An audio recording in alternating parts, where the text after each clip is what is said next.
2301 Arrival. 2. Let's go ahead and give them a warm welcome. Noah had a faint smile on his face as right after yet another ridiculous power-up, loot came to throw itself before his feet as how could he not be happy. He saw Ophelia lick her lips with distaste at the interruption as she nodded and appeared beside him, both of their bodies becoming wrapped by a spatial light to appear on the periphery of the chaoticus behemoth transporter that Ophelia had commanded to come to a stop, the slightly less than a dozen boundary expansion realm Lerneans that had reached the sixth boundary layer and were taken from the Abecedarian Sacrarium gazed cautiously at the incoming vessel, and those below this stage who were simply tasked with maintaining operations of communications on this massive beast vessel gazing out fearfully when they saw the obsidian vessel as they knew it meant nothing other than their most hated enemies, the noblesse. But they were told to stand down and do nothing. Instead, the figure of the Sacrarium Empress adorned in a white gold robe appeared as she very closely stuck to an existence adorned in blue gold emperor's robes that those on the chaoticus behemoth transporter only knew as the recently appearing last true emperor of the barren lands. Dangerous tendrils of nullity filled with coldness and death permeated across the gray skies, glacial islands floating in this atmosphere as tendrils of gray lightning constantly struck out in different areas. Only the most powerful of beings would ever come to this region, as those who could float in its skies calmly were not to be underestimated.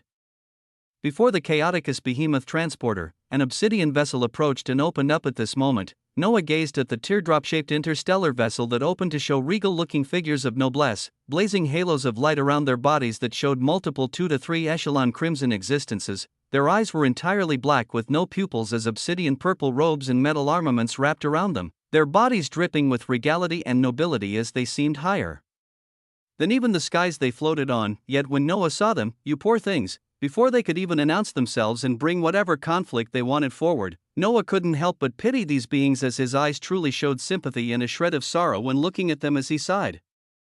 Ophelia saw this scene as her eyes twinkled of wisdom to his right, a laugh of incredulity escaping her vibrant lips as she asked while shaking her head, "You couldn't possibly be feeling pity for them because, yes?" Noah gave a light nod before she finished, his voice emanating out loud enough to the extent that the domineeringly floating noblesse who were coming over could hear it as well. "I can only pity their poor souls, as can you imagine what terrible fates and destinies they have? They cultivated for who knows how many billions of years in these lands and achieved such a stage, and they're even here in a place of an overabundance of opportunity that's drawing all nearby lineages in.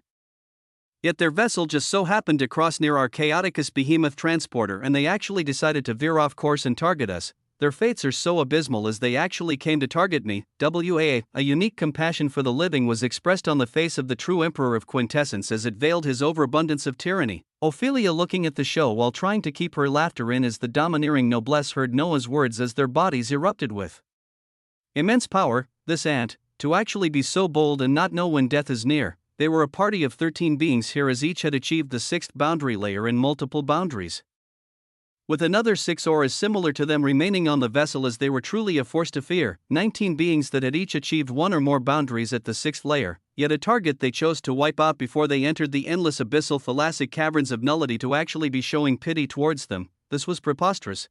I'm going to enjoy especially ripping you apart while I make that woman beside you watch." A cruel smile appeared on the leading noblesse as the others released waves of power, the void releasing from them freely as they floated over with an immense and oppressive demeanor. Towards this, the eyes of the true emperor of quintessence gradually lost all the pity he showed towards these beings as he continued with a rising air of tyranny while he shook his head. "If only you guys had slightly better destinies, you would have long since ran away from here. Alas, your journey on the path of extremity will have to end because of this single mistake you made today." BZZP, his hand rose as he pointed upwards, a heart-shaking aura bloomed as a dense blue light of the ionic mana of extremity erupted in mass, the dreary skies above holding glacial wisps of light instantly lighting up as a cluster of coiling cerulean realities made of pure mana formed. A whole cluster of realities made of pure ionic mana of extremity is under the effects of the ionic mana of extremity manipulation. He could release pure mana into any constructs he imagined with slight limitations. And the construct of cerulean clusters of realities swirling like tendrils into a haven of circular light represented his strongest damage output currently, which was something truly ridiculous to conceptualize. When he dealt with Desiderius and Theseus, he was already capable of releasing tens of thousands of ionic damage values. Over the course of the past day, he had constantly surpassed his past self as he reached a bit over 200,000 ionic soul damage values. and then the final augmentations of mana dynamics and its strengthening to its current stage came in. It made his current output easily exceed and slightly TI over 1 million ionic soul damage values, something that these noblesse at the level O Desiderius could not even dream of holding back Whitmer's sixth boundary layers, and they felt this closely the moment Noah called forth the cluster of cerulean realities as their faces paled and turned ashen, their souls beginning to scream at thee as they recalled the words of pity this being show earlier. Their oppressive momentum stopped as they came to look at the cluster of pulsing realities holding unbelievable ionic soul damage values and a sense of extremity they couldn't fathom. They swallowed their disbelief and regret as they looked forward again. The teardrop vessel behind them, holding the remainder of their forces, began edging backwards ever so slightly. Fear and incredulity spread in the surroundings as all eyes came to rest on the cerulean-robed emperor with his hand in the air. With the cluster of volatile realities holding hundreds of thousands of ionic soul damage values he had conjured so freely, he looked like an unblemished being of utmost power that couldn't be opposed. Chapter 2302. Let's get crazy.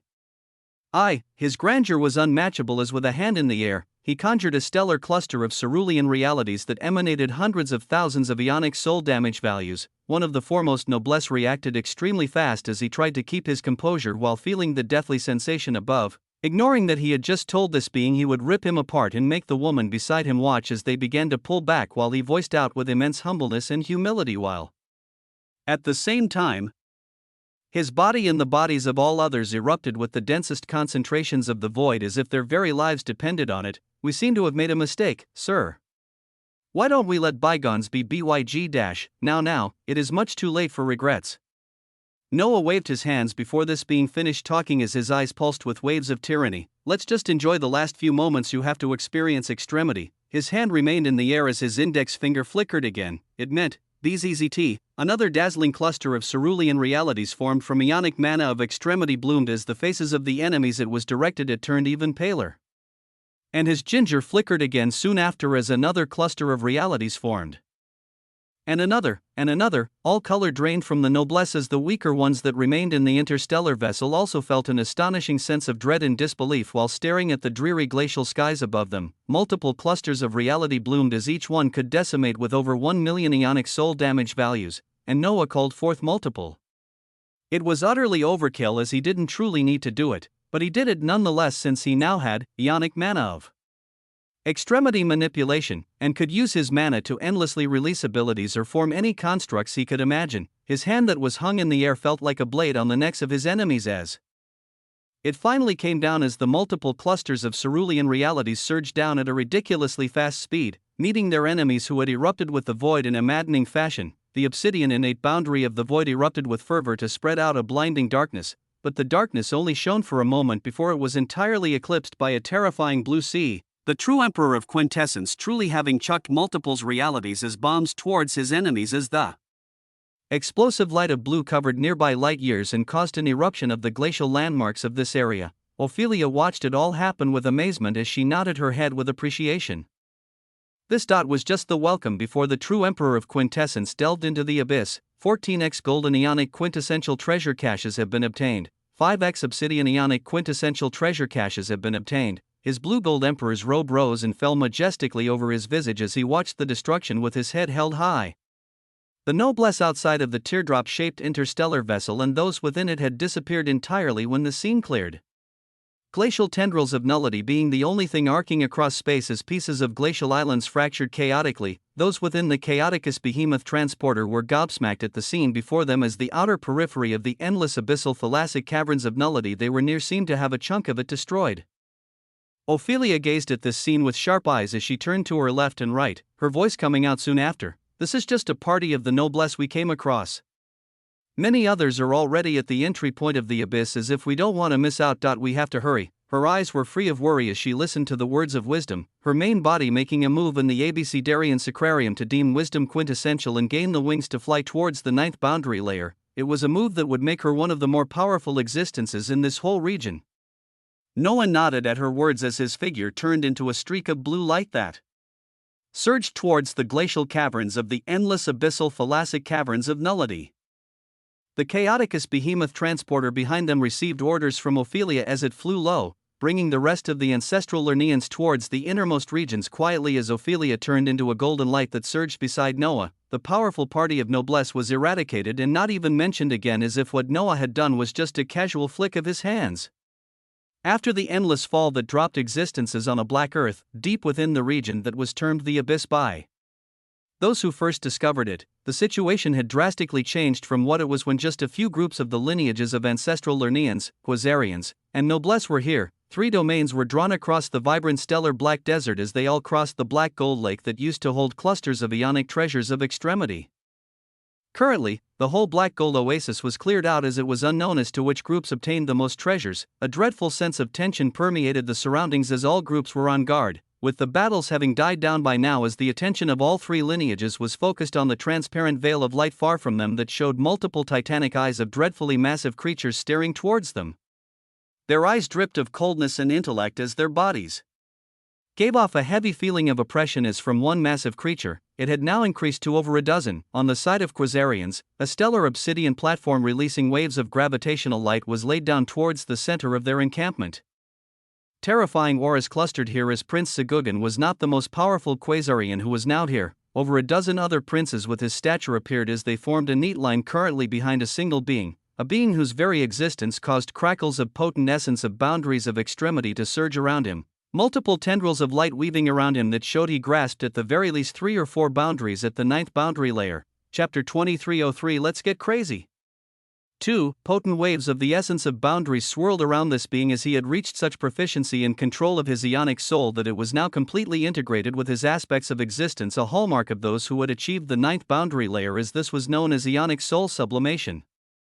Existences that had reached ionic soul sublimation were to be feared as the level of power they could freely release from their souls was unimaginable, with their damage simply catastrophic compared to others of the lower level. Reaching this stage meant one had their aspects of existence ready for the profound transformation of becoming an apex ionic lifeform. Powerhouses like this were treasured in any lineage, as having one of the more powerful ones here from the Quasarian lineage paired with a dozen more Quasarian princes that had achieved a single boundary at the 9th boundary layer. It showed just what level of importance they placed on this location. The existence that Prince Segugan and others lined up behind had closed eyes that sparkled with clusters of trillions of quasars. His voice magnetic and full of power as he spoke with his eyes remaining closed. The words of Augur Kaido were true. When the dark lands filled with treasured light are unveiled and those imprisoned within roar out with rage, the extremity sanctification will begin. This being repeated the words that Prince Segugan had uttered, words that were picked up on by Ancestor Rodwig and a nearby noblesse that was surging towards the black gold oasis at the time, as this intelligence had already spread across the 3 lineages. ROAR, as if to cement his words, plain shattering roars boomed out from behind the transparent veil in sequence as the monstrous behemoths behind it seemed as if they were making battle cries. Prince Segugan had a pondering expression as he voiced out, "This bears immense opportunity as well as great danger, Reverend Emperor Septimius. I feel like the veil, it will fall soon." WAA, the one-termed Reverend Emperor Septimius nodded with his eyes opening ever so slightly, releasing a dazzling radiance that nearly covered everything here. "During this venture, a great danger will unfold as none of your lives are guaranteed, even mine." Words that caused the eyes of the princes behind him to open in shock emanated out as none of them denied him their trust running too deep, but there will also be an overabundance of opportunity, as that is what extremity sanctification is. If any of us manage to overcome the coming challenges, reaching the stage of an apex ionic lifeform is not an impossibility. Thereafter, extremity will only be a few steps away. Boom! Shocking words were released from him as behind the princes, clusters of Quasarians ranging from those that had achieved the 8th to the 6th boundary layers stretched out behind them in terrific legions, similar stances being seen on the side of the noblesse and ancestral Lernaeans as each had their own domains and vessels enacted, waiting patiently for what was coming. It felt like a bomb that was getting ready to explode as on the side of the ancestral Lernaeans, half of the ionic soul clone of Ancestor Rodwig could be seen gradually healing with a grim expression. 3 women in verdant robes beside him releasing abundant life force from their hands as they continued to heal him. He did not come out unscathed from the clash with Prince Segugan even after devouring any ionic treasures of extremity he came across, but he had devoured enough to the extent that he felt the 9th boundary layer of the sword. Was infinitely close. His somber gaze was shared by other ancestral Lernaeans at the same level as him, and there were even pristine elder ancestors who had achieved the ninth boundary layer who were currently clustered around a single being. Our seers are confirming the words about extremity sanctification.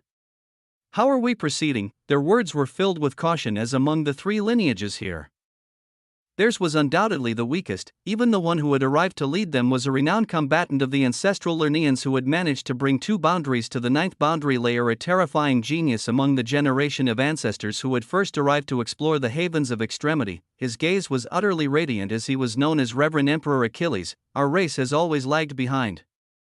It is time to weather through life and death and see if we can produce more apex ionic life forms. Only then can we truly establish a lineage that survives across the spacetime continuum. His words caused a stifling feeling in the chest of ancestral Lerneans to rise as their eyes turned cold and sharp, gazing towards the dazzling transparent veil as their thoughts were hard to understand. On the side of noblesse, a myriad of teardrop-shaped interstellar vessels, fractured and beaten up, could be seen pulsing with light after surviving the fall into the abyss. Their commanders and beings of power were just as abundant as the princes and single Reverend Emperor of the Quasarians, but their uniqueness was the legions behind them that brought two massive eyes chained by stellar light. It was a pair of eyes shining with abundant clarity as beside them, the figures of multiple noblesse who had achieved the sixth and seventh boundary layers could be seen, and uniquely a being that didn't have the lineage of noblesse was among them. The prideful and arrogant noblesse actually gazed towards him like a Pyrrhus with golden waves of light surging around him. The eyes of Oppenheimer opened to show an endless sea of destiny. Arcs of nullity surged above this group and all others here as from the transparent veil far from them. Streaks of ruin could also be seen beginning to permeate outwards as this event promised boundless mystery and death. And at this moment, far above this location in the extending cylindrical abyss that formed deep in the endless abyssal thalassic caverns of nullity, the figure of a certain true emperor appeared as a woman clad in the golden light of wisdom could be seen near him. His figure rumbled with arcs of blue light as his eyes released endless cerulean grandeur. Gazing at the endless darkness below him as without a word he jumped. 2304. Let's get crazy.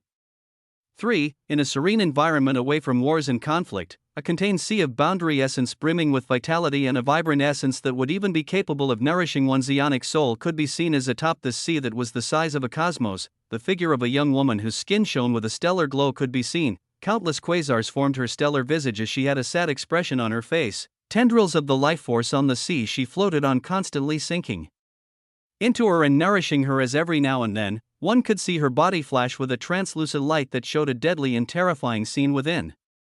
Devilish tendrils of a type of ruin could be seen snaking across all vessels of her body as they constantly ate up the life force being infused into her. She gritted her teeth through the pain as she gazed out towards an expanse of stellar nothingness, this being a domain only she was enclosed in as it was uniquely molded for her. At this time, an obsidian portal opened near the cosmic sea of life force she was on as a figure with utterly dreadful waves of extremity stepped out. He looked towards the young woman atop the cosmic sea as a smile came on his lips while he drew close. Little Xiaomi, how are you feeling today, even with the potent waves of extremity surging around him?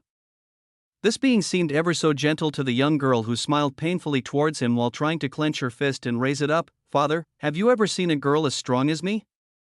I woke up today and felt like I could live another billion years. She said the words out to assure him, but when he heard them, his powerful eyes trembled as he was reminded of the cruel reality. He was reminded that she would not even live for another 100 years, much less a billion. A feeling of immense weakness coursed through him even amidst his overabundance of strength, his soul feeling unbearable pain as he couldn't manage to look at his daughter again as he nodded while waving his hands to cause the appearance of over a dozen ionic treasures of extremity that flew towards the cosmic sea his daughter floated in.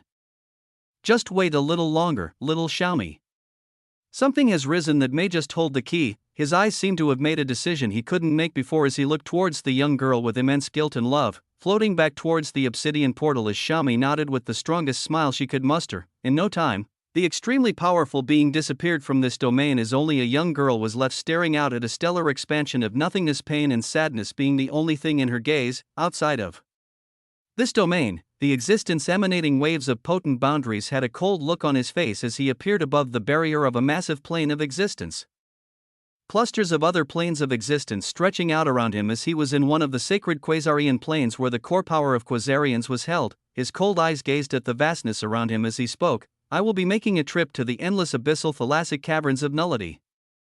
I should be able to find something that can cure her of this there, especially with the extremity sanctification that shall bloom from it. He should have been speaking to nobody, But a sigh was heard from the veils of extremity around him as an ancient voice stemming out of an entirely different form of life echoed out, "Caesar." Even the power of an apex ionic lifeform wasn't able to remove the ruin interlinked with her aspects of existence.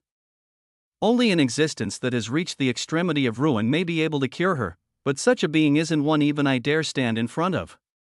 But you are right, there may be a possibility in that place.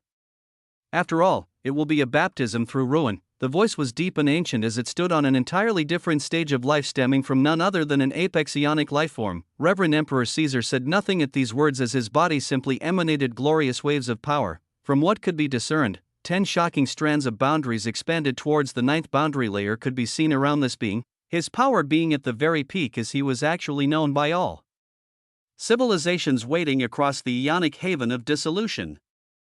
The voice of an apex ionic lifeform rang out again amidst the silence. "This may be the last trip you are able to make freely, Caesar. You will not be able to repress your realm any longer as the process of transformation of an apex ionic lifeform will start budding within you soon. As soon as this happens, you cannot compete for the opportunities of lesser lifeforms anymore. Finish this well and come join us. There are grander possibilities even within this ionic haven of dissolution waiting for you as an apex ionic lifeform, not to mention the other havens you can traverse to.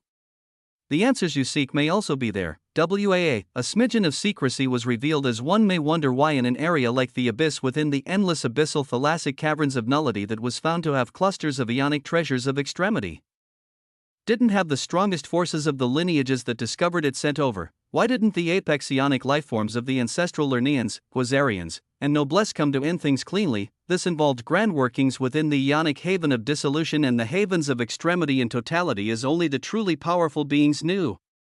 Caesar nodded at the words of the apex ionic lifeform that never showed itself as he gazed towards a certain direction, and he disappeared a moment. Later as he set off, he was known by many names and had grand accolades. He had appeared multiple times across the billions of years to end wars and the victory of the Quasarians as among the many titles he was known by.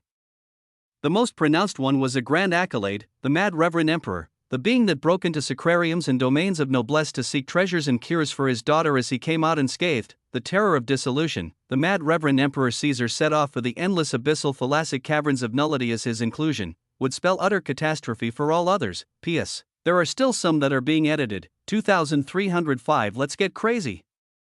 For tendrils of nullity coursed around him as he fell. Endless darkness was all that accompanied him as Noah thought about his lack of focus on the path of nullity, and how he had sought to fuse this state of verisimilitude with mana.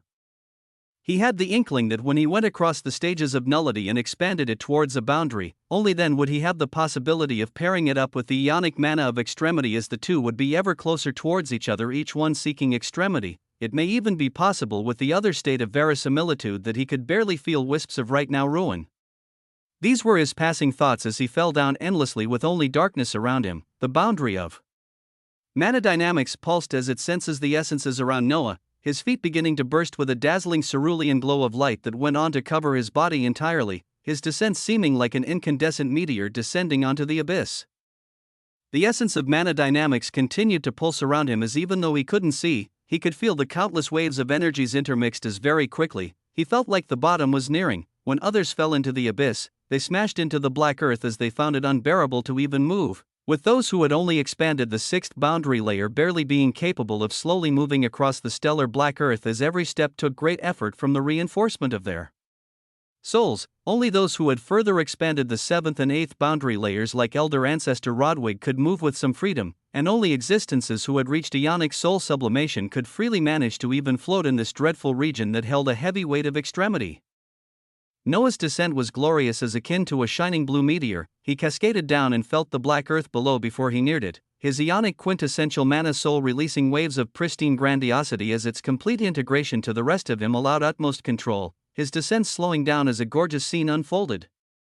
He neared the black earth as if a graceful celestial stellar existence from ancient times was descending, his visage being caught in the eyes of the closest boundary expansion realm experts of all three lineages tasked with seeing which other forces came down. There was a clear line of distinction between the Quasarians, Noblesse, and the ancestral Lernaeans, as normally after a being came down they would very quickly go towards where their lineage was clustered.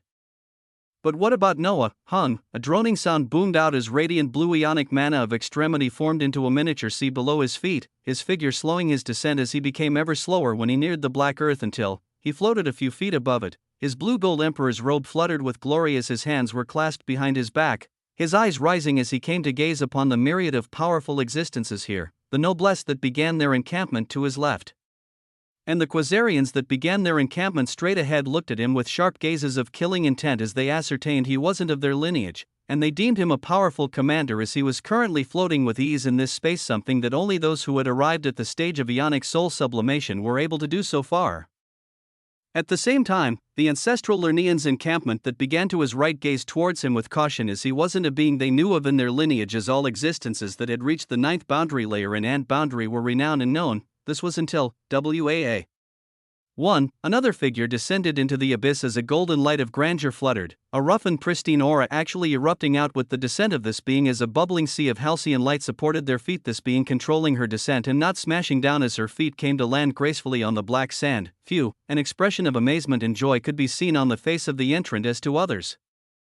She seemed like a powerful commander at the peak of the 8th boundary layer to do what she did. They didn't know that this being's main body had just deemed a boundary to be quintessential as it took it past the 8th boundary layer and fantastically expanded it to the 9th, the power she expressed now simply being rough due to her recent advancement, as she didn't let it be known that she had arrived at this boundary yet. But her visage was known as the eyes of the ancestral Lernians lit up with surprise, some commanders even speaking out as they recognized her. To them, she was Sacrarium Empress Ophelia, and their eyes lit up with even more surprise when they saw her walk towards and stay close to the unknown ionic soul sublimation expert that had a dazzling blue sea below him. Was he truly one of theirs? The commanding forces of the ancestral Lernians reached out towards Ophelia as her automaton boundary modulator lit up, but at this time, Noah was still gazing at the darkness around him and the myriad of beings of different races before his eyes. On the side of the noblesse, he saw glorious vessels and two massive eyes chained by stellar black light eyes that caused his own to pulse as if they were alike. He also felt a rousing pulse of destiny as he smiled lightly when gazing towards this direction. His will continued to wander around as he didn't choose any side to go towards. He looked at the massive transparent veil in the distance and the terrifying auras behind it. His heart actually pulsed with an unknown dozen pairs of eyes that were each more massive than even Cosmos. From them, he felt ruin and destruction. Quintessence and Lute communicated with him about many things, as did Wisdom. They all said how a terrifying catastrophe and chaos was about to break out, as the means he could employ to gain the most opportune results were limited in the unfolding chaos. In that case, did he have to wait for the chaos to begin? Did he have to choose? Aside here, if there weren't an overabundance of paths and opportunities for him to obtain the best possible results in the coming chaos, why didn't he just create them himself, even though he felt terrifying auras of power at the depths of the encampment of the ancestral Lernians? Quasarians and noblesse, he wasn't fearful, and he didn't consider any of the three sides allies as to him. They were all competitors on his path of conquest, so instead of waiting for the chaos to begin like all these powerful beings here, he may just as well begin the chaos. His eyes flashed with tyranny as he felt a rising feeling of conquest erupt from the depths of his soul. The sea of aeonic mana of extremity below his feet churned. Let's get crazy, even if just for a little bit.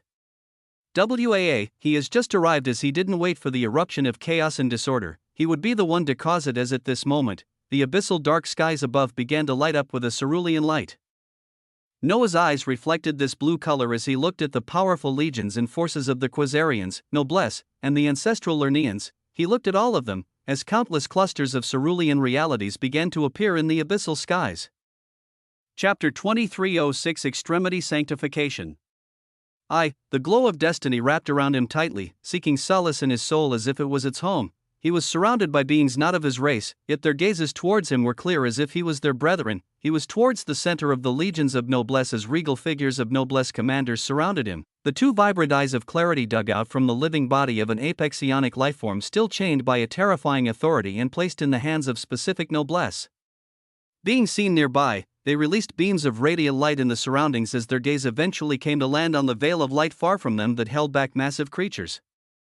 Behind this veil was what everyone was here for. The incandescent light of ionic treasures of extremity could be seen in abundance behind this veil, as even though this was what ancestral Lernians, Quasarians, and noblesse would wage a bloody fight for, this was not what Oppenheimer fought for. He knew that his destiny lay in something else entirely. Commander Oppenheimer, what do the Lernians think of you when they see you amongst us? I can see the gazes of some of the ionic soul sublimation beings among them pass over here and focus on you every now and then. Words filled with curiosity rang out from a noblesse commander to his left who released waves of authority of multiple boundaries at the 7th boundary layer. Oppenheimer's expression remained placid at such words as he gazed towards the ancestral Lernians briefly while the noblesse commander continued. Do you think they still have the benefit of the doubt that you joined us to somehow betray us in the end? That you would return to the Lernians at the end of all this? Ha! The noblesse commander laughed boisterously at his words as those nearby also smiled, these beings seemingly knowing something others didn't. Oppenheimer shook his head as he replied calmly, they do not know anything. After all, he was about to continue, but he had to stop. The glow of destiny covered his eyes as he saw something shocking, his gaze turning upwards to the abyssal darkness above them. The dark space of this domain that only contained traces of nullity and tendrils of ruin. At this moment, Oppenheimer saw the flickering of cerulean flashes of light. It seemed like the blooming of blue singularities, of profound stellar constructs that pulsed with a heart-throbbing sense of danger. Waves of stellar majesty flashed as momentarily, the dark skies were tinged blue as it seemed like a vast stellar sea.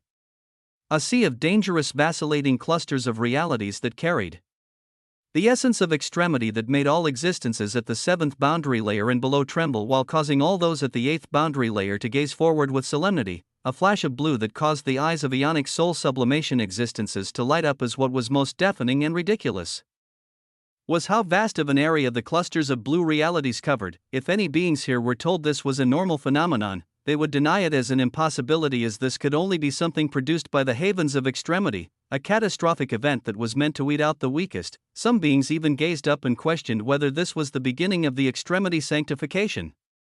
But the eyes of Oppenheimer were covered in gold as he was among the beings whose gaze instantly turned towards a certain direction. The other beings were ionic soul sublimation reverends who were able to instantly pinpoint a source, and others were those near the entry of the abyss that had seen a similar light wrap around a certain being during his descent. Their eyes and wills briefly turned towards the direction of the true Emperor of Quintessence, who had closed his eyes at this moment, a symphony surging around him as his hands were outstretched upwards towards the vast sea of clusters of realities. He conjured his hands flinging down at this moment in an utterly glorious fashion as if he was the conductor of a grand symphony. And the vast blue sea in the abyssal skies began its descent, a descent that within a nanosecond had covered half the distance as in another. It had already arrived above the heads of those standing on the black earth below, and the blue sea crashed down as cataclysm bloomed. Truth be told, a small single cluster of realities was each a little over 1 million ionic soul damage values, as it was something that existences who had achieved the 8th boundary layer could dish out and defend against. What was unbelievable and impossible was the scale at which such clusters of realities were thrown out. A few thousand existences who had achieved the 8th boundary layer had to cast such an ability simultaneously to cause such a vast change in the skies, yet a single being had done so. As the speed at which the attacks of existences who had fully integrated their souls to the rest of their aspects of existence reached, such speed was enough that only beings near this stage could even follow. So the vast sea that seemed like a sea of blue stars from afar descended and smashed down before the vast majority of beings could defend themselves. But there were still extremely powerful existences here, before the blue sea fully fell, and even a nanosecond before it arrived. The central areas of the three lineages here bloomed with fantastical and impenetrable defensive lights that emanated from the truly powerful beings here. Some even surged up to meet the blue sea of realities before it arrived, but the glorious defensive lights of the strongest beings here weren't able to cover every field of space. The time was too short. The boundary expansion realm experts in the periphery who weren't surrounded by 8th boundary layer existences or ionic soul sublimation experts were left to defend themselves as they faced a terrifying apocalypse. 2307 Extremity Sanctification. 2. The stellar black earth of the abyss became covered by a layer of blue as massive explosions releasing millions of ionic soul damage values rose out in waves. The architect of all this was surrounded by a high-paced symphony of grandeur as his arms waver around gloriously as if he was a conductor, his eyes opening to see his destruction as he was met with an utterly beautiful sight of cascading golden prompts. 38x golden ionic quintessential treasure caches have been obtained, 55x golden ionic quintessential treasure caches have been obtained, 27x golden ionic quintessential treasure caches have been obtained, 69x golden ionic quintessential treasure caches have been obtained. 44x golden ionic quintessential treasure caches have been obtained, 77x golden ionic quintessential treasure caches have been obtained, 17x obsidian ionic quintessential treasure caches have been obtained. 28x obsidian ionic quintessential treasure caches have been obtained. A rain of loot prompts, the grandeur that signified boons from the forces of three powerful civilizations. Ophelia stood beside him staunchly even though she knew his actions meant he would be targeted by terrifying existences. Her eyes shone with profound wisdom as after adding a false layer to propel herself to the ninth boundary layer of wisdom, she saw the reality around her very differently. She saw that even though the actions he took were drastic yet grand, he was only fishing amidst unfolding chaos, but he didn't wait for this chaos to begin as he simply initiated it for his own best possible results. As for the rage and anger from the most powerful beings here being directed towards him, for the answer to this, Ophelia's stellar brown eyes were pulled towards the far distance where one could see the transparent veil begin to flash with radiance as it slowly melted and disappeared amidst the chaos. The most powerful beings of the three lineages here would not even be able to direct their wrath towards him as when the destruction of the stellar rivers of realities ended and the auras of multiple ionic soul sublimation experts surged towards their direction. The roars of terrifying creatures rang out, amidst the shattered black earth that now had crystallized sand and molten cerulean lava flowing. Many wills rose out to see the fading veil as the terrors within were made clear, some of them using their titanic limbs and claws to tear off the residual layers of the veil as they sought to exit with purpose. Word had been passed to the ancestral Lerneans as the term extremity sanctification also reached the ears of Ophelia and Noah. They had their own thoughts as to what could be happening as at this moment, Noah's hand landed on Ophelia's shoulder to take her out of a trance. Are you ready? The true Emperor of Quintessence continued to see fantastical boons in the form of prompts as the reason he undertook such a drastic action that would make all beings here his declared enemies was simple. From the overabundance of treasure caches he would receive, there would be dozens and dozens of complete golden and obsidian ionic pearls of extremity stemming out as he could utilize all of them to raise the boundary layers of concepts, sacrifice them for quintessential experience points of extremity, and then direct them towards his strongest boundaries. From the hundreds of ionic quintessential treasure caches he had already obtained, hundreds of complete golden and obsidian ionic pearls of extremity would bloom as this was a path he could take to very quickly obtain the necessary tools to match the terrifying monsters he was coming across, the necessary tools to bring quintessence, blood, and mana dynamics towards the 7th and 8th boundary layers, and even further beyond. These tools were falling in his hands, and so did their consequences as even though the unfolding chaos was beautifully timed as the veil in the distance fell and forced the attention of the truly powerful beings on it, the beasts behind it, and the overabundance of ionic treasures of extremity they could see even further behind these beasts. Even though many eyes were forced to turn towards this direction, there was still a few dreadful lights of power that shot out from each of the three lineages. Each one held shocking speed and power as it was in existence at the stage of ionic soul sublimation.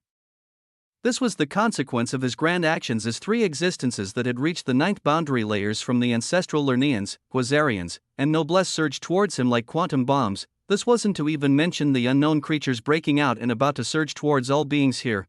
Waves of extremity surged as Ophelia felt Noah's hand and breathed out golden words of wisdom only she could see surging around her as she nodded. You're putting me to work. Too early, but I am ready, Sacrarium Master. A smile formed on her lips for the unknown future to come as beside her, Noah's body surged with ionic mana of extremity, his entire figure became ablaze with cerulean flames as a construct he termed ionic mana of extremity barrier formed around him, along with stacks and stacks of other barriers and auras each holding over 1,000,000 in ionic soul defense values. His eyes were fearless and filled with a blazing light of conquest as he actually didn't pull back at the sight of 3 9th boundary layer ionic soul sublimation experts surging towards him, his figure shooting out like a coiled singularity as tendrils of profound blue light surged from his eyes. He felt a bubbling sensation of power and valor as for him, this was his path towards extremity. It couldn't be normal, it had to be one of a kind. Bzzzt, incandescent cerulean radiance surged as he looked like an emperor from times unrecorded even on the ionic annals of extremity. He followed the path of quintessence as while he was faithful to his ionic quintessential mana soul, it triggered a profound resonance of all the boundaries within him as his will formed into a terrific hockey that exploded out into a wave of glorious majesty as he released a bellow that nearly matched the roars of the beasts surging out in the distance. Chapter 2308 Extremity Sanctification. 3. The actions had been taken as Noah's main body would be the one to reap the rewards. His task was the opening of the many recently gained treasure caches, upgrade, and burn boundary layers to fuel quintessence, blood, loot, and mana dynamics until he grew powerful enough to face existences that had reached the 9th boundary layer. Because at this moment. The reality truly was that his ionic soul damage values could not exceed theirs. The only reason for his boldness was one thing: it was his infinite mana, it was his capability to spam. So even though the 3 ionic soul sublimation reverends that surged over carried billowing pressure and ionic soul damage values in the tens of millions, his figure released a wave of hockey that boomed out with over a single million damage value. He had layers of auras and barriers each carrying over a million damage value, and to top it all off. A domain of an apocalyptic blitzkrieg descended. Massive cerulean infinity symbols formed behind him and smashed forward as each one pulsed with terrifying gravitational waves. And then flames rose behind him as it seemed like he brought a whole sea into this fight, as even though he may not currently be able to take down his enemies, I can spam you all to exhaustion. Boom. The initial clash between the wills and forces of the two sides occurred as to top off everything around Noah. The golden glow of wisdom was ever so prevalent as Ophelia was right beside him. Her radiant visage gave off waves of majesty as a golden light reinforced everything around Noah. The billowing waves of power that the 3 reverends brought over actually being nullified after they smashed through the infinite symbols, auras, and seas of volatile realities reinforced by the golden light of wisdom as the enemies before them became utterly clear. A reverend noblesse holding a massive stature as uniquely designed rings covered various parts of his body. A reverend Quasarian who emanated terrifying gravitational force and temperature that made him put ancient suns to shame, and an ancestral Lernean reverend that Noah recognized by the name of Elder Ancestor Riddick, who bellowed out towards Ophelia, Sacrarium Empress Ophelia. What is this? Oh, boom. His voice carried explosive force as tangible change and transformation began to bloom in the nearby reality around this being. Changes in reality were also occurring around the other 2 reverends. As for the first time in history, 3 ionic soul sublimation existences of different lineages in the ionic haven of dissolution actually moved in conjunction to quickly put to rest a single being as terrifying planar domains of these beings erupted out. But even in the face of all this, Noah only took in the results of the fact that he actually rebuffed their heavy damage values with stacks of abilities. Even though 90% were broken through before he reapplied the auras and barriers again, he still held confidence in the face of all this, because just as these beings in front of him released their planar domains, so did he. And herein lay another significant part of his strength: planar domains cost a great deal of one's ionic soul values, as most beings could cast it a few times, if not 2 to 3 times, as it was under a time limit. But ever since Noah gained the boundary of mana dynamics and further reduced his rate of regeneration of all resources within 10 minutes, paired with the profound reality-altering ionic quintessential mana soul, came with a stellar description that he could do even more ridiculous things. Part of the description within the 7th boundary layer of mana dynamics was of utmost importance. It read, "You have an infinite amount of mana, so let it be put to use. 90% of all the required ionic soul values required to cast anything will be paid for by the ionic mana of extremity." 90%. The cost to cast the Halcyon plane of Loot was a tenth of his soul, as he could activate it for 1 minute. The planar domain of sanguinity also cost a tenth of his soul, as he could activate it for 1 minute. And the quintessential hegemony of the Emperor took 95% of his ionic soul values to be active for 2 minutes. Noah recovered 10% of his maximum ionic soul values every minute. It meant that due to his now ionic quintessential mana soul covering for 90% of all used ionic soul values, his 3 planar domains for Loot, Blood, and Quintessence combined would all cost him a little less than 10% of his ionic soul values altogether. His cost to keep 3 planar domains active. Was fully covered and exceeded by his rate of regeneration. This brought forward the broken reality wherein Noah could call forth his 3 planar domains and keep them active indefinitely if he wished, and so, he erupted with this tool right away as a wondrous glow of gold, crimson, and a myriad of colors erupted as the 6th boundary layers of Loot, Blood, and Quintessence were called upon. His soul cried with profound fervor and wonder. His bound natural laws and decreta flowed their authorities passively into even the initiation of these boundaries as they shone with incandescent waves of power. Massive treasure caches began to bloom for all to see as for the planar domain of sanguinity. A dazzling crimson sea of blood formed, while a massive crimson crown dripping with blood came to float above Noah, a crimson robe also extending behind him and connecting with this sea of blood, as he seemed to be the source, and for the quintessential hegemony of the Emperor, for the planar boundary of quintessence that always changed if Noah allowed it to be cast naturally. It wasn't massive planar chains of extremity this time around. The multicolored light of quintessence shone in multiple areas as it bloomed to bring to fruition constructs with humanoid figures. They seemed to be made of pure multicolored light, as an aurora of light formed wings behind them, their figures becoming adorned in a multicolored armament screaming of extremity as their hands held massive hammers releasing a terrifying radiance. multiple of such constructs formed as when Noah looked at them. The term, quintessential Empyrean planar guards, rose in his mind. Chapter 2309 Extremity Sanctification. 4. This was the amalgamated authority of the planar domain of quintessence, as dozens of such, quintessential Empyrean planar guards, formed. Their bodies very quickly becoming tinged with a crimson and golden light as yet another feature of Noah's planar domain of quintessence bloomed. It could resonate and empower currently cast domains and alter them in unquantifiable ways. The quintessential Empyrean planar guards became filled with a raging aura of blood and loot, as along with treasured caches forming something circular domain and opening to release radiant halcyon pillars of light that began to turn the very surrounding reality and everything within it into loot. They moved with their massive celestial hammers to besiege the Ionic soul sublimation reverends in a grand show of power. BZZZT, this whole area buzzed and trembled at the sheer grandiosity and power released, as even with all of this, Noah had yet to utilize the ability with a heavy cost to attain the Ionic arcane mana entity form. With his explosion of domains, the reverence he faced bellowed out as the reality around them transformed into grand constructs as well, and the visage of the dazzling figure of Ophelia beside him released a magnificent light of power as the planar domain of wisdom also unfolded. A great deal of things were happening as all this was only localized to the small region Noah was in, across the stellar black earth that had areas flowing with cerulean molten sand due to Noah's attacks. There were the legions of noblesse, Lernaeans, and Quasarians that moved like a tide towards the area where a veil had been removed. The area where an overabundance of light of Ionic treasures of extremity could be seen, but along with this were the titanic beasts who were freely unleashed the moment this veil came down. What were they, and what exactly was extremity sanctification that augurs and seers foresaw? The answer lay in the surging titanic beasts themselves. Multiple surged out, but at the forefront, one could see a stellar obsidian-scaled beast that seemed like a giant scorpion. Its stinger had a cluster of rotating singularities that swallowed the surrounding reality, its eyes filled with a brutal crimson light of ruin as even tendrils of nullity surged around this creature. Its nature and origins were unknown as from among those coming to meet it.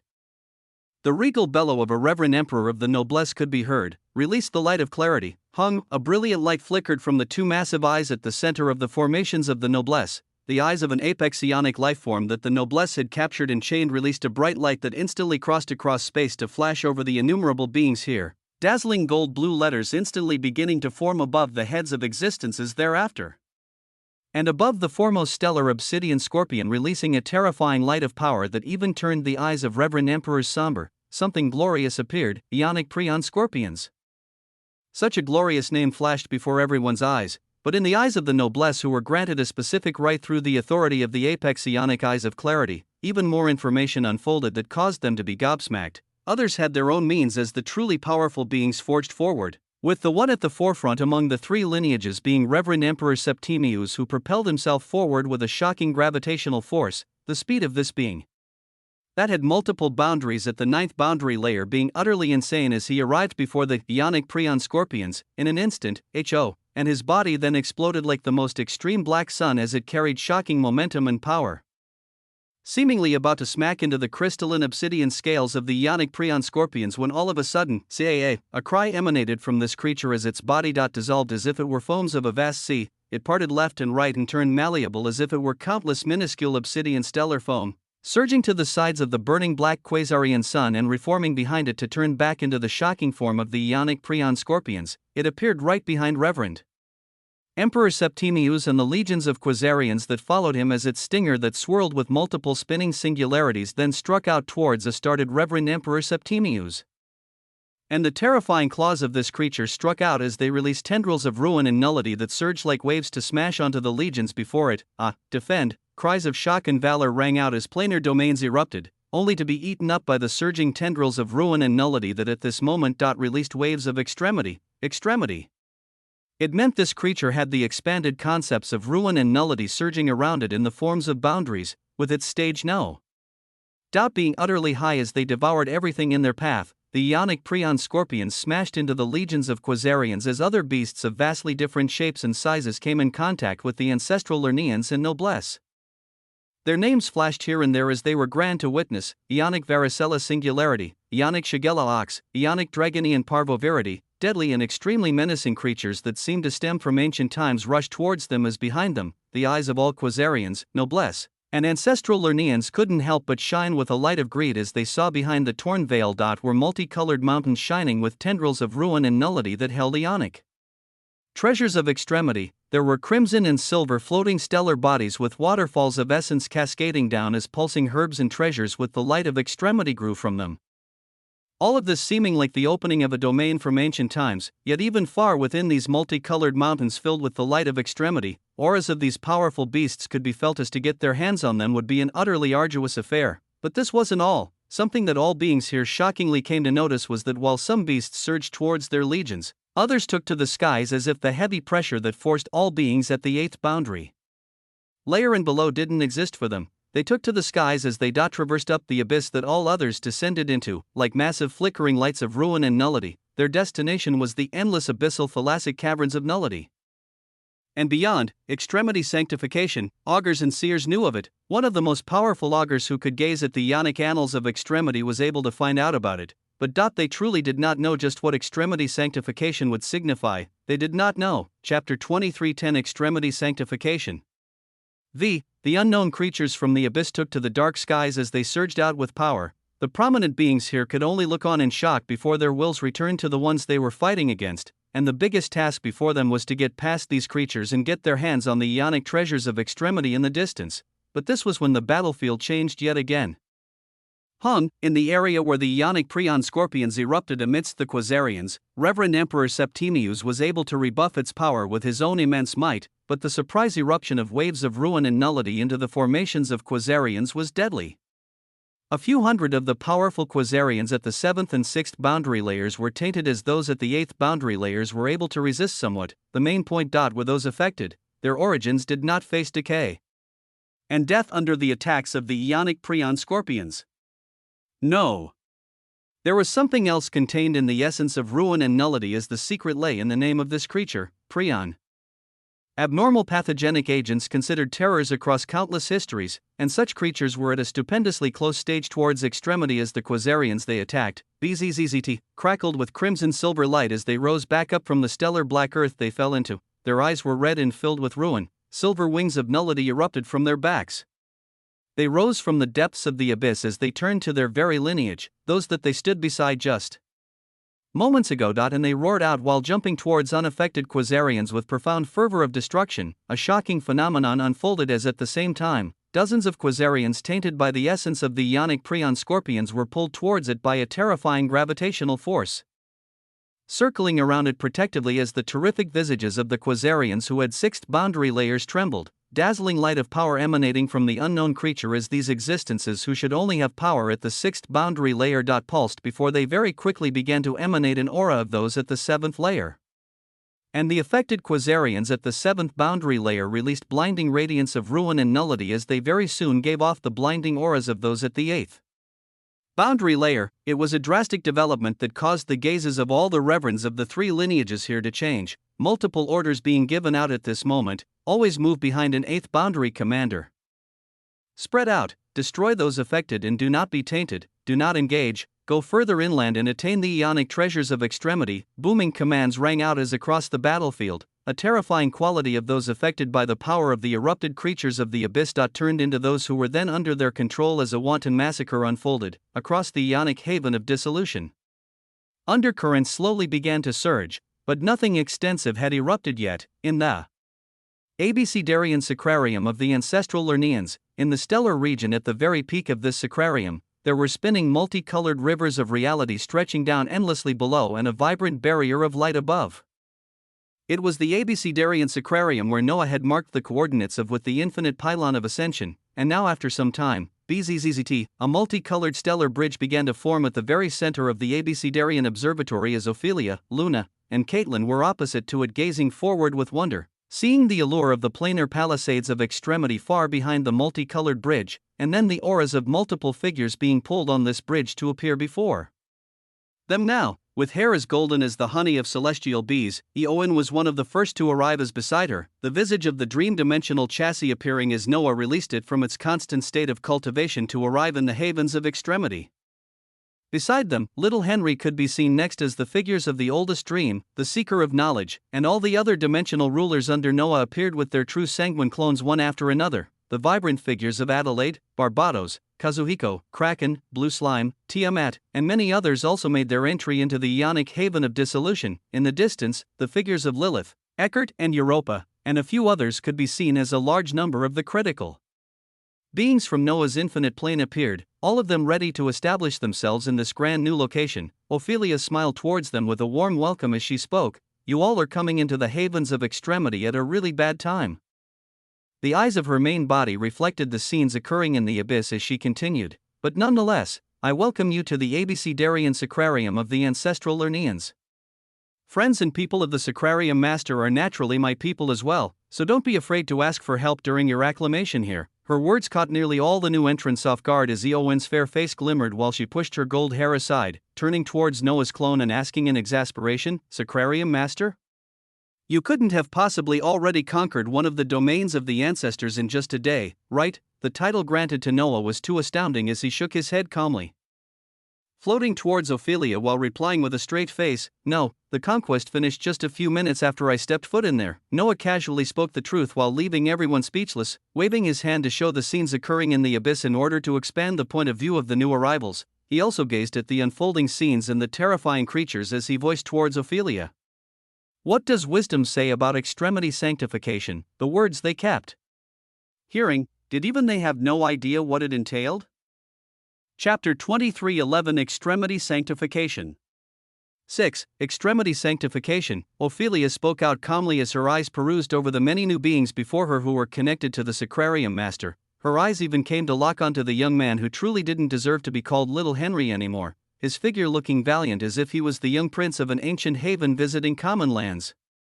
Ophelia sensed the boundary of quintessence from this being along with the potent bloodline of the Sacrarium Master, wisdom shining in her eyes as they were led over to Adelaide and the few other dazzlingly beautiful women here as she smiled even brighter. Wisdom says it is an opportunity that only those who live through it will enjoy.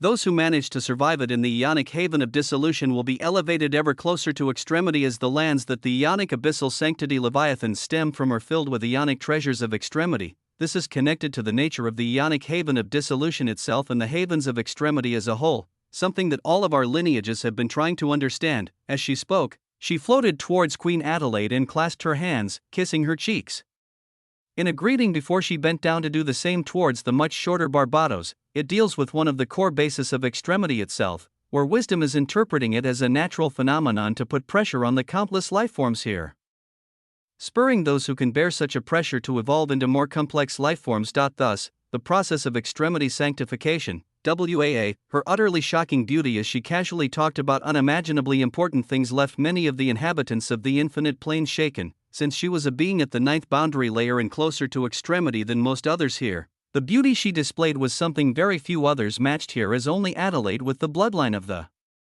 quintessential Kainos Emperor had a similar glow. Her beauty didn't have its pronounced effect on Noah as he thought about her words and thought about himself. He closed his eyes and felt his surging Ionic quintessential mana soul. He felt his main body in the infinite plane as it began to open the golden and obsidian Ionic quintessential treasure caches. He felt the process of his main body elevating previously eaten up boundaries to the third boundary layers with complete golden Ionic pearls of extremity, only for him to burn and sacrifice these boundaries repeatedly over and over again as he took everything from them and commanded it to flow into loot, quintessence, blood, and mana dynamics. He also saw the usage of a complete obsidian Ionic pearl of extremity that would take a boundary to the sixth boundary layer. Be utilized for the boundary of dimensions as he wanted to spur the growth of his origin even faster. He felt all of these things as his Ionic quintessential mana soul burned with the light of refinement and strengthening, his will surging as Ionic soul values were spent. The Ionic annals of extremity opening before him once more. He sought knowledge and information. He sought to understand just what there would be in the Ionic haven of dissolution for him. And how he could best benefit from it. His soul was fixated on the creatures being released from the abyss. His will buzzed as out of the innumerable books he could view in the Ionic annals of extremity. He focused on his current timeline as information began to flow into his mind, his Ionic soul values rapidly declining and his Ionic mana of extremity surged to fill in the gaps. He finally understood why even the seers or augurs who could view the Ionic annals of extremity had little information on this, as pulling it up took a great deal of power and effort, with Ophelia actually becoming one of the beings capable of peering into this record after she reached the ninth boundary layer of wisdom. Even though she didn't have a consummate boundary, Ionic abyssal sanctity leviathans, unique lifeforms born in the abyssal sanctimonious lands under the concentrated essence of extremity rising from the extremity vein of dissolution. Their bodies were constantly refined and reformed, only to be reborn with utter closeness to extremity as their origins were tainted with the vessels of extremity prevalent in the Ionic haven of dissolution, the states of verisimilitude, ruin and nullity. They carry extremely old blood within them as their nature leans heavily onto the lineages of prion, parvoviridi, and many other nanoscopic lifeforms. Their bodies are as destructive as they are filled with an overabundance of treasure for any beings capable of destroying their souls. Their purpose is singular in nature as they serve to spur the process of extremity in the Ionic haven of dissolution, Ionic abyssal sanctity leviathans, abyssal sanctimonious lands, extremity vein of dissolution. Wondrous terms jumped into Noah's mind as his eyes became extremely sharp. His Ionic soul values and Ionic mana of extremity continued to be drained as while boundless information surged towards him.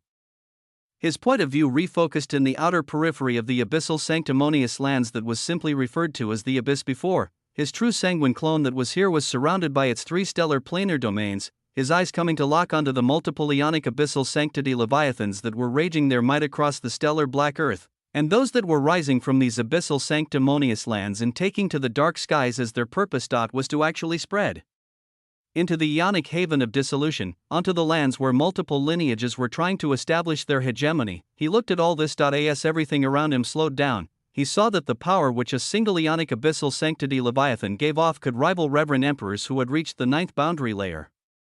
To even get past them, he had to get past the three reverends that surrounded him and Ophelia, reverends that rebuffed his stanchions of loot light from his halcyon plane of loot and resisted his pull of blood even with his overbearing sanguinity, and they pushed back the quintessential empyrean planar guards, formed from the planar domain of quintessence, and seeing the gradually increasing disorder of the situation around them, the three reverends bellowed out to quickly finish him off.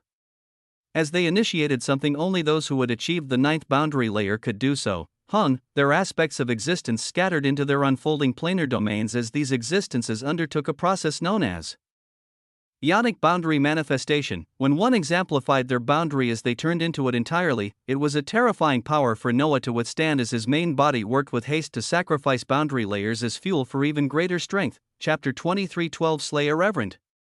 Ionic boundary manifestation. Even with all the chaos occurring in the outer periphery of the abyssal sanctimonious lands, such a release of power was potent as it was one of the more powerful releases of power of the reverend emperors. To Noah's left, the reverend emperor of the noblesse lineage bellowed out as his surrounding reality had entirely turned into an inky black void, his entire body turning into blackness as he became one with the void and manifested this boundary entirely a sea of liquid darkness barreling towards Noah as it devoured everything on its path. Above Noah, the Quasarian reverend had a cold expression as his body exploded into a massive singularity, a singularity that blazed with shocking temperature and gravity as at its depths, a crimson-purple stellar eye opened as it released a volatile ray of extreme heat that even singed eighth boundary layer experts a distance away, with its target being Noah's billowing figure surrounded by auras, barriers, and a sea of cerulean flames of infinity symbols, and to add on to this, the ancestral Lernean Reverend Emperor released a furious grant at not getting any answers from Ophelia as the immense white gold light of the sword erupted. His visage disappeared and turned into a titanic white gold sword that surged with a sea of minuscule swords around it. With the sword tip of this manifestation cutting everything on its path as it sought Noah's aspects of existence, the most powerful attacks of all three reverends flew out as the myriad of defensive layers began to be shredded. Noah's body felt the coming power closely as around him. Countless realities bloomed as his Ionic mana of extremity endlessly conjured skills, but there was still a gap. Those that had built a pathway towards the ninth boundary layers were still too powerful as he was only in the process of elevating his own layers forward. Time slowed as an endless inky darkness, a blazing ray of gravity and heat, and an endlessly sharp sword actually worked in conjunction to release hundreds of millions of Ionic soul damage values. A vast majority of it being slowed down and eaten up by the countless abilities spammed as at the end of it all. It wasn't enough, the white gold sword arrived the fastest as it tore the mana barrier and sank into the glorious chest of the true Emperor of Quintessence. The endless void arrived thereafter as it entirely covered the limbs of the true Emperor of Quintessence and seemed ready to melt them. And the volatile ray released from a singularity that could very well eradicate average newly advanced reverends. Arrived right before his head, a terrifying development. Time seemed to be moving utterly slow as Noah's stellar eyes were opened wide in the face of all this. The sharp sword sunk into his chest, the void covering all his limbs, and the volatile ray of singularity right before his face. Just from this distance, his reforged and transformed skin should have begun to melt, and it didn't. In this slowed time, his face actually formed a dazzling smile as his will emanated out simple words that caused the souls of the Ionic soul sublimation reverends to shudder. Got you. Their wills showed alarm as the being their attacks had arrived and smashed into actually hadn't perished, with drastic changes occurring in the next moment as the fair light stellar skin of this being peeled off to reveal a blue stellar layer, a layer of skin that seemed to be made of pure mana from ancient times, his body erupting with this color all around as the void that covered his limbs was tightly held onto. It was the activation of the planar domain of mana dynamics. It was the attainment of the Ionic arcane mana entity that passively transformed any sources of essence that it came in contact with into its own essence. At the cost of 10% of his Ionic soul values every nanosecond, he could release a shocking domain and take on this form as with it active. He had the complete extremity nullification eye that ignored damage from the ninth boundary layer of extremity and below. Alarm and shock were felt in the hearts of the three reverends as amidst blooming dreadful cerulean lights, they pulled back. The three beings felt unprecedented danger as the white gold sword and quasarian light of singularity were able to pull a certain distance. But the endlessly dark taint of the void felt clasped as something else had finally made a move at this moment. With her entire body covered by a halcyon light of utter majesty as her radiant light brown skin couldn't even be seen, Ophelia made a move at this moment as her mind seemed one with the being wisdom told her to rely on. She was akin to a pure golden light of wisdom as she transformed into a single word of wisdom, a word that directed all of its power towards the inky black void as it stated a simple command: bind, HUUM. The terrifying power of the ninth boundary layer of wisdom was released for the first time as the Reverend Emperor from the noblesse lineage wasn't able to pull back for even a moment. This immense darkness finding itself becoming surrounded by an unbelievable cerulean reality as the being it was devouring the body of focused on it with a devilish smile. The body of the true Emperor of Quintessence had entirely changed as it expanded massively, the form of an Ionic arcane mana entity being taken gradually as at this moment. A shocking sense of power and grandeur that should in no way be possible was being released from him, a power that was in no way his as this lay in the core secret of the attainment of the Ionic arcane mana entity in mana dynamics. In this form, Noah had the complete extremity nullification eye as the most critical piece. Was the fact that he could transform any sources of essence that he came in contact with into its own essence. The core of mana dynamics, energy was neither created nor destroyed, only changed into different forms, and he took the attacks of three Reverend Emperors in this form. Chapter 23:13 Slayer Reverend 2. He took the attacks of three Reverend Emperors in the Ionic arcane mana entity form, the essence of the strongest attacks of three ninth boundary layer experts. The hundreds of millions of billowing Ionic soul damage values were received and transformed. They weren't lost. Noah felt the billowing waves of essence surging in his new form with utter ease as he felt like the embodiment of mana dynamics, altering these raging hundreds of millions of Ionic soul damage values as he redirected them towards a single being. The weakest reverend out of the ones who had attacked him, and the one unlucky enough to not be able to pull back in time as he had the help of Ophelia to keep him in place. It was someone powerful that at his current stage of power, Noah undoubtedly could not take down. He didn't have the damage values to do so, nor was his soul overpoweringly more powerful than it. But he could scheme to much greater degrees as with the tools he had from his reality-breaking abilities. Some shocking things were possible, so he took the strongest attacks of three ninth boundary layer reverends at this moment as without losing even an iota of their energies, he transformed it all into Ionic soul damage values that coursed with mana dynamics and quintessence as it was all redirected onto the soul of a single being. And herein came another fantastical wonder today. When an Ionic soul sublimation reverends manifested with their domains and became one with their boundary, their soul was spread out evenly around it, and with all of the void clustered around Noah while the rest of it was bound by Ophelia momentarily, this noblesse could only feel the sensation of an unprecedented danger increased to unimaginable levels as horrific levels of the power of three Reverend Emperors was centralized and released. To ravage his soul, a billowing cry of disbelief, unwillingness, shock, and pain boomed out and split the skies. A flash of the void erupted to momentarily turn everything in the surroundings black. And then a burning blue light shone as if it was the rising of an unstoppable cerulean sun, baptizing everything in its grandiosity as it utterly tore apart the manifestation of an Ionic soul sublimation reverend, a shocking level of damage values being released as even those nearby paled and turned over this direction in shock. what they found was a shining blue sun rising as around it. Fractures of the void bathed with crimson gold blood stretched out. It was the blood and soul of an existence with an extremely strong soul, an existence with a sublimated soul. The scene had shocking meaning to any who saw the progression of events, and even those looking over now, their eyes unable to see the shining blue sun that was revealed to be a humanoid figure at this moment. Above his head, a cluster of stellar blue crowns rotated with mad majesty. Behind it, 5 pairs of auroras of cerulean wings that extended like endless seas could be seen, for limbs could be seen stretched out from its built humanoid form as if it was some ancient cerulean celestial creature of age times, its whole body emanating a terrifying pressure as the face carried exceeding beauty and handsomeness as only 2 eyes were present on this face, these 2 eyes seeming like a cluster of blue singularities. It was the grandness of the Ionic arcane mana entity, a being that those seeing for the first time inscribed in their souls as the truth of reality from what they could see. Was the torn void and soul of a reverend that unbelievably showed one had actually fallen here. It was too shocking to be believed, as even when the Ionic abyssal sanctity leviathans were released as they raged with their power, no 9th boundary reverend had fallen, yet one just fell so simply to this new entrant they hadn't seen before, even in common times. A reverend emperor perishing was nearly an impossibility in the Ionic haven of dissolution unless under extremely terrifying circumstances. For one to fall now to it caused an immense amount of attention to be clustered towards the being responsible for it as the 2 reverend emperors of the ancestral Lernians and Quasarians who were attacking Noah just now. They actually did not advance anymore. Their manifested forms shone with grandeur as they actually didn't continue their attacks when they looked at the Ionic arcane mana entity before them. This was because they had felt the same unprecedented level of danger that caused the death of the noblesse reverend. But what they didn't know was that this feeling stemmed from the transformed energy of the attacks of the 3 reverends put together.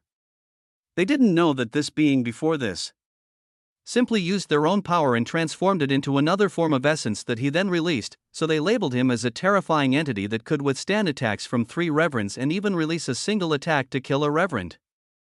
It was the beginning of a new legend that was etched just as the abyssal sanctimonious lands opened and the Ionic abyssal sanctity leviathans were released. One of the first beings to fall was actually a powerhouse of the noblesse as the one responsible for it all. Gazed out with utter wonder and euphoria as prompts cascaded before him in waves, an unprecedented achievement. You have extinguished the Ionic soul of an existence levels above you in power. The boundaries of loot and quintessence have strongly reacted as a truly quintessential cache is being born. Utmost multicolored brilliance shone around him as everything about the noblesse reverend emperor was devoured.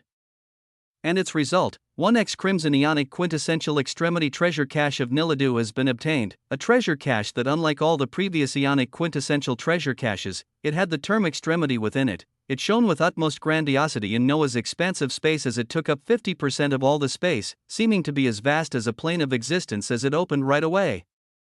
As if it couldn't contain the wonders within it, and even more unprecedented prompts fell before Noah. 1x complete Crimson 3 Ionic Pearl of Extremity has been obtained. 1x complete Crimson Ionic Pearl of Extremity has been obtained. 8x complete Obsidian Ionic Pearl of Extremity has been obtained.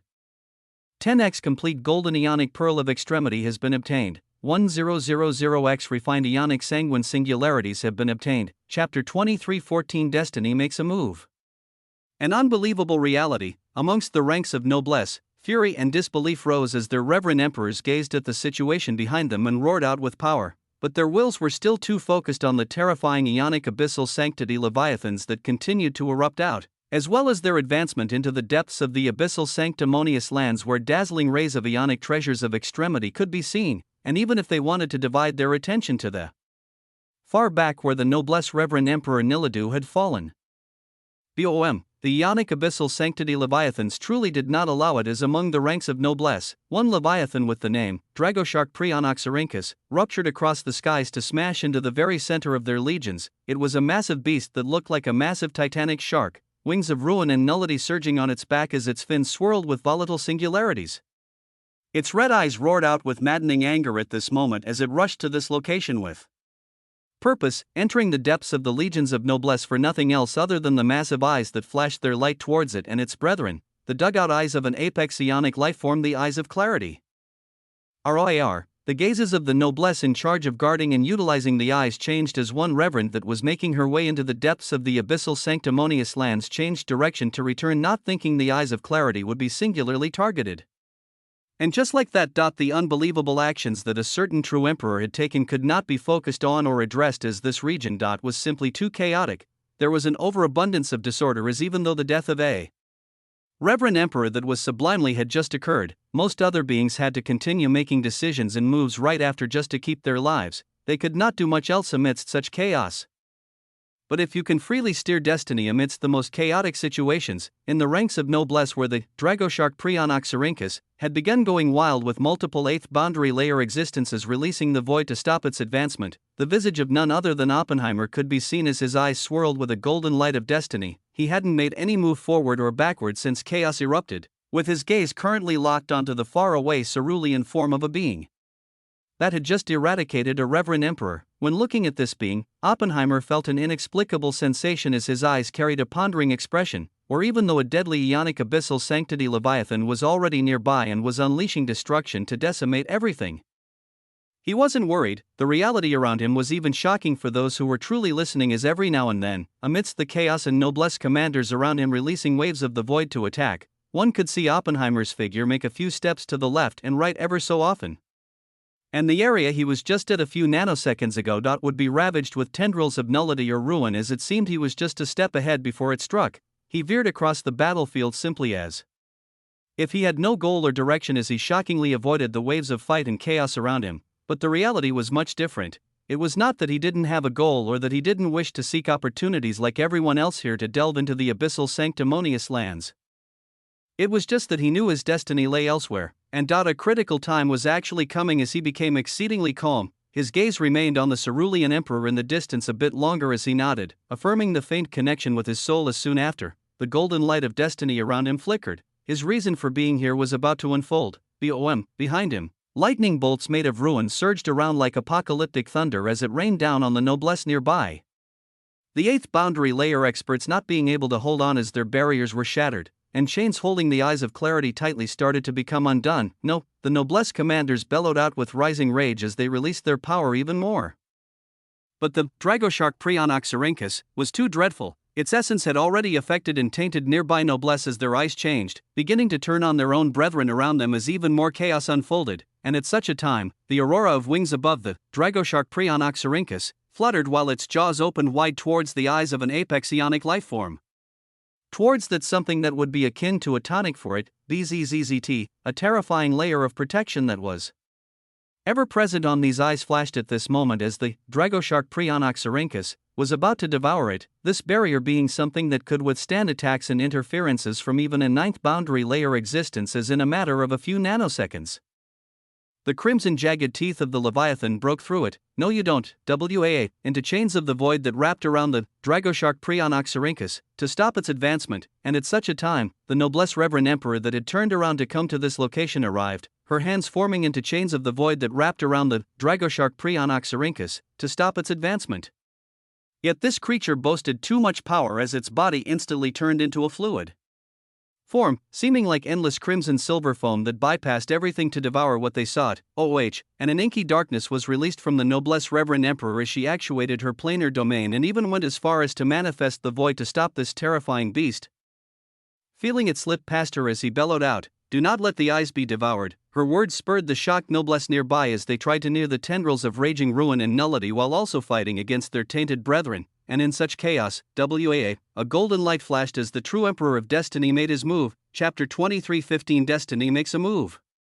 2. Sifting between the tendrils of nullity and ruin smoothly as destiny steered him, Oppenheimer successfully walked to appear in the middle of the two eyes of clarity that released a radiant light of power. A power that even passively kept the storm of nullity and ruin back, as these were the parts from an apex ionic lifeform after all. His heart resonated with his soul as a golden light began to cascade from him in shocking waves. While others came to these lands for opportunity, his was always right here. He waited for it. He could not bypass its protective layers and chains of control that the noblesse had inserted before, but now all of it was shredded apart as only a passive light of protection of an apex ionic lifeform remained. And at such a juncture, he made his move, shearing seas of golden waves of destiny erupted and coursed up the broken chains that used to control the eyes of clarity, hundreds of such golden chains forming and anchoring themselves onto the back of the eyes as soon after they began to pull. A vibrant golden sea erupted around him as a unique planar domain formed, the golden chains anchored to the eyes of clarity, releasing a halcyon wave that covered them as the pulling sensation became even more immense, and the golden light covering the eyes caused them to begin miniaturized as they were pulled back. And the myriad of golden chains snaked out like daggers on the other end as they became anchored and stabbed into the golden eyes of the true Emperor of Destiny, Crimson Gold. Blood erupted as immense pain coursed through him, but his expression didn't change as the light of destiny only became more potent around him, the eyes of clarity covered by it being pulled with even greater speed as they became even smaller, their destination already determined as chains of golden light pulled them towards the bleeding eyes of Oppenheimer.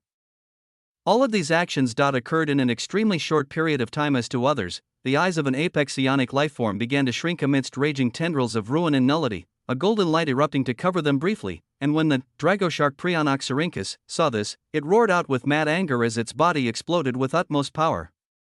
And a sea of ruin and nullity appeared in the skies as it crashed down cataclysmically to drown everything, and oh, the noblesse Reverend Emperor cried out as her body released profound dark brilliance, barely being able to see as the eyes of clarity shrunk and disappeared amidst the storm of ruin and nullity, and, boem, light flashed. Destiny bloomed, and pure wonder ensued as within the stellar back earth that was withstanding crashing waves of nullity and ruin, a figure breathing heavily could be seen as his eyes still maintained utmost calmness. His ionic soul was fully drained as it seemed like nothing remained, but this being opened his eyes in the next moment as a celestial and magisterial brilliance erupted from them. The eyes pulsed with wonder.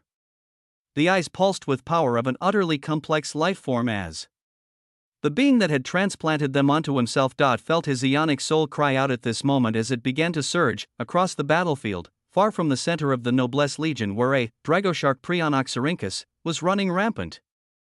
Noah's visage slowly lost its ionic arcane mana entity state as the highly draining sixth boundary layer of mana dynamics was deactivated, and his vibrant eyes were forced to gaze towards the faraway distance where he barely saw the scene of two massive eyes shrinking as a flash of golden light bloomed, a light he was all too familiar with as even amidst the chaos. His eyes provided clarity and they shone with a sharp light. Oppenheimer, he uttered the name of the anomalous being that had fractured the very fabric of reality as in his mind. Countless thoughts were computed within an instant. A section of his will was dedicated towards this issue as at this moment where he faced no deadly attacks from enemies for at least a few nanoseconds. Another major section of his will was focused on giving him yet another rebirth and transformation. It would of course be a rebirth due to the boons that came from eliminating a ninth boundary layer. Reverend Emperor, he had to move fast in this short period of time as like before. He sought to expand an instant into a much longer period of time with his main body in the infinite plane as deep in the source of reality. The effects of the feature of time dilation could easily be expressed, so he gazed at the most pristine loot to come from the death of a being many levels higher than him, complete Crimson 3 Ionic Pearl of Extremity, a type of loot of extremity that has a chance of coming out from defeated enemies that have at least reached the ninth boundary layer. This complete Crimson 3 Ionic Pearl of Extremity contains within it references to expand any concept to the ninth boundary layer, with the expanded concept having a ranking of a Crimson innate boundary at the very least. Consuming more complete Crimson 3 Ionic Pearls of Extremity on the same boundary will have a unique influence of enhancing the quality of the selected boundary, edging it ever close to the consummate boundary tier before it even reaches the 10th boundary layer, a loot with utterly shocking capabilities that should not exist. A loot that propelled a concept all the way to the ninth boundary layer, something that even the vast majority of the first generation of ancestral Lernians who had arrived into the havens of extremity billions of years ago had yet to achieve. Yet Noah unimaginably made it possible through his ridiculous concepts, and at this moment, he made a choice on what the usage of such a ridiculous loot would be without any hesitation. The complete Crimson 3 Ionic Pearl of Extremity shone with a blinding light of a singularity as Noah devoured it all instantly, and deep within his soul, rise a quintessence, the concept that defined him was roused. The concept that just with its advancement it would propel the advancement of all others forward. Chapter 23:16 Reverend. A great number of things were happening all at once as Noah had to prioritize multiple different things with his strong soul and bodies. He tuned out any background noise to focus on the glorious task at hand as just the beginning of the entrance into the havens of extremity. A day was barely considered to have passed, and yet towards the end of this day, he was on the precipice of reaching a stage of power that took others billions of years. The paths that different beings took were countless in nature as others may have slowly progressed across the boundary layers of extremity and experienced them slowly over time, but Noah was making incremental jumps within a matter of hours as the only way he could be like the masses. was to sit in his infinite plane and not be involved in anything. But even then, he would still grow at an exponentially faster pace than others. But when he did wade across the river of Providence, even more miraculous things happened as at this moment, the seventh boundary layer of quintessence has been achieved. His main body floated in the source of reality while surrounded by waves of blazing multicolored radiance. Quintessence surged around him as it continued to refine and strengthen his ionic quintessential mana soul, its elevation not being isolated to it, as the effects of this concept were simply too immense. His eyes were closed as he felt the wondrous unfolding changes across his aspects of existence. With prompts continuing to fall amidst the surge of brilliance, the eighth boundary layer of quintessence has been achieved, step by step, as if it were ever so damn easy for him. He crossed thresholds that held others back for billions of years. Something unique was that when his highest boundary layer was just the seventh boundary layer of mana dynamics, he had gained the fundamental change of his soul that was fully integrated with all parts of him, a hallmark of a being that had reached the ninth boundary layer. Irreverent, he reached this stage in the level of his soul way before he even neared the ninth boundary layer on any concept as what would happen now when he was actually on his way there. Hung in the depths of the infinite plane, Noah's figure released entirely too much multicolored light as the source of reality began to tremble. Outside of this space-time continuum, the Ionic Haven boundary space also began to seethe as with Noah's elevation the essence of quintessence flowing across the infinite plane also began to surge. The truly fantastical thing was that from the depths of the infinite plane in the source of reality, the potent aura of extremity was rising as its inhabitant and master reached a critical step. The ninth boundary layer of quintessence has been achieved. Plasmic waves of the essence of a ninth boundary layer concept of extremity surged madly as his bodies were swept in it. His origin cried out in euphoria as at the same time, the sources of extremity anchored within it released blinding radiance as they also surged. Noah had just achieved the ninth boundary layer of quintessence as even before he could adjust to and understand the changes, new effects of the elevated boundary of quintessence are being applied. The seventh boundary layer of loot has been achieved. The seventh boundary layer of blood has been achieved, an overabundance of change and information flowed in as Noah once more reeled himself in, his will organizing all caches of information as he focused to understand just what wonders quintessence brought forth from its new layers. The seventh boundary layer of quintessence, a myriad of concepts make who you are, with the most important ones bound to your very soul. In conjunction with the nature of mana dynamics and blood, all concepts that have their sources bound to your soul are spurred towards extremity, with a passive automatic quintessential extremity reality altering effect being applied to all your bound sources as their initial start points will always be at the third boundary layer of extremity. Thereafter, their rate of progression towards extremity will rapidly increase to reach your highest achieved boundary layer. The effect of this layer will be altered and vary when other beings reach it. What even, a description of a boundary layer that made Noah's soul momentarily question reality rose as at this moment, it was truly actions that spoke louder than words. The seventh boundary layer of quintessence spoke of applying an automatic quintessential extremity reality altering effect to all of his bound sources as their initial start points would always be at the third boundary layer of extremity.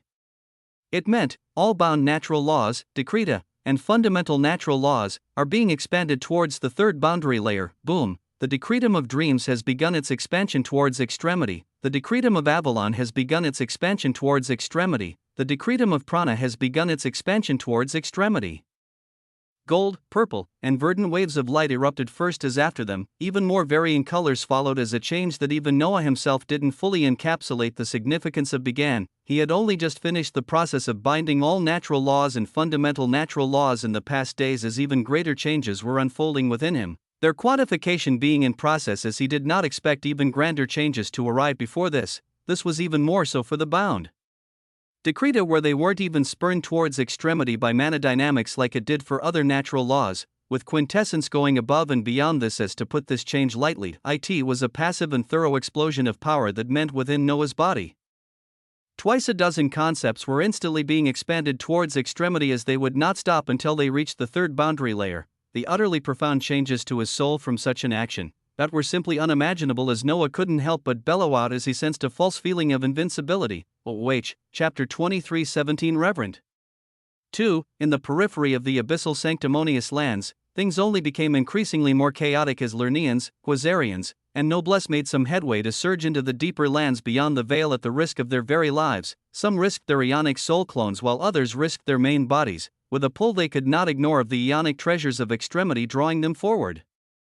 The noblesse, on the other hand, suffered successive losses at this moment as after one of their reverends inexplicably fell to an unknown combatant, and now the status of a treasure of great importance was unknown. Towards the center of the noblesse legions, the dragoshark Prion Oxyrhynchus reformed multiple times over as it roared angrily, the reverend noblesse above it doing the same as when the scene cleared somewhat while the sea of ruin and nullity faded. She and all other noblesse couldn't see the eyes of the apex ionic lifeform anymore. Find them. The eyes of an apex ionic lifeform cannot be destroyed so easily, the noblesse reverend roared out with power as she dove like an endless void towards the dragoshark Prion Oxyrhynchus.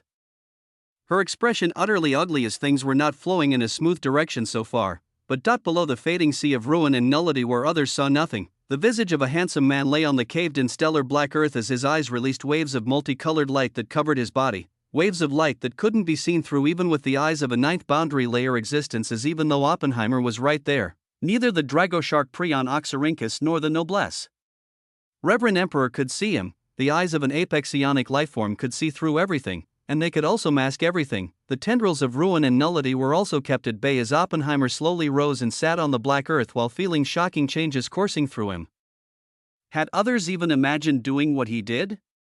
Even if they tried to do it, they may not be successful. After all, even the noblesse could only chain the eyes of clarity and use them in a restricted fashion that barely utilized 10% of their power, yet Oppenheimer had managed to pull them while they were at their lowest as he had now gained an unprecedented boon. As he sat on the black earth with tendrils of red and silver all around him, chaos unfolded as if it had nothing to do with him. Others couldn't even see him as he knew he would have time to absorb his gains. Or it should have been so, but he felt a piercing gaze focus on his location as if it was over and above even reverence. His dark hair fluttered gloriously as when he turned his head, his new eyes locked onto this gaze right away as far from his position. The being who had adorned a cerulean visage briefly and destroyed the ionic soul of a reverend noblesse could be seen, his gaze locked onto his newly transplanted eyes as Oppenheimer became increasingly more cautious. He felt endless power and possibilities in the other set of eyes as even the eyes of the apex ionic lifeform that was the true emperor of Genesis felt a sharp sensation tug on them at this moment. Destiny now swirled within them as feeling this unique and unknown situation unfold. Oppenheimer instantly made a move to consolidate his gains, his eyes releasing a blinding light as his figure buzzed with power. Burrowing into the black earth below him as he silently went towards the direction of the depths of the abyssal sanctimonious lands silently, he would first discern destiny and understand his enemy. Then he would make a move. The inheritance of the eyes of clarity in Noah's own eyes died down as he saw Oppenheimer's figure disappear. He sensed the connection and link between his current eyes and the eyes Oppenheimer had just taken, many thoughts and possibilities emerging within his mind as he thought of this being. There was chaos unfolding all around them, but nobody dared to near their position as even the Quasarian and Lernean reverends still floated in the distance carefully.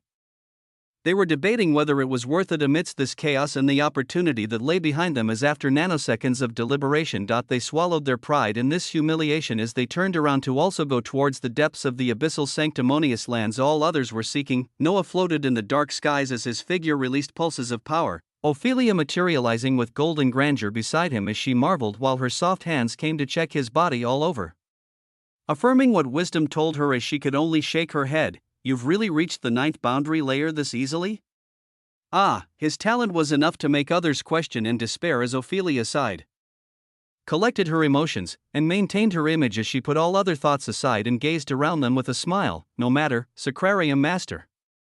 What shall we do now amidst all this, in this state of increasing disorder? Just how exactly would they move around Noah's true sanguine clone, tendrils of dream, Avalon, Prana, Fantasia, Apollyon? All the essence of the sources of Decreta began to bubble and form a shocking platform below his feet as they now carried traces of extremity. But this wasn't all.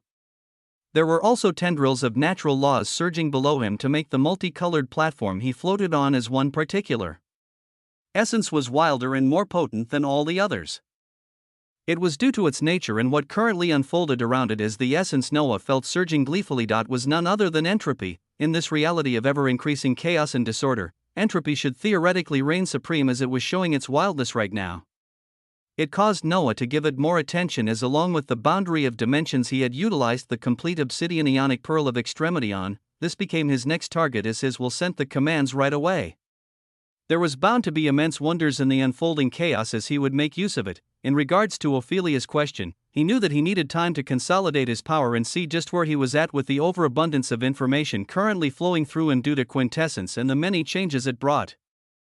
But at the same time, his eyes waited across the periphery of the abyssal sanctimonious lands as he did not focus on the ionic treasures of extremity all others surged towards in the distance. He looked at the ionic abyssal sanctity leviathans that all others were holding at bay and seeking to get past, while others may consider them hindrances. To him, their fantastical tonics and even more important than the ionic treasures of extremity, seeing their bodies surging with ruin and nullity already in the form of boundaries. Noah wondered what he could gain from them as he currently tried to obtain a precious few seconds to consolidate his gains and optimize his power. Chapter 23:18 Reverend 3. Waves of ruin and nullity cascaded all around him as his eyes were filled with an overabundance of clarity. His true sanguine clone had an even brighter luster of blue at this moment as mana dynamics surged powerfully around him, quintessence propping it up and many more sources within Noah with utmost radiance. Amidst all this chaos and battle, Noah calmly read everything before him as he spoke to Ophelia. It's messy and chaotic here while the abyssal sanctimonious lands hold unknown secrets.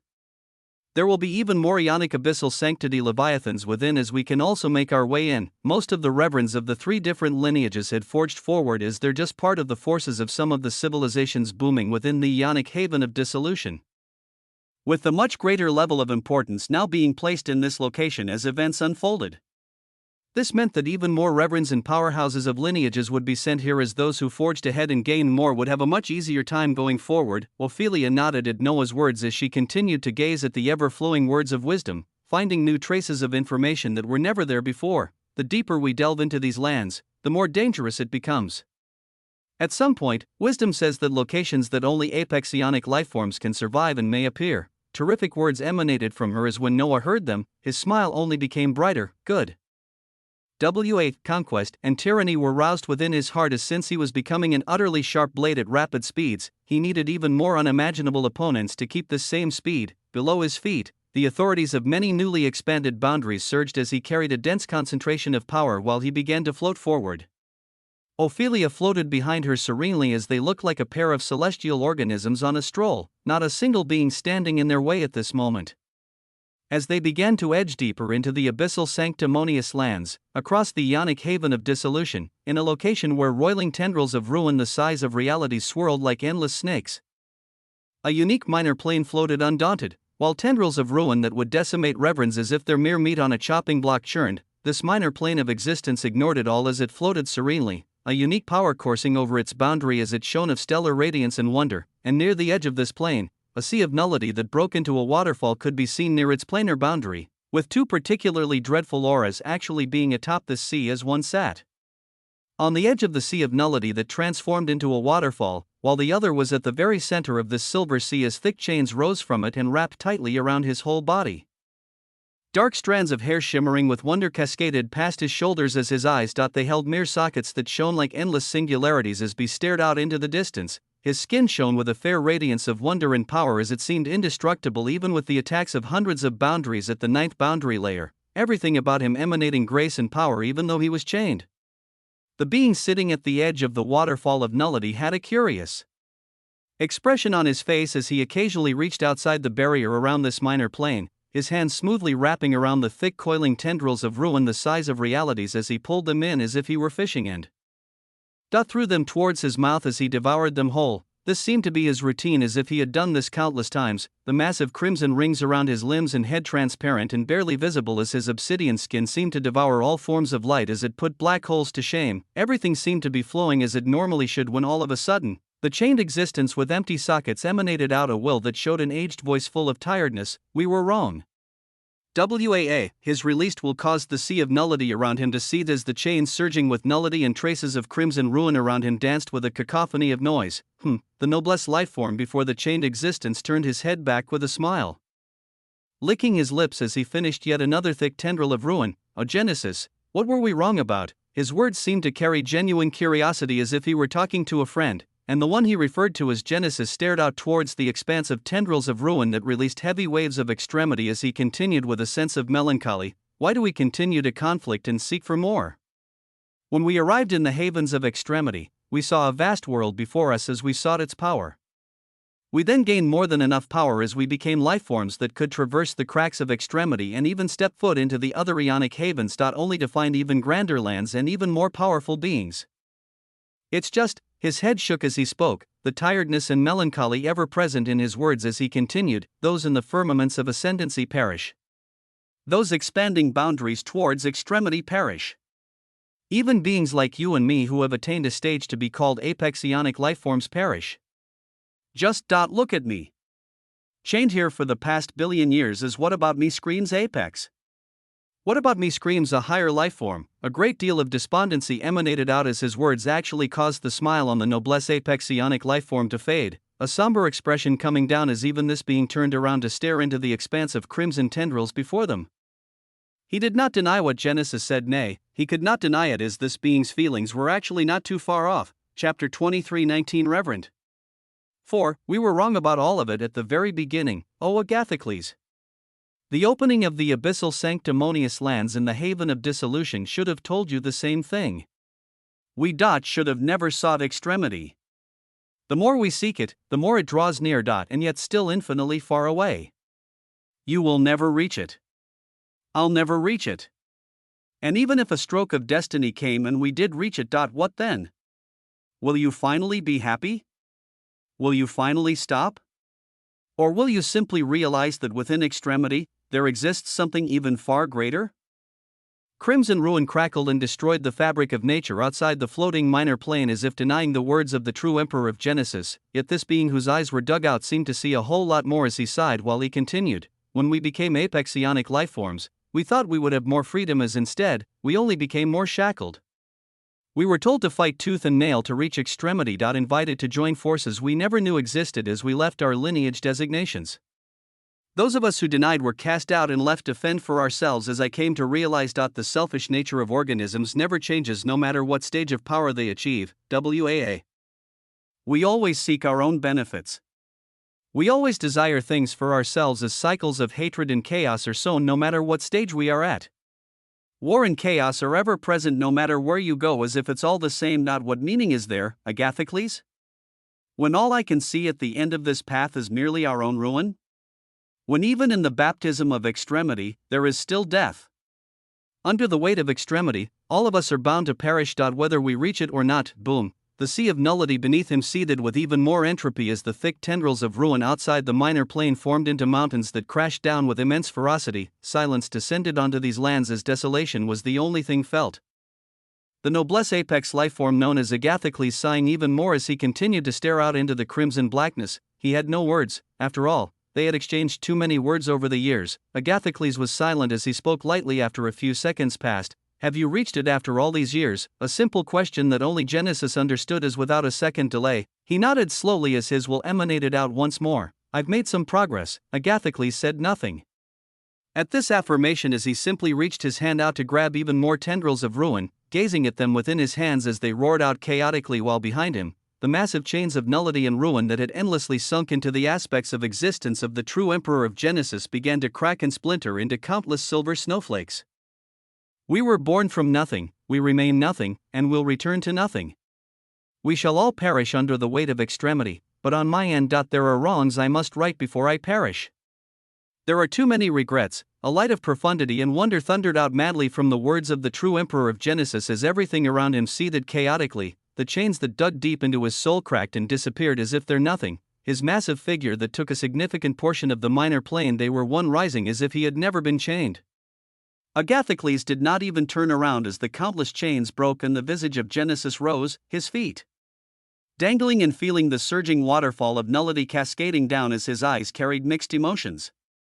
The two beings stared out into the expanse of crimson ruin as the visage of Genesis soon began to flicker, space folding in on itself as within moments, he disappeared. The only thing he left behind were a set of words. You were great company for all these years, Agathocles, SHA. With that, the true emperor of Genesis was gone, unshackled and unbound as he had reached an even greater stage of profundity. Agathocles continued to stare out past the boundary of the minor plane as his eyes trembled at this moment, a calm voice emanating from him as he sighed. The lands always seemed too grand and never-ending.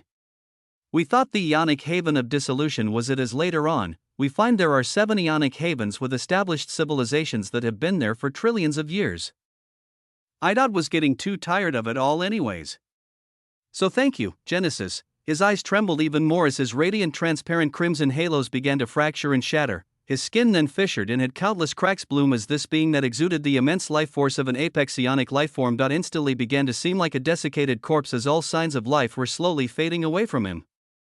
His very origin was destroyed long ago when Genesis had begun speaking, with Agathocles only realizing halfway through that he was already dead. The profundity of ruin and nullity within him that he believed in so much could do nothing to stop it, so he became calm and listened to the words of the being he had personally dug the eyes out of and watched as focused ruin and nullity surged into his vessels for many years while his aspects of existence should have been entirely shackled and unable to resist.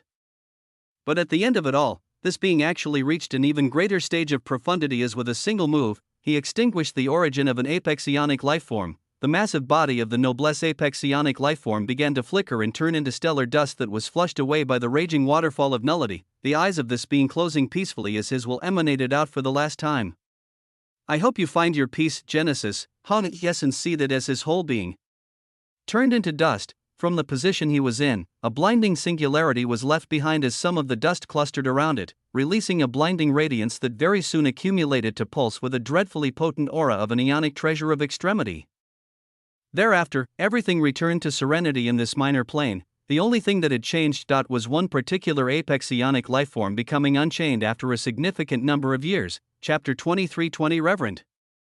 The indomitable power coursed through him as he engrossed constant waves of information while over 20 new concepts were expanded towards extremity, each one holding its own uniqueness that could fill up countless pages, but the most important one currently remained the core value that he brought up to the 9th boundary layer quintessence. He perused its details as he accepted the fact that somehow, he had truly reached the stage that those in the havens of extremity designated the experts of as Reverend.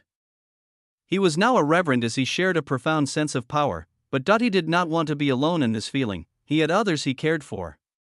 He wanted the same happiness he felt to also be experienced by them, so his will surged. His focus was placed on the dream-dimensional chassis that had arrived in the Abecedarian Sacrarium and were seeing its vastness with Ophelia in the lead. They had moved from the observatory as they currently floated in a junction of this plane of existence that had a nexus of stellar rivers of reality joining together, with all of them currently floating within a region of stellar purple-gold dust that bloomed from a dying singularity. Noah gazed at the people he had been through many journeys with as he exceeded them greatly in power in a short period of time, going from Adelaide, who helped him in the beast world, to the Kraken Atlantis, to Barbados in the demon world, to the Cthulhu and other terrors of his universe, to Lancelot of the Avalon dimension. All the way to Eowyn and what at the time were ridiculous capabilities with absolute dream authority, Guinevere, Arthas, Oldest Dream, and many others. He thought of all of this as he then looked towards Ophelia, an existence currently at the same stage of power as him, as who knew how much time would pass before Noah exceeded everything she knew. He had boundless levels of power and glory, but it did not have to be contained within him as he could always share it with those he cared about. I've always grappled with how to best provide you all with the same level of glory and power I experience daily. How to let you all have your own identities and goals if you wish to pursue them. His voice emanated out suddenly as all his people that were moving around and staring at the wonders around them while adapting to the heavy aura of extremity stopped to look towards him. Ophelia stopped talking as well as she listened with a meaningful smile as Noah continued, his gaze coming to land on Barbados, the necromancer of chaos, the demon lord that conjured legions of undead. His words caused Barbados' small figure to rise with power and intensity as his eyes turned towards another direction and continued, Tiamat, the dragon progenitor that reigned over lineages of dragons, dimensional rulers of minor planes of existence themselves, the great usurper that tears through the veils of dimensions. Noah gazed at multiple organisms and called out their names and titles as after gazing at a certain amount he addressed them all grandly. Do you all desire your names to ring out from the souls of countless organisms once more? To be echoed out in the vastness of extremity. Utmost radiance shone around him as he waved his hands to reveal hundreds of dazzling singularities that were complete golden ionic pearls of extremity, with a few complete obsidian ionic pearls of extremity mixed in, just a fraction of the loot he had gained from his single attack on the legions of noblesse, Lernians, and Quasarians, loot that granted 3 boundary layers to any concept as he had no need for hundreds of them when all sources bound to him were already being passively elevated by his boundary of quintessence at this very moment, so he laid out these halcyon singularities as he continued. It's all possible with the vastness of extremity, with the vastness of the havens of extremity that would take time for even I to cover everything. If you so choose, take these pearls of extremity. And once you do, you shall stretch out across this ionic haven of dissolution and spread word of quintessence.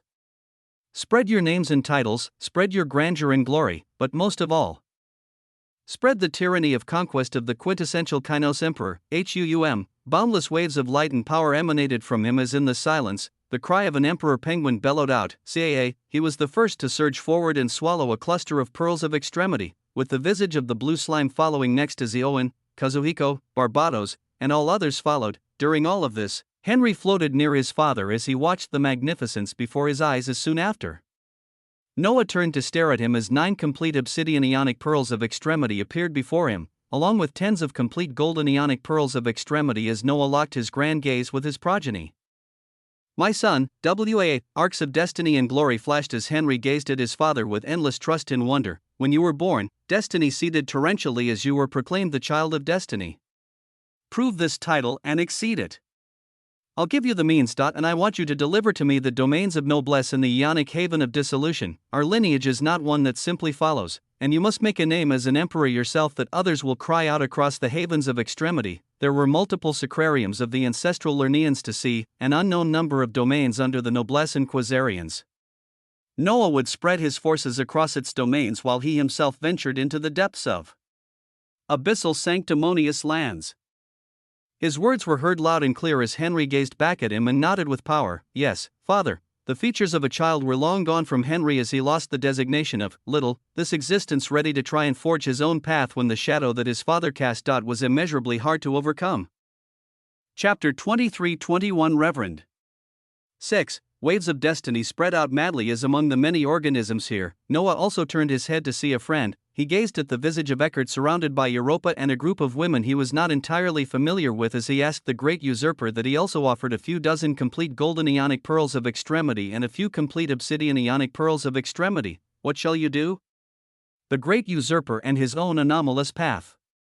Just which direction would he now follow? Eckhart smiled at Noah's question as he gazed out into the blackness of stellar light and replied lightly, there should be more than this ionic haven of dissolution, right? I shall also head out and forge my own name and path. Maybe I'll find what I seek in extremity. What did the great usurper seek? With his path of domination and idleness, just what would the havens of extremity provide for him? Nobody knew what the future held, but the aura of boundaries whipped around him and those nearby as decisions were made, paths were chosen, choices were made. No matter what occurred in the future though, quintessence was bound to spread. Quintessence. Noah repeated this concept over and over again as he now gazed at the neatly formulated details of its upper layers. It was said in the past that the closer one went towards extremity, the more that paths converged as a single concept could very well act offensively, defensively, and have its own auxiliary features. Concepts of seers or augurs who expanded destiny, fate, or wisdom did not mean they would have low fight power, where apart from their foresight their future boundary layers had their own variation of deadly offensive capabilities. The closer one went towards extremity, the more that all paths and concepts converged. The 8th boundary layer of quintessence, your ionic quintessential mana soul has already integrated to all parts of you and achieved ionic soul sublimation. Quintessence wants to take things a step further and begin your transformation into an apex ionic lifeform. The effects of passive soul refinement and strengthening being boosted to a quintessential level is in addition to the augmentation of 1,000% provided by the 5th boundary layer of quintessence. The augmentation of 10,000% to all ionic parameter values is granted with this boundary layer. The 9th boundary layer of quintessence, an important threshold has been crossed as quintessence begins to proliferate to the reality around you. Up to 9 boundaries can now be deemed quintessential as all the boundaries deemed quintessential can now be passively elevated an additional layer for a total of 3 quintessential apocryphal layers. The only limitation is the application of the quintessential apocryphal layers being applicable only to the highest level that quintessence itself has reached. As quintessence becomes more pervasive, your authority over multiple areas also increases as your authority to peer into the ionic annals of extremity is further expanded with its cost reduced. Your distinction as a quintessential ionic curator becomes even more pristine as you can manipulate your presently unfolding history that is being written in the ionic annals of extremity with even more ease. Quintessence nudges you forward to inform you that with its efforts in elevating your soul and this expanded authority as a quintessential ionic curator, the time has come for you to expand it and all others to the consummate boundary tier. Pure glory was in the details of the 8th and 9th boundary layers of quintessence as they opened the path forward. An expansion to what the designation of quintessential would do, an expansion to the authority as a quintessential ionic curator. When he looked at the abundant information, Noah knew that all he had to do was utilize a single complete obsidian ionic pearl of extremity to expand a boundary to have 6 true boundary layers, and the moment he deemed them quintessential to apply the 3 quintessential apocryphal layers. They would reach the 9th boundary layer. It meant that in the next few moments, loot could reach the 9th boundary layer, blood could reach the 9th boundary layer, dimensions and entropy could reach the 9th boundary layer. 9 chosen boundaries could ridiculously be expanded to such a high stage where only the most powerful of reverends had reached across the civilizations of the Ionic haven of dissolution, the only exceptions being anomalous entities in existence truly attuned with extremity. This was why quintessence paved the way forward. Theta Emmet was the first to reach the 9th boundary layer, and yet its first influence could bring 9 other boundaries to its level. Another was to grant Noah the power and authority to reforge his boundaries to the consummate level. Billowing waves of multicolored grandeur overflowed from the visage of his dream-dimensional chassis as he oversaw his people beginning to emit waves of extremity, his sun to his right erupting with the light of the boundary of loot, quintessence, and blood beside him as his handsome figure showed abundant regality. Adelaide calmly watched to his left as she didn't rush forward to consume the pearls of extremity. She knew herself well and what she wanted as she was a queen. Her king would grant her even more than this as she did not need to put herself on the front lines, so she only smiled as she watched the unfolding grandeur before her. Such a scene was to set her ahead in Noah's mind as he began to send out multiple commands with his very soul. The first command was the deactivation of the effects of quintessence on the boundaries of loot, blood, dimensions, and entropy among others as they all showed only their true layers. He then devoured multiple complete obsidian ionic pearls of extremity as all these boundaries would be propelled to the 6th boundary layer, and after this was achieved, he would designate them quintessential and instantly bring them to the 9th boundary layer, and at the same time a terrific light of the authority of the quintessential ionic curator began to shine as he wanted to see just what a boundary at the consummate level entailed. Chapter 23-22 Across the Lands. An eerie calm settled. Under the manipulated flow of time and the source of reality, Noah's body aptly controlled the surging flows of essence as after the eruption of radiance from quintessence reaching the 9th boundary layer and multiple other concepts being expanded towards extremity, he pulled everything towards his main body as his skin was the only thing releasing a blazing contained luster. Any radiance that erupted out shone on his fair stellar skin as he currently had a wild visage, his figure continuing its transformation constantly as his sense of beauty and handsomeness became more and more otherworldly. The closer one was towards extremity, the more pristine and glorious they became. The number of high-quality concepts they had going towards extremity counted as well, with Noah having an obscene number that propelled his soul forward as his ionic soul values broke past 800,000 seconds ago and continued ascending without stopping. Such a high number was the reason his authority as the ionic quintessential curator was expanded, where it was a long way away from the few thousand he initially had when he altered his recorded history to make all his boundaries at the crimson innate boundary level. So when he initiated ionic quintessential curator right now, he expected grand changes as his main body closed its eyes, containing the radiance within as his soul was taken to another location, a location that was extremely far away and also unimaginably very close. The distance of such a place did not matter as it could be accessed normally so long as one had a consummate boundary at the 7th boundary layer or more. It was the fringes of the ionic annals of extremity. Radiance overflowed as he delved deeper into the fringes easily now, his soul that much stronger as he saw the runic ecritures forming into pillars of multicolored light, and around these pillars the same stellar golden, obsidian, and crimson-colored scrolls floated in space calmly as they contained everything about him. The golden scrolls had the designation of Genesis, the obsidian scrolls had the destination of Chrysalis, and the stellar crimson scrolls that remained utterly empty were labeled Extremity. His gaze floated towards the dazzling obsidian scrolls of Chrysalis once more, seeing the breakdown of his own life as he focused on the set of scrolls that were designated as Boundary Expansion. A massive ancient-looking obsidian scroll unfurled as dazzling details showed themselves. Uniquely, he now saw a scene different from before where he saw an illusory image of himself at the very center of the scroll.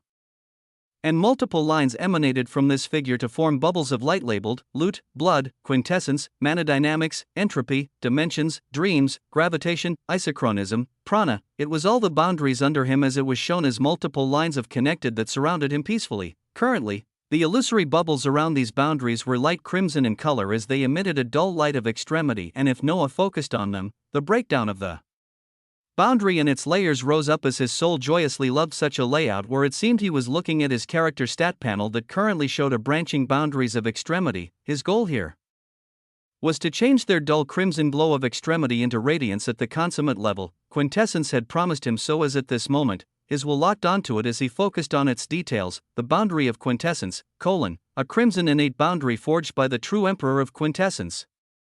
Currently, 9 boundary layers have been achieved as its prowess sits at the very top among the expanded concepts towards extremity of the same tier.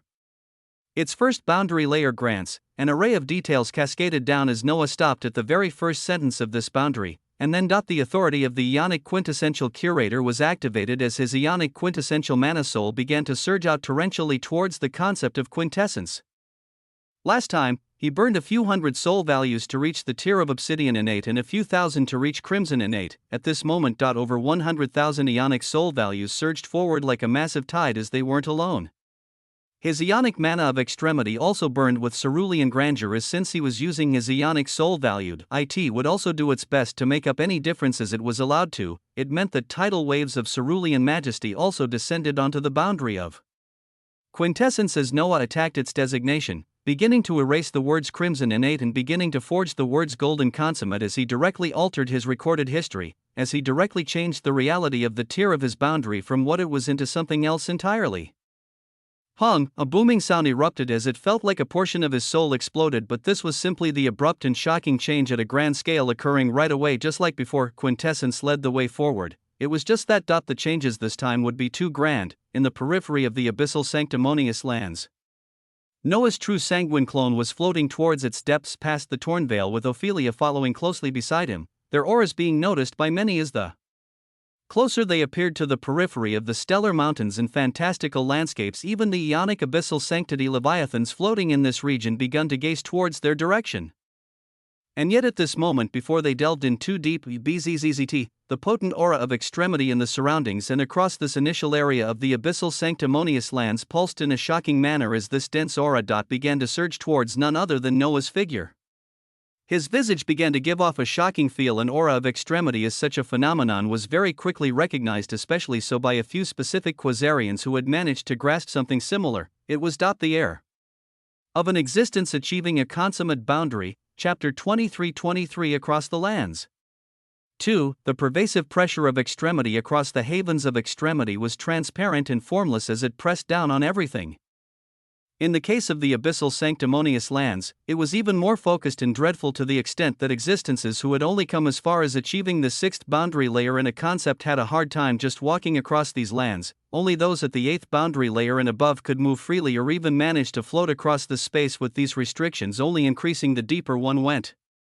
This was one of the secrets of this domain and why these lands were places where Ionic treasures of extremity could bloom. One of them was this immense pressure of extremity, and the other was the extremity vein of dissolution coursing somewhere within these lands, and at this moment, the palpable pressure descending on everyone could be seen actually being absorbed by a single being, with the very nearby mountains of the abyssal sanctimonious lands pulsing with radiance as it seemed like a whirling transparent storm formed with a single figure at the very center absorbing everything. His figure gave off an abrupt increase in grace and power as he began to emanate a potent aura of extremity, something that only beings like Prince Segudin and Reverend Emperor Septimius gave off on this field of battle. Currently, one of the most powerful beings here, Reverend Emperor Septimius, turned around from the depths of the abyssal sanctimonious lands he had reached as his gaze became solemn at this moment. The Quasarians were the only lineage apart from the 4th lineage full of secrets and mystery in the Ionic haven of dissolution that had a consummate boundary. The noblesse did not have one. The ancestral Lernians didn't have one. Only they, and the unique civilization that seemed to have walked these lands for many years before they came, held something as pristine as a consummate boundary as it distinguished them in power. Even though it was not a boundary all Quasarians could learn, as it had the prerequisite of an existence needing to achieve at least the seventh boundary layer before they could expand the first layer of the consummate boundary, it was still something that even made their apex ionic lifeforms utterly dreadful. To see an existence who seemed linked to the ancestral Lerneans show off an aura of such a boundary? It did not evoke any good feelings in the soul of Quasarians. At the same time, the ancestral Lerneans gazed at this scene and the visage of Ophelia near this being as their complex expressions were filled with doubt and happiness. If they cleared up whatever misunderstanding this situation around them caused, it meant that their lineage of ancestral Lerneans had produced a consummate boundary and could move forward even further. Hong, a brilliant multicolored pillar of light shot out. With the figure of the true Emperor of Quintessence at the center, the potent aura of extremity barreling into him as one could see pieces of his skin bursting and disappearing as even more radiant skin bloomed. An air of immense power and tyranny surged out as before his eyes. The golden consummate boundary of Quintessence has been born. A fantastical prompt appeared, and the moment it did, the birth of a consummate boundary was cemented as those he had allowed to learn it. BZZT, that also shared in his glory, is beside him. Ophelia also gave off a terrifying wave of power as even she gazed towards Noah in shock. Even wisdom did not foretell this, as her light brown radiant skin was replaced by an even grander layer of brilliance. Amidst all of this, the man beside her sensed the profound aura of extremity he carried as he took a single step in the skies, and his figure instantly disappeared, as apart from just being able to fly in this restricted space, he could now even twist the space-time continuum to appear from one location to another as he instantly got past the torn veil that others had just crossed while putting their lives on the line. His actions roused the Ionic abyssal sanctity leviathans as a few that floated grandly atop stellar mountains holding Ionic treasures of extremity roared out in low tones. But he was not done. Theta M, even before the potent aura of extremity from a single boundary reaching the consummate tier was done. His figure blared out again as this time, a golden pillar of light joined the multicolored one to shine around him. It caused the jaws of the myriad of boundary expansion realm experts here who were still following what this meant to almost drop on the stellar black floor as it showed. A second concept also reaching the tier of consummate at this very moment within this being. It was unimaginable as once more before the eyes of this being, another prompt rose as behind the scenes, hundreds of thousands of Ionic soul values whipped from his soul to change his recorded history as an even more obscene amount of Ionic mana of extremity accompanied this process. The golden consummate boundary of Lut has been born. WAA, a halcyon light accompanied the multicolored pillar of light around him as the air of extremity he gave off became even more concentrated, his visage feeling stifling to others as he released an air of wildness akin to the leviathans who lived in these lands since ancient times. ROAR, his rising aura of extremity caused many eyes to lock onto him as the Ionic abyssal sanctity leviathans felt like their prestige and dominion were threatened. Deep roars booming out, and an instant later, an Ionic abyssal sanctity leviathan moved with pristine glory, a creature with the name of Varicella Emperor Kong, booming out as it looked like a celestial ape with black and crimson fur, its massive limbs crashing down like two mountains towards Noah's figure as they pulsed with seas of ruin and nullity. The Varicella Emperor Kong arrived in an instant to appear before him, and yet what he did next caused the hearts of many organisms here to lurch against the oncoming limbs that seemed like mountains that could shatter an average ninth boundary layer expert. He rose a single hand upwards as the moment it arrived, PAH, space buzzed, fissured, and cracked all once as the unstoppable force that the Varicella Emperor Kong had displayed was actually received and dispelled in an instant with what seemed to be the force of his body alone. His visage looked utterly dominating and majestic at this moment as immense silence reigned. Chapter 23-24 Across the Lands. 3. Oppressive, mighty. This was the sense of awe and wonder that the true Emperor of Quintessence currently showed as his figure continued absorbing the potent aura of extremity. The pressure he released only building up more and more as his power rose to the extent that with his hand alone he could rebuff the strike of a creature that oppressed average reverence. Others may look at this with sheer disbelief, but to some of the most powerful organisms here, they understood the power that an Ionic soul sublimation expert could achieve. They knew that at that point, the soul was fully integrated into all aspects of existence as any part of one's body could display their strongest capabilities. So Noah stopping the mountainous limbs of the Varicella Emperor Kong smashing down with his bare hand was also something that could have been replication if he cast a barrier or defensive shield or anything that could display his power, but of course, it remained an astonishing scene as it showed just what the immensity of the boons were currently unfolding as Noah made way for consummate boundaries. A heavy aura that made others feel stifled. Oppenheimer stared at such a being closely now while he stood near a radiant mountain to the left of where boundless chaos currently unfolded. The eyes of the apex ionic lifeform in his sockets were supposed to analyze and break down his secrets like all others, but Oppenheimer squinted and became somber. When he now gazed at the ionic abyssal sanctity leviathans, or the most powerful organisms under the Quasarians, ancestral Lernians, and noblesse, he could very clearly see their identities and destiny as the eyes of clarity unveiled it all easily, but with this being, no information that wasn't already known could be obtained, even with the eyes of an apex ionic lifeform. He couldn't see this being's details or destiny. The only thing was what was already known by him as he affirmed his suspicions: the true Emperor of Quintessence. The one who had risen from the very same barren lands he came from as he foiled what he had planned with these planes of existence. He should have been many billions of years younger, and yet he was somehow releasing the air of consummate boundaries at this moment as he seemed to equal or exceed average reverence. It only showed how much of an anomaly this being was. Throughout his life, Oppenheimer had seen and overcome special existences with unimaginable destinies. Chosen emperors and destined emperors, organisms meant for greatness. And he exceeded them when he was not anywhere close to their destined fortune, but he hadn't met a being like this, and this was more so affirmed as while this existence rebuffed the strike of a varicella Emperor Kong, his austere body giving off waves of potent aura of extremity didn't pour attention into the ionic abyssal sanctity leviathan tight before him as his eyes gazed over the radiant mountains outstretched before him, only for his gaze to land on and focus on the mountain that Oppenheimer currently stood beside. The dazzling eyes of this being releasing a providential aura felt like they locked with his eyes again, even though he should be invisible and unseen to others as Oppenheimer sighed. Destiny told him that his only opportunity here were the eyes of clarity, as attaining anything else was off the table, but he still wanted to try after obtaining the eyes of an apex ionic lifeform. As he delved deeper into the abyssal sanctimonious lands, he now affirmed why no opportunity here was his, as staying here was too dangerous when this anomaly was showing himself. He had to do what he did before. Learn about his enemy, understand him better than he understood himself, only then would he be victorious. He turned and gazed at the aura of ionic treasures of extremity around him as without a second of a delay, the spatial continuum around him twisted as he took a step. He instantly traversed a vast distance to instantly appear past the area of the torn veil as he left the depths of the abyssal sanctimonious lands.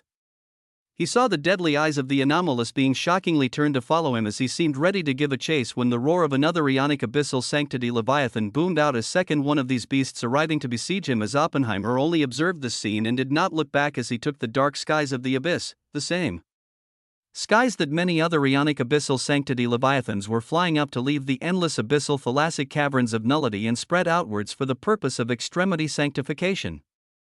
Oppenheimer's figure quickly followed this path to ascend out of the abyss, something that all those at the seventh boundary layer and below would find impossible for them to do in the very near future, as only truly powerful eighth boundary layer existences and above could leave the abyss after they had entered. A glow of clarity covered him as he trusted in the senses that got him where he was today. He left the lands others considered a great opportunity instantly as the enemy that had locked onto him currently. He was someone that needed a great deal of planning to face. There were other abundant opportunities with the eyes of clarity stemming from an apex ionic lifeform he now held with them, but he even felt like he could cross the walls of the ionic havens that only apex ionic lifeforms could traverse, so he would seek destiny carefully as he moved. His eyes turned around to the abyss one last time as he continued to see the radiance of this being, his eyes solemn as he disappeared while leaving behind simple words: "Wait for me, O true Emperor of Quintessence." With a glimmer of unseen light, Oppenheimer disappeared as he left this region and passed the torn veil. The visage of the true Emperor of Quintessence only released grander radiance as a third light of crimson consummate brilliance shone at this moment that caused all others to be gobsmacked. Chapter 23-25 Across the Lands. 4. A multicolored and golden radiance had surrounded him as they represented two consummate boundaries from their pristine pressure, with this alone causing reverence to turn solemn and pay even greater attention to this being. But he was not done. While the varicella Emperor Kong was stopped by his right hand as he seemed like he was holding off an obsidian crimson mounting, another ionic abyssal sanctity leviathan attacked. It was a massive verdant spider with white stripes that had the dazzling destination of arachnoid prion queen, as it released a web of crimson silver light that could encompass all of reality, and at such a moment, a crimson pillar of light was added to Noah as yet another prompt appeared. The golden consummate boundary of blood has been born. Golden, This was the only stage of consummate Noah could currently achieve, as it was a heavy jump from the tier of innate to consummate, where he knew to take his concepts from golden consummate to obsidian and later crimson consummate would be something he would struggle to do for the days and weeks to come. But he felt his power scaling upwards once more as his used up ionic soul values were forcefully being regenerated just as rapidly as he was using them, his left hand rising towards the encompassing web of ruin and nullity as scathing cerulean flames composed of infinity symbols bloomed to hold back the arachnoid Prion Queen and its attack. Two creatures exceeding average levels of power of reverence attacked him as he rebuffed both of them at the same time, his main body beginning to peruse the shocking changes brought by his boundaries being taken to the consummate tier as his true sanguine clone here. He could allow it to go wild to feel this power in real time. Towards the ionic abyssal sanctity leviathans releasing an air of wildness and brutality, he bellowed out with a royal air of tyranny and even greater wildness as his right hand clamped onto the crimson-black fur of the Varicella Emperor Kong, his ionic quintessential mana soul expressing its power through his body as he fantastically applied force and moved the towering mountain that attacked him as if it was an object that could be lifted. BZZT, reality cracked and fissured as while bellowing out, he was actually capable of moving the body of the Varicella Emperor Kong as he hoisted such a mountainous creature and chucked it towards the arachnoid Prion Queen. His figure then barreled towards the both of them with shocking vigor and celestial stellar might as he seemed like a creature even more ancient and wild than them, a creature forged in the pressure of extremity for an unknown number of years. The endless stretches of the ionic haven of extremity seemed insurmountable for some, but eventually, even they had an end to those truly powerful. Eventually, one could see their defined borders, where they began and where they ended. In the deepest reaches of the ionic haven of dissolution that even the ancestral Lernians had not yet reached, a massive concentration of potent essence of extremity formed into a hazy billowing fog that seemed like a sentient entity that could swallow any beings below the stage of apex ionic lifeforms with ease. This billowing fog stretched out linearly in all directions as right at the point where it connected to the skies and the vibrant earth, incandescent ionic treasures of extremity grew in abundance as they sparkled with pristine radiance. They were forged over an unknown period of time as the potent aura of extremity transformed even common herbs into profound wonders. At this moment, the billowing cloud that was simply part of a massive spacetime continuum barrier began to roil and flicker as in one particular area, it began to open up as a verdant light shone through, a light dot of pristine wonder and closeness towards extremity as it seemed to be almost there, a light of an apex ionic lifeform that held such volume and breadth that it could encompass all other lifeforms with ease. Such a light blared out as the unmovable fog that nobody below the stage of apex ionic lifeforms could traverse parted, an existence stepping out as his hair shone with a verdant gold radiance, a dazzling verdant gold robe draping over him as it put all epic relics to shame. This being remained in the periphery of the billowing dog as he did not step out of it, his hands only waving forward to release a verdant point of light that began to enlarge into a massive green platform that revealed the auras of existences that even the weakest of dots seemed to be that of reverence, who had at least 9 boundaries at the 9th boundary layer. As for the most powerful dot, their bodies carried a sense of grace and grandeur of consummate boundaries as the very potent pressure of extremity swirled around them peacefully. Their number reached twice a dozen as the apex ionic lifeform who had transferred them across the cracks of havens looked towards them calmly as his resonant voice rang out. The extremity vein in the youngest haven has begun its initiation as the process of sanctification is underway in this haven. If you can reach the depths of the initiating extremity vein of dissolution and obtain the extremity panaceas, you will achieve an extremity foundation akin to the legends you admire and hear of now before you become apex ionic lifeforms. Such a foundation is critical in reaching extremity in the future. So use any means necessary to obtain it. An austere air of power and wonder surged out at his words as among the twice a dozen auras on the verdant platform he had released, a devilishly handsome man with regality and nobility dripping from every part of his body spoke out. Our actions towards the aboriginals in the haven, his words were cold and callous as if he didn't consider those in this haven anywhere near as pristine as himself and the others here. The apex ionic lifeform still in the billowing fog of extremity waved his hands dismissively as he replied while the fog began to envelop him, "Go easy on them. They also have the right to fight for the opportunities of their haven, but they will not be able to hinder you all in obtaining what you want." Dazzling waves of extremity surged in the surroundings as unique existences arrived in the ionic haven of dissolution after crossing the crevices between different havens. They were unique and powerful. But they weren't the only ones, as from other havens, those similar to them were arriving around the same time as the initiation of the extremity vein of dissolution was something significant. Chapter 23-26 Across the Lands. The existences from other havens on the cusp of becoming apex ionic lifeforms were moved across the walls of havens to appear into the past haven that began its extremity sanctification, but even among these existences, there were some of truly special standing and dispositions who also arrived, in a region filled with raging storms of nullity and ruin. The billowing fog connecting endless the skies and earth rolled and opened calmly as two figures stepped out of it. One was an aged old man, with radiant red and gold hair neatly trimmed, a pair of small crimson horns rising from the top of his head as his face was full of vigor and life as a clean goatee shone with radiance. His eyes sparkled with immense knowledge and mystery as he gazed at the roiling lightning and thundering of nullity and ruin as he smiled, speaking towards the young woman beside him that he pushed forward. Just obtain the extremity panacea to set up your foundation, I am. Leave the rest of the opportunities for the aboriginals of this haven. It was meant for them to forge their path anyways. Not an ounce of authority could be felt from his words. From all accounts, he actually seemed like an entity full of mysteries, no ounce of danger or aura raging around him, as it was extremely unique to see. The young woman he talked to was slim and slender, with similar fiery red gold hair snaking past her shoulders as she held a single stellar crimson horn sprouting out of her forehead. Her aura was strong and filled with regality as over a dozen boundaries at the very peak of the 9th boundary layer silently coiled around her, a smile of power and humility radiating from her face as she waved towards the old man behind her. Don't worry, Grandpa Daichi. Even though other treasures exist to build an extremity foundation in our vaults, nothing beats the extremity panacea from a waking extremity vein. The panaceas coming from this haven of dissolution will be the last in all the 7 havens, as the last generation of existences to reach extremity will be born from them. Providence tells me my path will start here. Her words caused the surrounding essence to surge cheerfully as they carried shocking power. The one she referred to as Grandpa Daichi nodding lovingly at her words as the stellar fog calmly began to wrap around him. Before he left, his hand flickered lightly as he released an aura for the first time, this light coming to land on Iam to her own surprise as she shook her head wryly soon after. But this flash of light caused the nearby nullity and ruin to tremble and calm down, their tendrils even bowing towards it in shock, as it was a light that exceeded all boundaries. It was a light of a concept that had truly reached extremity, extremity. Such a light landed on Iam as who in this haven could even dream to do anything against her. Her crimson horn flickered and absorbed the light of an unknown concept of extremity as she bowed towards the fog before turning around and taking a step forward.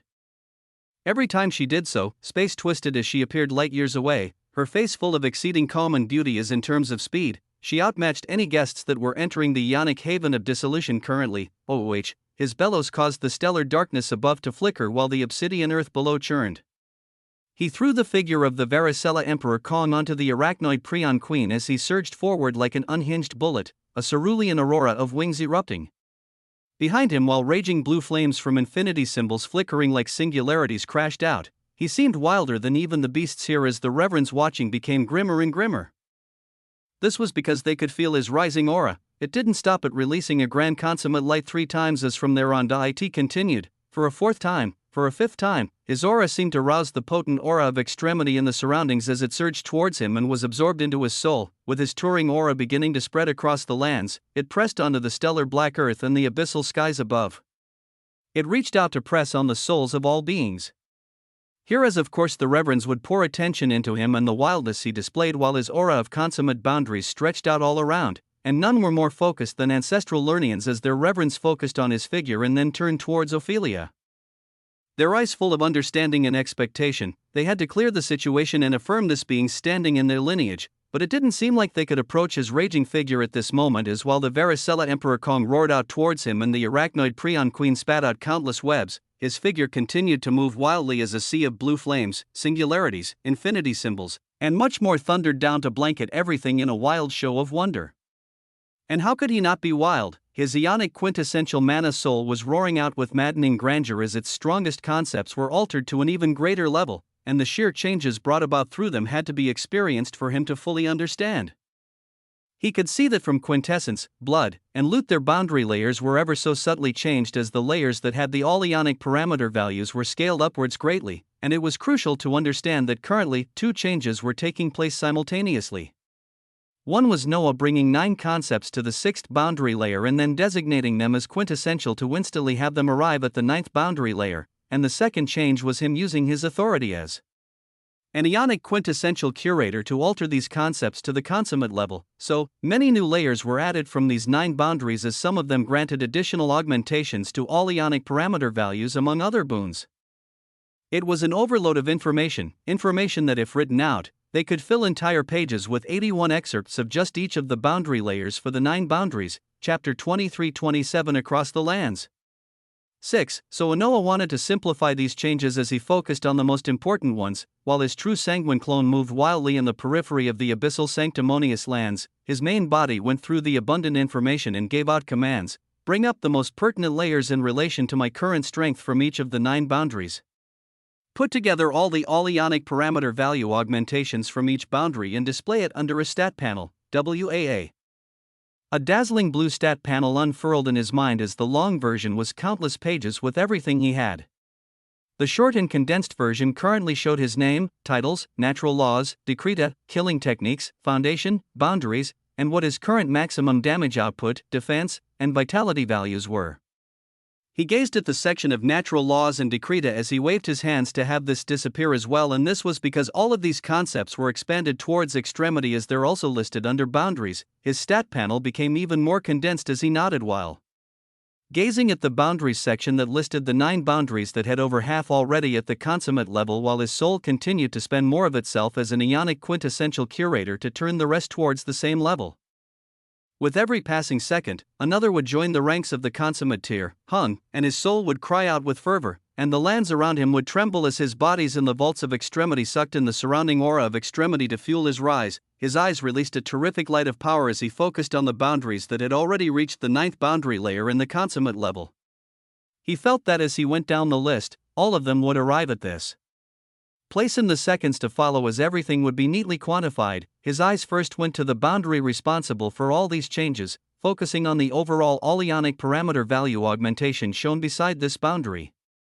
Boundary of quintessence, current all-ionic parameter value augmentation, 25,000%. Featured boundary layers, all boundary layers. An astonishing change in just the all-ionic parameter values augmentation came from quintessence after it entered the golden consummate tier, and this wasn't to mention any alterations on the other layers of this boundary. This was one of the causes for his explosion of power, as after this, his eyes continued down the list. Boundary of loot, current all-ionic parameter value augmentation, 12,999%. Featured boundary layers, all boundary layers. Boundary of blood, current all-ionic parameter value augmentation, 12,500%. Featured boundary layers, all boundary layers. Boundary of dimensions, current all-ionic parameter value augmentation, 12,500%. Featured boundary layers, all boundary layers. Boundary of entropy, current all-ionic parameter value augmentation, 35,999%. Featured boundary layers, all boundary layers. Noah's gaze came to a pause when he reached entropy. At this moment in time, countless changes were blooming with his aspects of existence, as it was hard to say what they were due to when he had so many things happening all at once, but at this moment, he saw the mere boons of entropy alone that almost neared what 3 golden consummate boundaries of his granted. The augmentation of entropy alone even exceeded his strongest boundary, that was undoubtedly quintessence, as this. This is partly due to the 9th boundary layer of entropy, and the overall nature of reality in the havens of extremity, WAA. The words of the source of reality rang in Noah's mind as it knew more than anyone else about the expanded natural laws. Their transformations were occurring in real time, as with all the changes that Noah was going through. The infinite plane that was bound by the fundamental natural laws undergoing the expansion to extremity was undergoing even greater changes than Noah. The infinite plane knew this closely, as during the expansion of fundamental natural laws, it focused on what entropy would bring, and everything was now unveiled as the will of the infinite plane drew Noah to gaze under the section of featured boundaries of entropy. The first of which was the 9th boundary layer. The 9th boundary layer of entropy, disorder is the immutable flow of reality, order is but a mere illusion of weaker existences. The flow of nature is always increasing in entropy, with things in an ever-constant state of expansion and transformation. As a being who has bound the workings of entropy and aided in its transformation towards extremity, you have gained the distinction of the entropic entity of extremity, an existence that thrives and grows more powerful amidst increased chaos and disorder. To other existences, entropy unsettles and overwhelms them, but to an entropic entity of extremity, entropy is something you can control. At this moment, your soul will begin a transformation to an entropic entity of extremity. As part of the unfolding abilities is that every action you now take will mobilize the sources of chaos and disorder in your surroundings to temporarily move with your will. Previous augmentation of past layers will also rise and change as other abilities will unfold once the transformation is completed. Noah's soul buzzed. Among the many changes occurring with his ionic quintessential mana soul, it seemed a particularly dreadful one was taking place. As exactly what did one of the crucial sentences in the detail of the ninth boundary layer of entropy mean? Every action you now take will mobilize the sources of chaos and disorder in your surroundings to temporarily move with your will. The sources of chaos and disorder around him, before Noah could theorize just what this entailed. His true sanguine clone in the periphery of the abyssal sanctimonious lands felt it closely as incredulous changes bloomed. At this moment, Noah's true sanguine clone had a sea of blue flames behind him and singularities flying towards the Varicella Emperor Kong and Arachnoid Prion Queen when a phenomenon that even caused Ophelia's jaws to drop bloomed, when the ionic abyssal sanctity Leviathans erupted out, each of them surged with torrential tendrils of nullity and ruin at an extremely high level, and towards the deeper depths of the abyssal sanctimonious lands, one could see even greater concentrations of surging ruin and nullity. Yet at this moment, around Noah's figure bathed in cerulean flames, it felt like time slowed down as from the surroundings, from the bodies of the Varicella Emperor Kong and the Arachnoid Prion Queen, from the bodies of other ionic abyssal sanctity Leviathans nearby, the tendrils of ruin and nullity flowed out like tamed souls as they turned into wisps that joined his blue flames. He didn't know of them. He did not have them expanded towards extremity, yet he commandeered them from the surroundings as his glorious visage became surrounded by blue flames that in their exterior shimmering crimson and silver light began to join in astonishing brilliance as the Leviathans he targeted felt a sense of danger for the first time since the veil was torn down. Chapter 23-28 Chaos shimmering crimson and silver tendrils of light began to join his blue flames as ushered by entropy, the sources of chaos in the surroundings followed Noah's will. The Varicella Emperor Kong and Arachnoid Prion Queen he targeted felt a sense of danger for the first time since the veil was torn down as their bodies fantastically flickered to turn into countless foamy particles similar to what many other Leviathans had shown the capability to do so in recent battles, and the flames bounded by entropy and disorder crashed down. Boom. The impact was immensely heavy as a shocking indentation appeared on the stellar black earth as if an inverted mountain was carved out. The vibrations and waves of power spreading out to give rise to the stellar black earth to fissure and crack across this region. The residual impact of the blow even blasted out into a pressure wave that passed through the bodies of the ancestral Lerneans, Quasarians, and Noblesse as the weaker beings at the sixth boundary layer were forced to spit blood and sustain injuries from the mere shockwaves alone. The Leviathans that had turned into foam restructured their bodies from the vast crater. As when they returned to their glorious figures of the Varicella Emperor Kong and Arachnoid Prion Queen. One could see the crimson-black fur of the Kong stained with blood as one of his arms was lost. While the Arachnoid Prion Queen had a huge gash spreading over her carapace, they released maddening roars as for the first time, the Ionic Abyssal Sanctity Leviathans actually suffered a loss, and the being to do so, he currently floated above the massive stellar craters he created as its earth melted and began to crystallize, his figure shrouded by blue flames that became tinged with crimson and silver grandeur at this moment, and as nullity and ruin mixed in due to his distinction of the entropic entity of extremity stemming from the boundary of entropy. Your understanding of nullity is quintessentially increasing. You have begun to understand ruin. Noah's eyes flashed brilliantly as he caught on to one of the concepts that more intricately followed the course of nature more than anything else. Because inherently nature was predisposed and always going towards more chaos and disorder, if he could rein in a concept presiding over this and take it to extremity, many possibilities bloomed in his mind as even greater changes occurred around him. The auras of more and more consummate boundary layer erupted from him that continued to make others tremble, some even becoming distrustful as within the Lernean reverends one known as Reverend Imamo spoke towards elder ancestor Rodwig and other elder ancestors who normally took hold of the day-to-day ongoing of the various sacrariums. No such being is in our ranks, right? But that Ophelia, their eyes hungrily looked towards Ophelia as from her dazzling figure they could see the outburst of a consummate boundary similar to the first multicolored light that shone over the anomalous entity before them. Since she moved with him, it showed their connection and the fact that this was a genuine consummate boundary that they could learn. Ancestor Rodwig's pupils shone with a glorious sword light as he spoke out slowly, "We have to get a hold of her and communicate well." I've already sent the message to gather some of our elder ancestors towards the Abecedarian Sacrarium where her main body should be. Ancestor Rodwig moved quickly as Reverend Imama nodded, his body brimming with power as he observed the unfolding chaos which drawing deeper into the abyssal sanctimonious lands. Leaving behind one last message, good.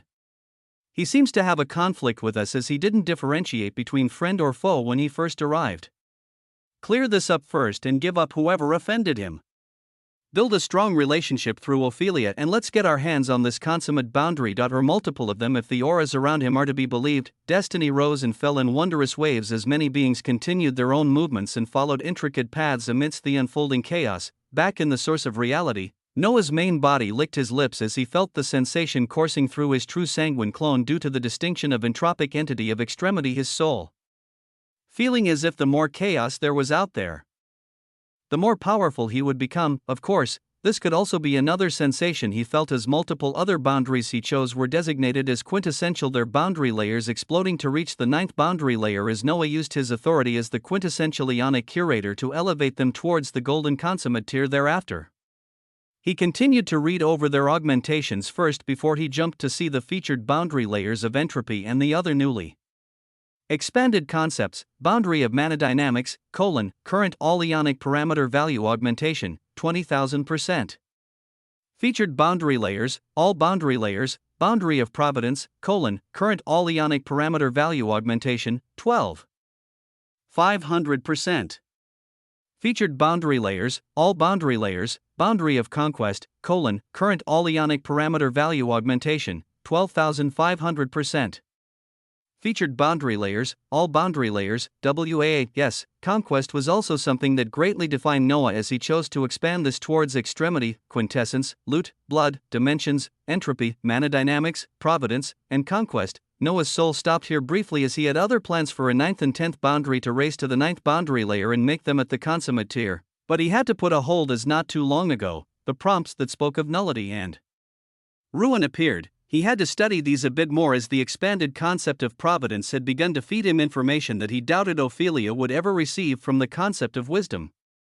With one thing already being made clear, the time he began to massacre the Ionic abyssal sanctity Leviathans would be the time he would quickly ascend the primitivus, prophesir, and terminus stages of nullity and ruin as he could then expand them into extremity and attain a fantastical tool in his hands. Chapter 23-29 Chaos 2, outside of the endless abyssal thalassic caverns of nullity.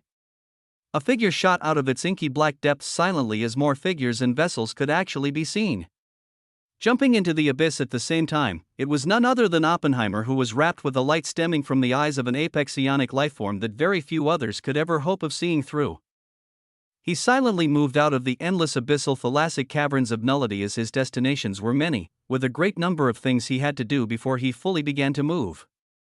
The noblesse commanders around him earlier in the outer periphery of the abyssal sanctimonious lands had scoffed at the possibility that ancestral Lerneans thought he may have been more than just a defector. The reason for this was because they knew the price that Oppenheimer paid to gain their trust. Even with the methods Desiderius had provided for him, Oppenheimer had to give up a significant portion of his soul to be held in the spirit hall of noblesse that was always under the guard of reverence.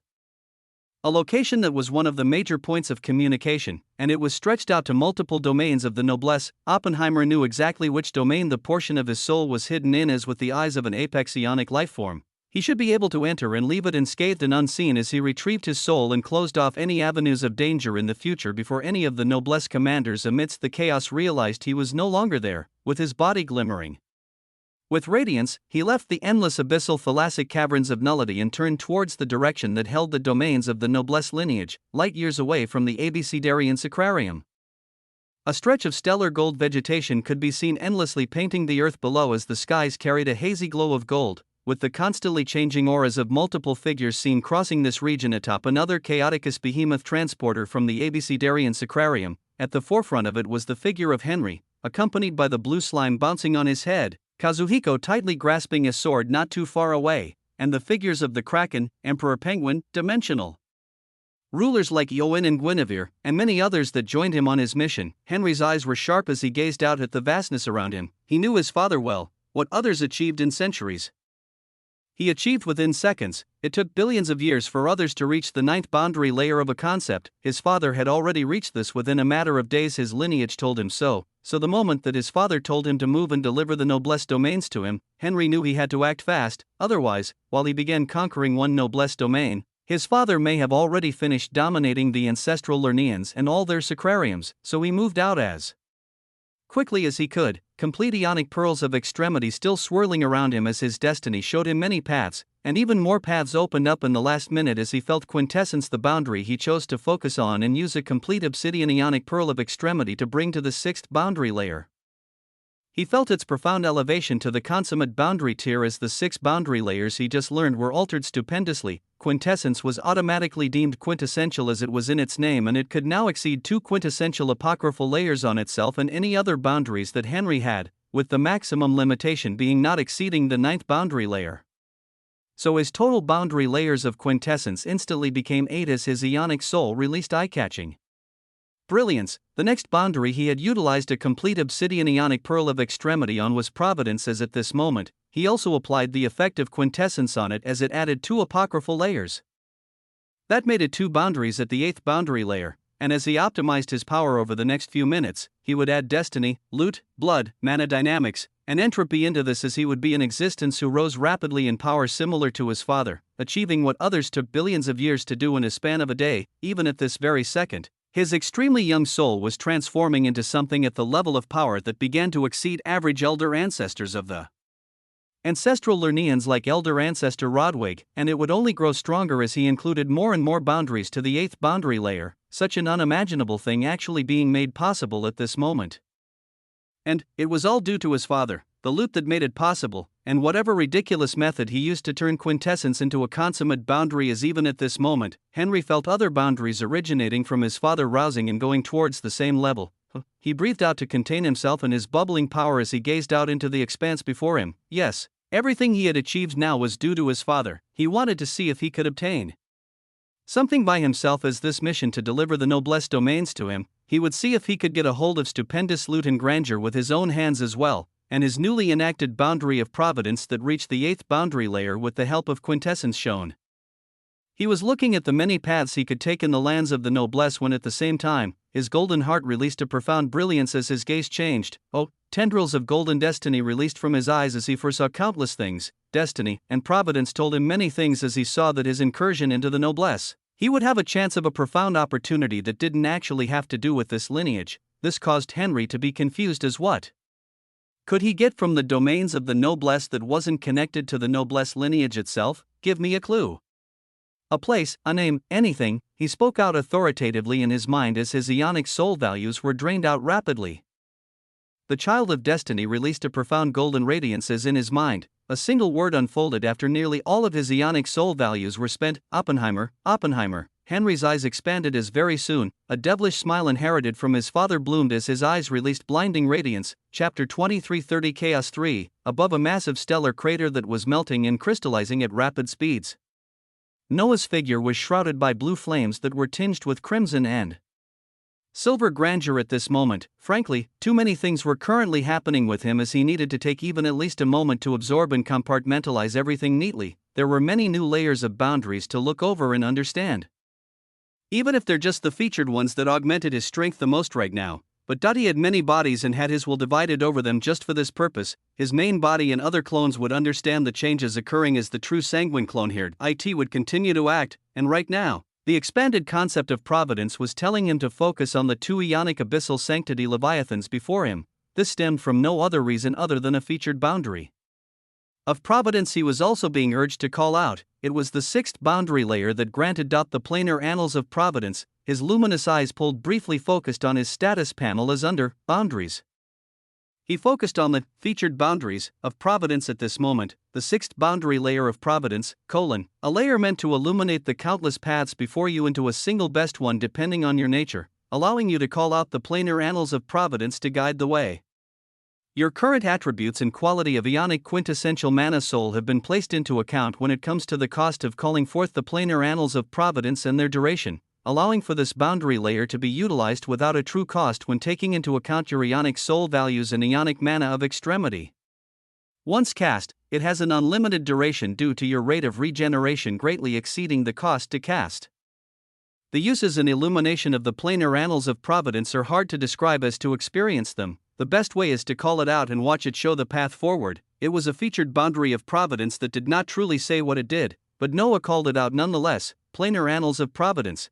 In the dark skies, as the injured Varicella Emperor Kong and Arachnoid Prion Queen bared their fangs towards him, his body surrounded by flames released a golden radiance as he spoke out, and soon after, this radiance expanded to form a dazzling halcyon grimoire of light that shot its rays outwards and erased the darkness, a golden grimoire that a second later turned into a streak of light that fused into Noah's forehead, causing a faint tattoo to appear at the very center as a stellar golden halo emanated from him. A halo of providence. It covered everything about him, as most of all, it covered his eyes. He blinked a few times to adjust, as when he looked at the reality around him once more, it seemed like everything had changed. He could see countless dim lines that represented paths he could follow, and a few golden lines that represented paths he should follow that were based on his very own aspects of existence. Not just this, he was also being fed boundless waves of information as when he gazed at the Varicella Emperor Kong and Arachnoid Prion Queen before his eyes. All of their details rose out, their name, titles, the concepts they controlled, and even how their values compared to his. But more than this, he could see multiple points highlighted on their bodies that showed their weakest points he could attack. And exactly what he had to do if he wished to grant the two Leviathans before him true death. Thereafter, he would achieve the possibilities shown by the planar annals of providence, as what occurred would then be written down on it. And even further from this, Noah also received information on what he could obtain if these two Leviathans were to be taken down by him. As his eyes lit up brightly when he saw the names of new possible loot he hadn't even grasped before, with all paths neatly laid out and everything set just for him to choose. He bellowed out gloriously as the surging blue flames tainted by red and silver tendrils of nullity and ruin began to be sucked towards his body, more specifically towards his eyes, as they're akin to backhoes that swallowed everything rapidly. What he was doing now was devouring and concentrating sparse forms of power source into two luminous balls of light. He gathered his cerulean flames made from singularities and countless infinity symbols as they're tainted by tendrils of nullity and ruin, these essence mixing in an utterly chaotic and disordered fashion. As the result of it, Noah gave it a name. For the first time he formulated an ability after the quintessential killing techniques, entropic ray. His voice was light, but the pressure he emanated was utterly disastrous, as his eyes that devoured everything and shone like ancient suns exploded. What is he? This was a thought that not someone foreign, but a being that had just pledged herself to Noah not too long ago had. Ophelia gazed at the scene before her with utter awe as she saw a stunning scene. This entity she had bound herself to seemed to control the uncontrolled chaotic tendrils of nullity and ruin around them as he absorbed his own flames and these chaotic forces into his eyes, and an instant later his eyes shone with a blinding light as a ray that caused Ophelia's body to tremble erupted out. It caused her to tremble because she could not see it. She only saw a flash of volatile light, as she knew if it hit her, all aspects of her existence would perish. Wisdom would not be able to save her even if it managed to alert her. This power was approaching the stage of the truly powerful reverence feared across the battlefields of the Ionic haven of dissolution, and such a being had only just stepped out from the barren lands, a cluster of minor planes and one major plane outside of the vaults of extremity, for merely over a day. Chapter 23:31 Chaos 4. Unprecedented danger rang in the souls of the Varicella Emperor Kong and Arachnoid Prion Queen, and how could they not? Noah could feel their shock and terror with his eyes the moment he released the volatile rays of light from them. The utter speed that his eyes released the rays of blue, crimson, and silver was too fast even for him to follow, as before the two Leviathans could even move away. The two lasers of chaotic glory from his eyes already passed through them as the earth of the crater they were at the bottom of, split apart and extended like a fissure towards the interstellar mountains past the torn veil, a clean cut extending through as everything was crystallized instantly. And to the shock and awe of all, the massive titanic body of the fearsome Varicella Emperor Kong split from the forehead and towards its lower torso as crimson red blood gushed out endlessly. Theta M beside it, the carapace of the Arachnoid Prion Queen also split and was cleanly split apart as countless green vessels could be seen trying to stay together. They both took great damage as they tried to put their bodies together, but the visage of the Arachnoid Prion Queen trembled in the next instant as its will caught onto a heart-shaking phenomenon beside it. It was on the Varicella Emperor Kong. The Arachnoid Prion Queen saw the titanic body of its compatriot twist, turn, and implode into itself as the crimson gold blood leaking from it Its limbs, any parts of soul. Anything and everything about it was being drawn towards a golden singularity that suddenly erupted at the center of its being, as if it was an inescapable black gold that devoured every part of the remaining life force and soul of the Varicella Emperor Kong. The arachnoid Prion Queen felt great terror at this, as it didn't know what such a phenomenon was, but no one knew it very clearly, as this was the effect of the ninth boundary layer of Loot. The ninth boundary layer of Loot, whenever you erase the ionic vitality values of a target to the extent that they fall below 30% of their maximum ionic vitality values, the effect of the devouring Loot singularity will be applied, as the remaining aspects of existence of the target will instantly be devoured and turned into loot that gets assimilated to you right away unless you direct it not to. The devouring Loot singularity is the current ultimate design of the boundary of Loot that exceeds treasure caches, with their quantity and quality multipliers reaching unrecorded quintessential levels. To others, it was a foreign phenomenon. To Noah, it was the first eruption of the devouring Loot singularity, as every remaining part of the Varicella Emperor Kong was devoured into a single golden point of light before it exploded outwards and surged towards his body uncontrollably, and before Noah's eyes, the source of 2x complete crimson 3 ionic pearl of extremity have been absorbed into your body. The source of complete ionic nullity pearl has been absorbed into your body. The source of complete ionic ruin pearl has been absorbed into your body. WAA, the source of 100x obsidian planar origin panaceas have been engrossed into your body. Everything that used to be the Varicella Emperor Kong turned into streams of golden light from an exploded singularity, as all beings here watched this light be devoured into his body entirely, as he emanated even greater radiance, a deep understanding of nullity exceeding the primitivus and professor stage as being infused into your soul, a deep understanding of ruin exceeding the primitivus and professor stage is being infused into your soul. A red and silver radiance tinged his soul as his understanding of two sources of chaos scaled upwards at a ridiculous speed. They were rapidly shooting past the primitivus stage, as they would more than likely also speed past professor to enter terminus soon enough, where at that point in time the boundaries of nullity and ruin would be for Noah to expand, as he would see just what the states of verisimilitude held. But more than this, there were the new loot termed obsidian planar origin panaceas directly engrossed by him, as at this moment his first plane of extremity pulsed, extremely pure essence surged from the very top of his origin and washed down over his dimensional realities, as it was akin to a celestial rain on a dry earth, his dimensional realities hungrily devouring everything and rapidly expanding as they took in the source of an ionic abyssal sanctity Leviathan. A creature who lost more than 70% of his ionic vitality values as the influence of the devouring Loot singularity instantly took out its remaining 30% and turned everything about it into fuel for Noah that was engrossed right away. It was dreadful, but the Varicella Emperor Kong was lucky to die this way. It died peacefully and instantly. It would not be here for the shocking chaos to unfold like all the others, as at this moment, Noah called out once more as he lifted his hand towards the arachnoid Prion Queen that seemed ready to retreat. And then closed his fist. Spontaneous entropic planar combustion.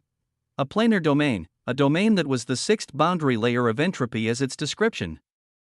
That was one of the more fantastical ones that Noah had seen so far, the sixth boundary layer of entropy, termed the spontaneous entropic planar combustion. This planar domain allows you to draw in and compress all sources of chaos in nature nearby before releasing it on a specified area in an even more disordered state, such a domain requiring 50% of your current ionic soul values to cast. A single cast of this domain will give rise to for all nearby surroundings to enter a state of even greater disorder. Initiate chaos, control chaos, and thrive under the glory of chaos. Short, simple, but what exactly did it mean? Noah wanted to find out fully as the moment he closed his fist. It was like all light was extinguished as it surged into his hand, and when he unfurled his fist, BOM, chapter 2332 Chaos V, the scene was an ecstatic one to observe. The visage of Noah closed his fist as an instant later, it seemed like all light was devoured into it. Spontaneous entropic planar combustion was called upon as every trace of sources of chaos nearby disappeared, with others feeling a sense of awe while one creature in particular felt immense dread. It was the arachnoid Prion Queen, as her many eyes were barely able to gaze over when she saw the fist unfurl, the fist that devoured all light and was pulsing as if it held all of reality in it. Nearby. This was the word utilized in the description of the sixth boundary layer of entropy and how vast the area was covered when all sources of chaos were drawn in. But everywhere from the outer periphery and the rising ravines of stellar mountains in the distance seemed to turn dark as every single tendril of ruin and nullity were devoured along with multiple other sources of essence, and then all of this was released the moment Noah's fist unfurled as the designated location. Was the body of the arachnoid Prion Queen. Ruin coursed over its many eyes as its soul was barely ready to scream out when everything exploded, boom, as if its body was the center of an apocalyptic singularity. A force exploded that utterly shredded its aspects of existence and caused the activation of the ninth boundary layer of loot right away, but this was not all.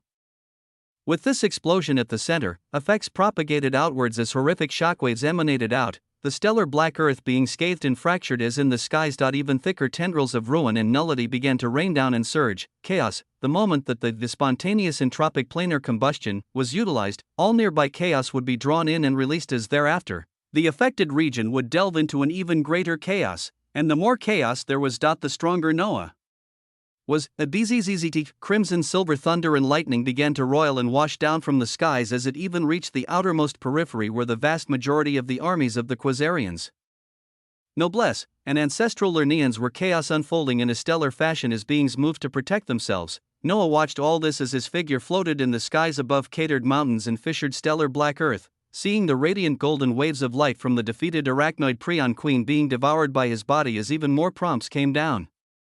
The source of 2x complete crimson 3 ionic pearls of extremity have been absorbed into your body. The source of a complete ionic nullity pearl has been absorbed into your body. The source of a complete ionic ruin pearl has been engrossed into your body. The source of 125x obsidian planar origin panaceas have been absorbed into your body.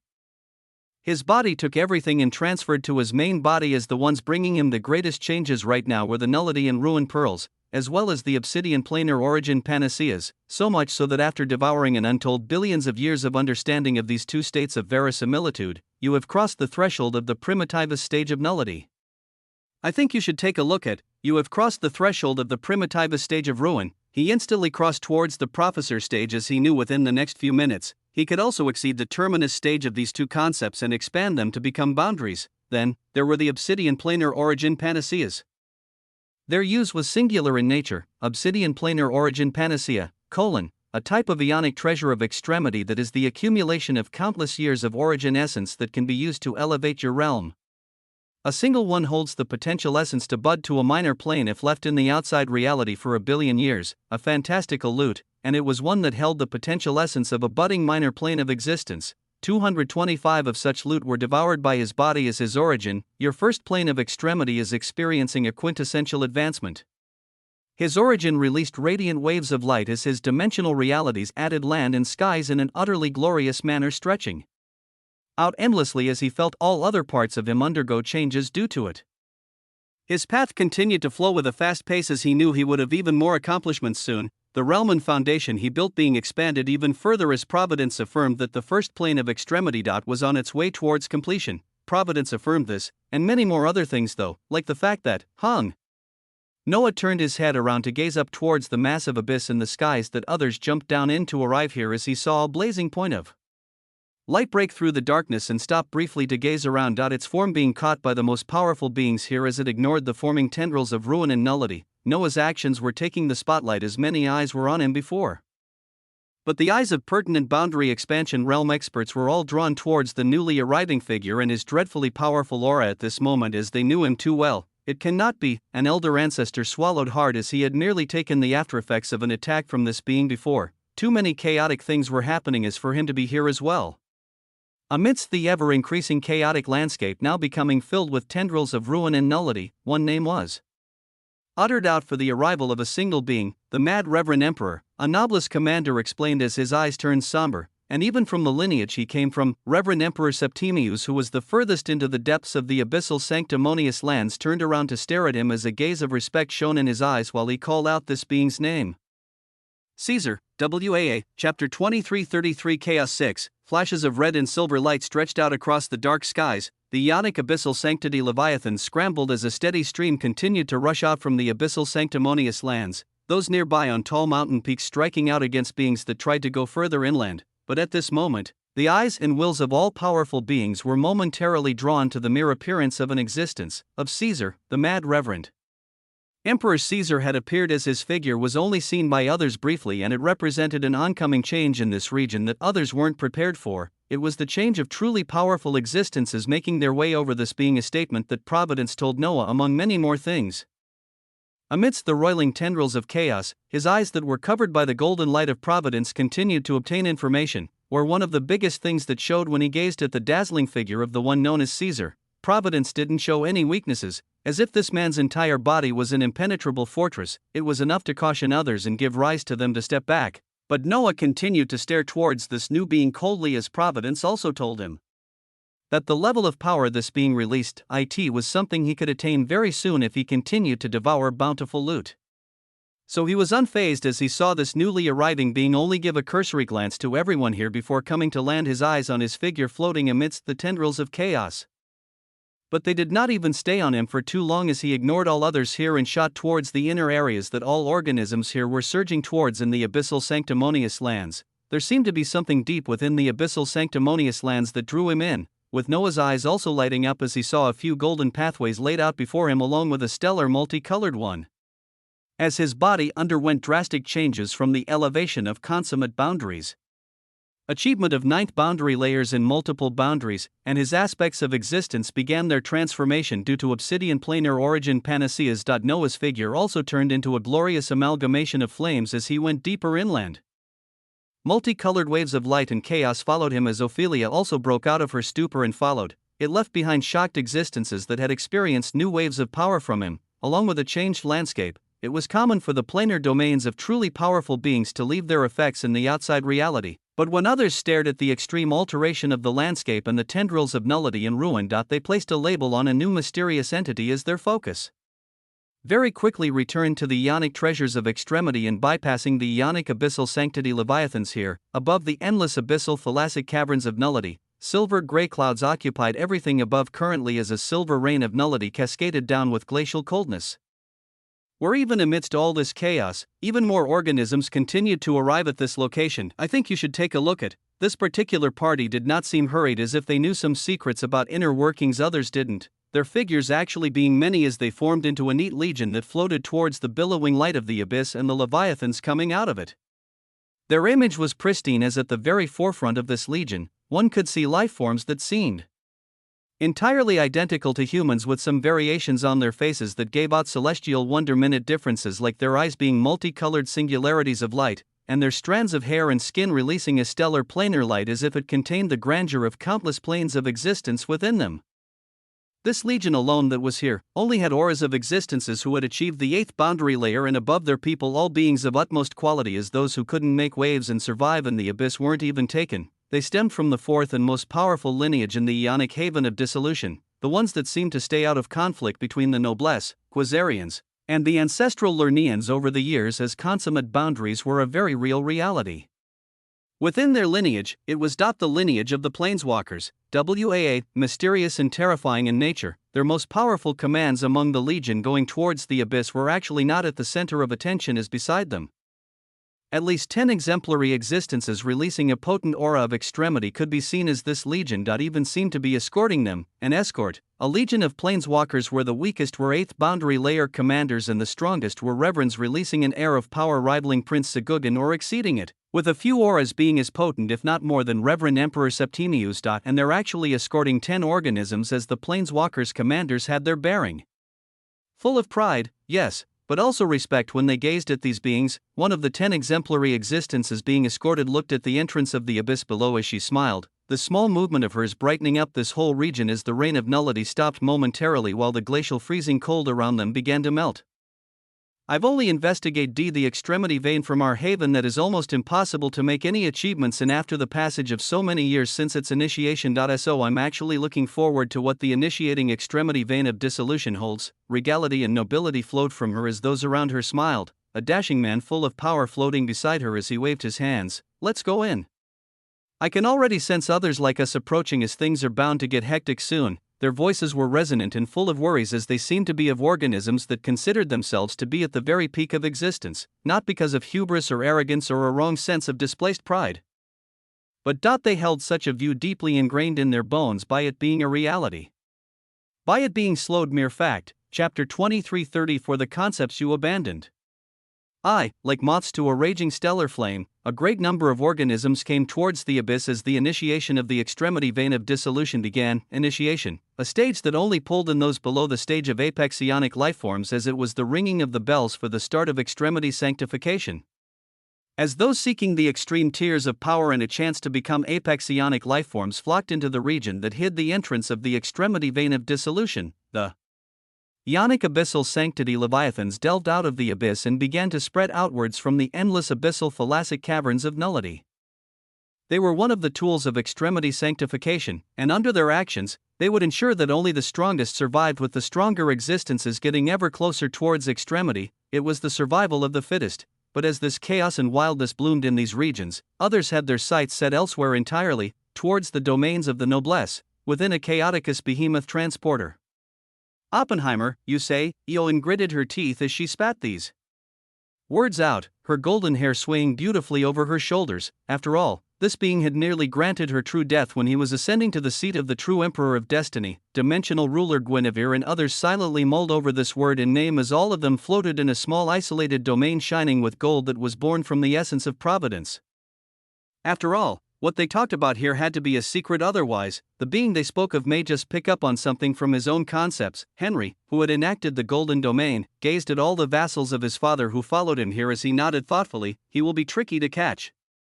I've communicated with my father. He says that Oppenheimer has obtained the eyes of an apex ionic lifeform, as only through taking him by surprise do we stand a chance. But I have a plan. A devilish smile was set ahead on his lips as his eyes saw something else entirely compared to others. Similar to his father, he had the planar annals of providence. From the sixth boundary layer of providence, as boundless possibilities could be seen by him. And among all of them, the only method that works is actually going to be the full deployment of most of us here.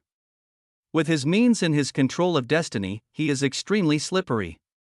But I know where he is going, so we can prepare.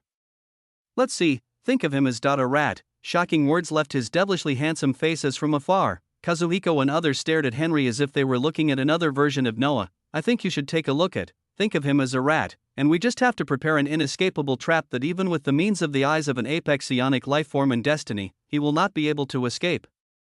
Our boundaries are greater, our layers are greater, and our destiny. He left the last words unsaid. Their destiny, his destiny against the being who took the true throne of destiny before his father. He was curious about the result, in the Abecedarian Sacrarium. Bountiful auras of powerful elder ancestors or their ionic soul clones had begun to appear in the last few minutes as this area became of great focus due to the identity of Ophelia and the being she was seen following in the abyssal sanctimonious lands, a being who emanated waves of consummate boundaries, as Ophelia also showed the same phenomenon soon after. This was of great interest to the ancestral Lernean lineage, as among those here, elder ancestor Rodwig came with his main body after rethinking things as he left a proxy to guard the Sacrarium of the Sword. At this moment, he and a few other important elder ancestors in charge of prominent sacrariums cautiously bypassed the barriers of the Abecedarian Sacrarium to head towards the Crimson Sacrarium antechamber where organisms were normally received, but they changed their route as soon as their wills moved across the Sacrarium to notice two particularly resonant auras located at the Abecedarian Observatory. At the lead beside elder ancestor Rodwig were the ionic soul clones of two Reverend Emperors, one known as Reverend Emperor Osaka and Reverend Emperor Light. Osaka was an exceedingly handsome woman with a golden blindfold over her eyes, as she was one of the more prominent seers in their lineage. And Light was a reverend with 4 ninth boundary layer concepts, as he was respected and known within the ancestral Lernean lineage, as well as being one of the few organisms who could contact their apex ionic lifeforms. His coming here showed the importance they placed on this matter when events like the extremity sanctification had begun, with boundless possibilities presenting themselves at the depths of the abyssal sanctimonious lands. When we begin discussions, there shall be no outbursts or disruptions. And do not speedily offer your opinions unless called upon. Resend Emperor Osaka had the golden light of the boundary of judgment surging around her blindfolded eyes as she spoke out coldly towards those around her. It showed the delicacy of this situation as elder ancestor Rodwig locked eyes with the other ancestors while they proceeded forward. Their steps were light, but they were powerful existences that could cross a whole plane in a few moments. As they very quickly arrived in the Abecedarian Observatory, the barrier of the Sacrarium could be seen above them as the scene of stellar rivers and havens sparkled beneath them, their gazes all going towards the center point of the Abecedarian Observatory. That showed a golden platform made of dreamy gold sand which caused many of them to gaze at with alarm. If they weren't mistaken, this should be the authority of the decretum of dreams that belonged to one of the 9 minor planes of existence in their old home. Why was it so easily displayed here at this moment, and why did it emanate the aura of a boundary? Chapter 23:35 The Concepts You Abandoned. 2. Why was the abundant authority of dreams so easily displayed here at this moment, and why did it emanate the aura of a boundary? This question should have taken their focus and thoughts, but even this had to be pushed aside momentarily as atop the sandy gold platform of dreams, they saw a single golden throne rising that one entity sat atop of. The figure of Ophelia seen to the left of this throne along with the auras of a few other existences they did not know of. This scene may seem like nothing to others, but to them they're truly affirming the reality that the one who should have been the sacrarium master of the Abecedarian sacrarium. She was currently standing obediently to the side of another man situated on a throne, a man who dripped of power and regality as he had the same exact devilishly handsome face as the entity they had just seen rip apart 2 Ionic abyssal sanctity leviathans in the abyss, yet the body he currently held emanated intense waves of dream authority that to their immense disbelief it truly seemed like a potent boundary. The over a dozen elder ancestors here remembered the words of Reverend Emperor Osaka as they didn't make any outbursts. They followed the lead of Osaka and light and floated ever closer, coming to stop a distance away from the beginnings of the dream platform as the true Emperor of Light was the one to speak first. His figure radiated light and brilliance all around as his beauty as a man lost only to the one they could see on the golden throne, his voice calm and full of grace as he first nodded towards Ophelia before locking his white eyes towards the being on the throne. What might be the identity of the one we stand before? I normally like to know who I'm talking to as it makes for a much easier discussion and fewer misunderstandings between us. Calmness, light, power. These were how his words felt as they had some records of the events after the death of Sacrarium Emperor Vulcan, but this information didn't seem all that trustworthy as they wished to discern the true identity of this being. But the scene of the authority of dreams surging as a boundary before them caused rising skepticism as the being atop the throne didn't keep them in suspense. My identity is the same one that I told the last elder ancestor that was here. I am the last true emperor of the barren lands, the true emperor of quintessence, HUUM. The moment the word quintessence was uttered, the surrounding space vibrated as the eyes of Rodwig and others shone with brilliance because they felt the aura of the same consummate boundary they had felt in the abyss. It proved this being was one and the same, but his words also caused immense silence to descend as it meant too many things. The last true emperor. The cataclysm of the barren lands. This information was enough to cause many complications to arise as the true Emperor of Light spoke once more while Reverend Emperor Osaka quietly listened while judgment swirled around her beautifully. You expanded the concept of your age to a consummate boundary. Even the first true emperor was not able to achieve this. Light spoke in a matter-of-fact tone as his eyes released a light of marvel. He wanted to continue, but he felt the fair hands of Osaka on his right shoulder as he stopped and turned towards her, towards one of the more prominent seers that even he listened to at times even with his greater power, yet her next words caused all the elder ancestors here to shift with solemnity. I think you should take a look at, you daughter angry. Her golden blindfold was striking his hair striped white and black cascaded past her shoulders. Her words caused Noah to tap on his throne as he asked with a gaze of coldness, am I now? A man tends to get angry when organisms he has never seen before decree his home to be destroyed along with the lives of everyone he loves, and countless others. All because these beings were too damn feeble to figure out the simple usage of natural laws. The wills of the elder ancestors buzzed, solemnity and coldness descended as clarity was gained. The situation and the mechanics behind it all were slowly unveiled from these words alone as they felt his stance and attitude from his words. Yet at the same time, he besmirched their own lineage as some elder ancestors nearly erupted with anger. Some particular ancestors like Rodwig clenched their hands as many pieces of the puzzle began to fall into place. But they knew the current situation. They remembered the words of Reverend Emperor Osaka, so immense silence descended as they relied on the seer of judgment to navigate this, even the eyes of the true Emperor of Light only squinting hugely as he did not make any moves. Osaka's blindfold shone with stellar radiance as she moved forward. She broke away from the delegation of ancestors behind her as her hand rose to stop them from advancing, her feet coming to land on the dreamy gold platform as her blank gaze momentarily went towards Ophelia. BZZZT, her judgment and Ophelia's wisdom interacted and buzzed as from Ophelia Osaka gained nothing but a calm face that held a smile. She shook her head with a myriad of emotions as she spoke out. It seems we were wrong in the path we took before. Even if we are considered ancestors, we are also beings just like you, of the same lineage and creed. Of the same home.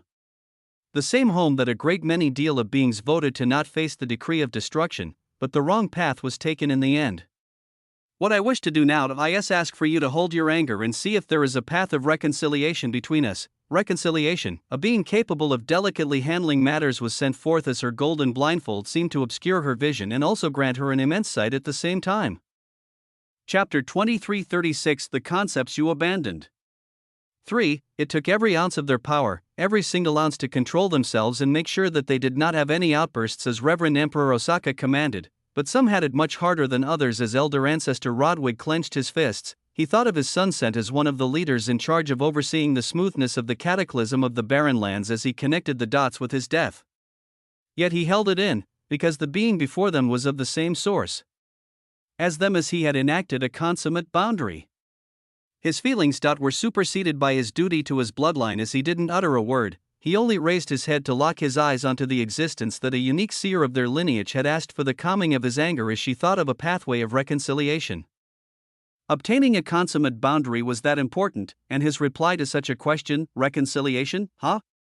He tapped on the golden throne he sat on as his gaze went from Osaka to the true Emperor of Light, his voice continuing, "There is but a simple path of reconciliation between me and those who decreed my death not too long ago. The leaders of the ancestral Lernean lineage are weak and ineffective as they make such choices as to destroy their own homes, so I simply need to sit above them to make sure such organisms do not have a say in the future." His words seemingly brought all of the space-time continuum to a halt. An eerie silence descended as the elder ancestors confirmed whether they heard correctly. And after a nanosecond, hung, waves of wills erupted and buzzed with incredulity. This being before them actually dared to say such things? For him to depose those leading the ancestral Lernean lineage due to the verdict of destruction of the Barren Lands, many elder ancestors wanted to erupt with their own words. As before they could do this, even more shocking words came down that caused them to question their current reality. It was 5 words that actually stemmed from Reverend Emperor Osaka as her blindfold released eye-catching waves of radiance. "It's not an impossibility." Utterly shocking words reverberated out, words that were very quickly followed with a buzzing rebuttal of wills from the elder ancestors behind. But the true Emperor of Light blazed with a shocking radiance that blinded everyone behind him as he bellowed out, "Quiet." Silence descended. Time slowed as every second seemed infinitely precious. Light's body shone with power as he stared at Osaka gravely. He was someone of great standing and power as he oversaw the workings of a cluster of nearby sacrariums near the border between their lineage and the Quasarians. "I think you should take a look at." He was one of the very few that were even granted the authority to contact the apex ionic lifeforms of the ancestral Lerneans lineage. He wanted to hear exactly where Reverend Emperor Osaka was going with a statement that actually agreed with words of rebellion. And her words continue to be just as explosive. "Power is ultimately what decided the path we took in the past. No matter the votes cast, word came from our apex ionic lifeforms to simply be rid of the natural laws if they're going to bind themselves to us again. So long as you can exceed our power and the power of the ancestral Lernean apex ionic lifeforms, there will be no opposition to electing you the Ionic Lernean lineage emperor." This, the mouths of most of the elder ancestors were agape, preposterous. Many could not control themselves any longer as their voices erupted out, "Rebellion, Emperor Osaka, such words have immeasurable consequences." Booms and rebuttals bellowed out from all around as once more, the true Emperor of Light released a raging blinding radiance while turning around to lock his gaze onto all the elder ancestors here. The next person to voice their opinions will be stripped of their positions and lose their seat. A terrifying air of power reverberated out as silence descended again. The cold eyes of the true Emperor of Light filled with radiance locked onto all elder ancestors behind him before he turned around and stepped forward. A single step took him onto the golden platform as he turned to face Reverend Emperor Osaka calmly. He looked at her eye-catching blindfolded face as he recalled countless instances in the past billions of years where she and other seers had led them towards victory and treasures. He had never rejected her words before, but what she uttered now, she spoke of things that would not normally ever be talked about. She spoke of the authority of the Ionic Lernean lineage emperor, a personage so far away and so important that even Light dared to not have any designs on such a being, only endless respect. And now that he measured all of this with the nature and weight of a seer that was more often than not right on most things, he paused in what move he should make. But in this silence, boisterous laughter erupted out as the true Emperor of Quintessence upon the golden throne seemed to enjoy the unfolding show. His visage rising from the vibrant throne, hockey began to surge and coagulate around him like a multicolored shawl. The potent aura of the consummate boundary of quintessence erupting out fully and pressing upon everything as he spoke with a diabolical smile: power, power, and more power. I've heard a lot and experienced a lot more with this concept recently. After all, there is only one reason you lot are standing before me right now. Not because you suddenly came to your senses that the cataclysm of the barren lands in killing me and all others within it was wrong, but because I have a consummate boundary that you now desire to leech off of. To get that, you would bow your head and seek reconciliation. You're right though. With enough power, I can depose the kings and emperors overseeing the ancestral Lernaean lineage. But I can do that myself just fine. I truly do not see what there is to gain from a so-called reconciliation with the weakest lineage in the Ionic haven of dissolution. WAA, chapter 2337. The concepts you abandoned. For, I truly do not see what there is to gain from a so-called reconciliation with the weakest lineage in the Ionic haven of dissolution. His voice emanated grand hockey and pressure that spread the grandeur of the consummate boundary emanating from his very skin, against beings that the dimensional rulers revered as ancestors. He spoke with grandness and regality, against those who had lived for billions of years. He spoke against them with no terror as the scene was exceedingly quiet. The task of communicating was left to the seer. Reverend Emperor Osaka had her blindfolded gaze on the daunting figure of the standing Noah as even amidst all this, she kept her calm while replying, "The vaults of extremity are unimaginably vast, and our lineage is very weak. You are part of that lineage. Part of those stemming from the same planes of existence as you, even bore the weight of a true emperor like many others before you. As someone seeking to effect change in our path and leadership, I would only seek for you to share your quintessence with the ancestral Lernaean lineage so that we gain an even greater fighting chance even in our haven of dissolution, a fighting chance against the mysterious planeswalkers, the brutal noblesse, and the steadfast Quasarians. Where were they going to be when the unfolding process of extremity sanctification truly kicked into high gear? They needed something like a consummate boundary. They needed this being standing before them. The scale of time didn't even matter in this, as among the many tools their lineage had, there were the means of the boundary of sacrifice born from an apex Ionic lifeform Lernaean that allowed one to sacrifice all the layers of two identical boundaries to grasp the layers of a single one. It was inefficient, but some organisms utilized it greatly as they advanced two planar boundaries to a high boundary layer for the sole purpose of sacrificing them for the progression of a single innate boundary. So long as they could gain the authority to the consummate boundary of quintessence thus being held, the power of their reverends would be revolutionized so long as they sacrificed something for it. So Osaka spoke of their lineage and their home plane they all stemmed from, as even though she uttered these words, judgment already told her their results, but she still uttered them because the words to come out of the true emperor of quintessence next. The only lineage I am a part of that matters is the quintessential Kainos emperor lineage. And any organisms wishing to even touch my consummate boundaries. There is only one pathway in doing so. It can only be those I consider my vassals. Boom! A deafening silence cascaded down as the eyes of many elder ancestors gazed forward with hidden anger and burning pride. Who were they? Rulers of Sacrariums, beings that this true emperor before them were ancestors of. The being himself in question was also someone that should have been their descendant, yet he was actually voicing out such incredulous words as they only had to listen? Their regal eyes full of power turned towards the true Emperor of Light. They wanted to be represented.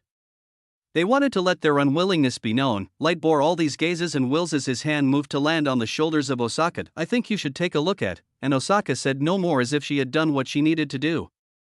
The potent figure of Light coming into the picture as he stared at Noah and spoke out with calmness, if I may ask, how did you arrive at the position of power you currently have in this short period of time? How exactly did you bring the concept of your age to a consummate level? There were geniuses in the ancestral Lernaean lineage that rose to prominence over the years. Many beings here were also considered geniuses, as anyone achieving the ninth boundary layer in any concept had great attunement towards extremity. But what Noah was doing was utterly ridiculous as the true Emperor of Light posed such a question. And the ever-increasing pressure of hockey around the true Emperor of Quintessence rumbled as his hand rose up while gazing forward. A burst of cerulean grandeur emanating from him along with his resonant voice. It's due to the home you all wanted to destroy, and the same concepts you all abandoned and thought to be restrictions. Had you really seen them for what they were, you would not have been struggling with the noblesse, Quasarians, and planeswalkers after billions of years in this haven. WA, glorious essence of mana dynamics erupted out as it screamed of purity and extremity, the aura of a consummate boundary releasing from it wildly as it caused the elder ancestors before him to stare in a stupor. but this was not all. BZZT, a fantastical ray of gold erupted as providence also appeared around his body. The aura of a consummate boundary swirling around it with glory, the concepts you abandoned. Another flash of light bloomed as a mixture of crimson darkness erupted out, entropy coming into play as Noah seemed like an incarnation of the rulings of reality, were the answers to all your problems. You all were simply too weak to realize it. They termed the natural laws of reality the worst types of concepts to be expanded to boundaries. They felt restricted by them and anchored the major plane of existence they stemmed from to escape their influence, yet now, a being stood before them and told them how wrong they were. Utter silence descended as the buzzing glow of multiple consummate boundaries was the only thing rising and falling in the Abecedarian observatory. If they had these for the last billions of years, would not they be at the same level of hegemony as the planeswalkers who were filled with power and secrecy? Would they have exceeded even the Quasarians long ago? Would their great enemies of noblesse be a force they wiped out long ago? You can run back to your sacrariums and let it be known. WAA, the dominating voice of the true Emperor of Quintessence rang out as he chose a different method of conquest. The tyrannical light of this boundary burned from his eyes. He continued, let it be known that multiple consummate boundaries are at my fingertips, and any who wish to attain even a semblance of understanding of such concepts can come before me and kneel for them. Boom, Chapter 2338, an unimaginable form of conquest. There were many different methods of conquest. Noah could have chosen to send one or multiple of his clones onto the domains of the ancestral Lerneans, but instead, he flaunted his consummate boundaries as he let them know that if any of them wished to even get close to such concepts, they needed to come before him and kneel. He wouldn't have to chase them, they would all have to run towards him. And such shocking words smashed onto the wills and souls of the powerful elder ancestors that were masters of sacrariums. Osaka was silent. The true Emperor of Light had no words. Who were they?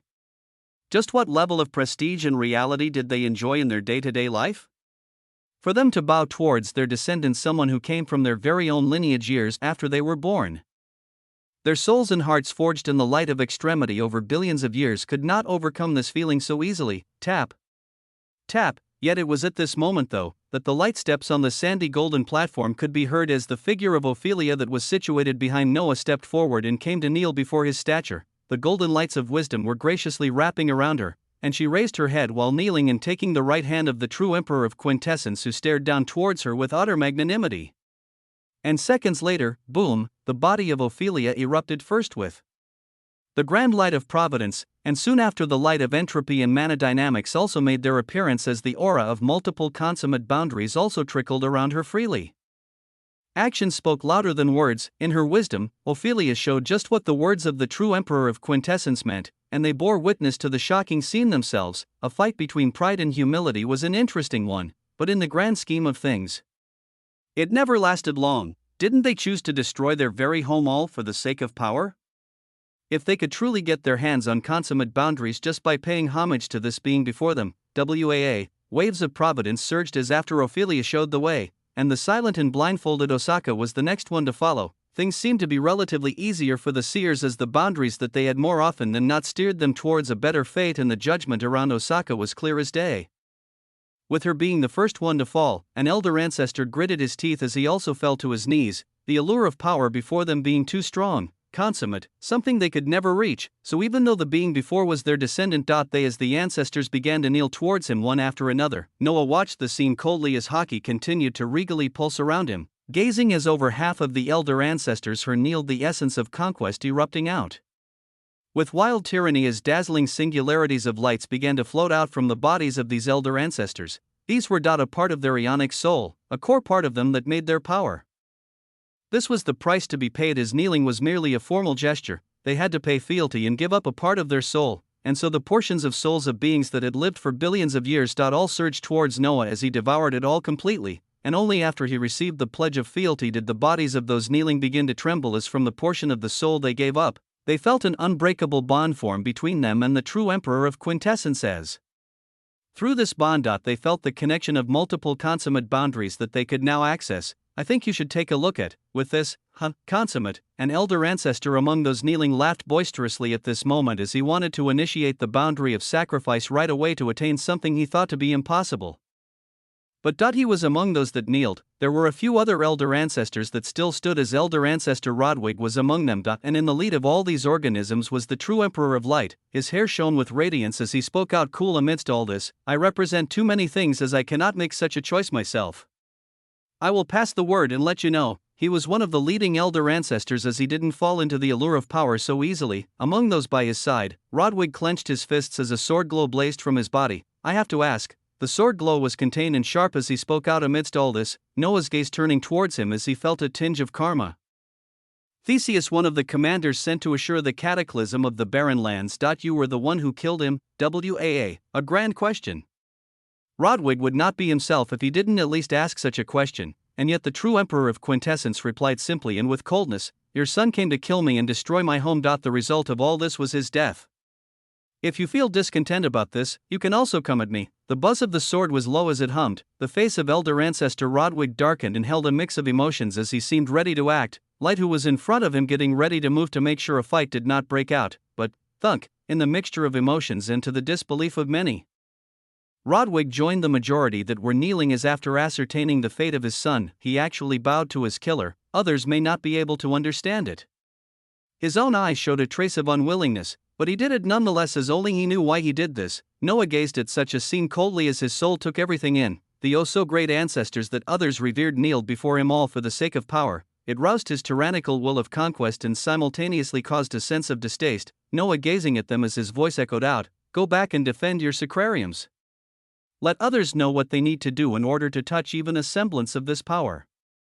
He did not even need to move out himself. He would have all of them come to him as he carried out an unimaginable method of conquest, telling these organisms to defend their sacrariums. After all, similar to the Abecedarian sacrarium. Many of the occupied domains were either a major plane, a cluster of major planes of existence, or natural domains of the ionic haven of dissolution, like the endless abyssal thalassic caverns of nullity. And since the ancestral Lernaeans had multiple domains in the form of planes, it was time for Noah to be planting the seeds of having planes for his infinite plane to devour and assimilate soon. Chapter 23:39, an unimaginable form of conquest. 2. One of Noah's biggest tools was his infinite plane. And it was already undergoing great changes when the natural laws that made it were expanded towards extremity. Noah benefited from providence, entropy, or manodynamics becoming consummate and reaching the ninth boundary layer. But the infinite plane. Its benefits were on a whole other level entirely, as at this moment, the pervasive aura of extremity that lorded over everything in the vaults of extremity also began to permeate across the infinite plane and build in concentration. It was a slow and gradual process to make sure the inhabitants were crushed under its weight as they slowly adapted, but it was occurring. As all this happened, Noah would be ready for its expansion as he planted the seeds. His deadly method of conquest for the ancestral Lernaeans, his son that he had pointed towards the noblesse, all that was left. Were the domains of Quasarians and Planeswalkers. In the source of reality, Noah spoke out thoughtfully while feeling his expanding origin, body, and soul. He thought of the Planeswalkers that in the abundant memories he had gained, there was still little known about them, as the high ranks of noblesse and Lernaeans had sufficient evidence that these beings may have not necessarily originated from this haven, that they stemmed from another haven and had support across the crevices that organisms apart from apex ionic lifeforms couldn't cross. And when Providence surged around Noah now, it fed him a great deal of information, as he knew he would soon mix with these beings. And even those from other planes, as they all seemed to be coming for the secrets within the depths of the abyssal sanctimonious lands. And even though his power may not be enough to overwhelm them right now, things may be drastically different in just a matter of minutes or hours. Very well. Let's open up nullity and ruin first, and then the rest will follow. His will rang out gloriously as around his main body, tendrils of crimson and silver lights wrapped around him. He had exceeded the primitivus and professor stages with ridiculous speed due to his devouring of the ionic abyssal sanctity leviathans. He was now scaling up the terminus stage, as the first set of boundaries for these sources of chaos were not too far away, deep within the ionic haven of dissolution, in a region that held auroras of stellar obsidian rivers of light. A vibrant plane of existence floated within the very center of such natural constructs, as it gave off a grand feeling of ancientness. A countless number of these stellar obsidian rivers of light wrapped around the barrier of this plane of existence like surging rings of light that also carried a heavy gravitational force. Radiant interstellar vessels stationed all around this area, as the potent aura of boundary expansion realm existences could be felt in abundance. A few light years away from this location, within the foldings of spacetime. The visage of Henry carefully gazed towards the domain known as the Styx regality plane that was filled with noblesse. Boundless intricate things were contained within it, as chaotic as beasts could barely be seen in abundance past the barrier of the plane being used as mounts, an air of peace and power permeating across this whole region as within its depths. It was protected by reverend noblesse, or.it was. Henry's eyes were sharp as he saw another interstellar vessel leave the Styx regality plane, taking the aura of a potent ninth boundary layer existence with it as more and more beings were being pulled towards the abyssal sanctimonious lands where his father currently was. It left the domains of all participating lineages much more defenseless than normal, which made infiltration all that easier, as from the words of Providence. The being he sought had already made his way into this domain of noblesse. The planar annals of Providence shone brightly before Henry's face as new words filled them at this moment, his figure buzzing with power soon after as he sent mental messages to the dimensional rulers, Emperor Penguin, Tiamat, Barbados. And all others joining in on this mission. I think you should take a look at. On this hunt, the target has entered the domain as the most opportune time ordained by Providence is coming. Auntie Eon, you share a karma of death with him, as we will depend on you for his initial location. They're all spread out across different regions near this domain in order to catch a single being, a being who could escape instantly and disappear right in front of their eyes. From what his father had told him, to actually trap him was an ordeal that would take the might of many beings. At this moment, rapid movements began to occur in the periphery of the Styx regality plane as multiple auras blazed powerfully. It was time. Henry felt a smile bloom on his face as destiny and Providence wrapped around his figure and hit him even deeper, his voice spreading out across the established interaction channel at this moment. Begin. WAA. The hunt for the true Emperor of Destiny kicked off spectacularly and silently as a tug of war between Destiny and Providence was played. Below the surging abyss and the endless thalassic caverns of nullity, past the periphery of the abyssal sanctimonious lands, space and time twisted as Noah found himself gazing at fantastical sights outside of pure fantasy. The landscapes of mountains were torn down by ever-raging tendrils of ruin and nullity, which were waves of chaos that destroyed everything. But when Noah neared, they made way for him and even wrapped around him to be engrossed into his body as he reached the cusp of the terminus stage of these concepts. He was learning the true nature of destruction from them as due to their raging nature. He saw the mountains flattening as the thick tendrils of ruin and nullity transformed into snaking rivers that all surged further inward. Ophelia's ionic soul clone stuck to Noah tightly as she squinted her eyes further ahead, both she and Noah sensing the aura of clashing forces as the shadow of a massive leviathan could be seen near them, a single figure pushing it back as behind it a grand allure of a particularly potent treasure proliferating outwards. Ophelia peered across the tendrils of ruin and nullity as she voiced out lightly, "There's danger and opportunities ahead, but actually even more danger behind us." At this moment, her words were true, yet Noah smiled when he heard them. Providence was already feeding him waves of information as he knew particularly powerful organisms were following the same path past the mountains and leviathans to delve deeper into these treasured lands.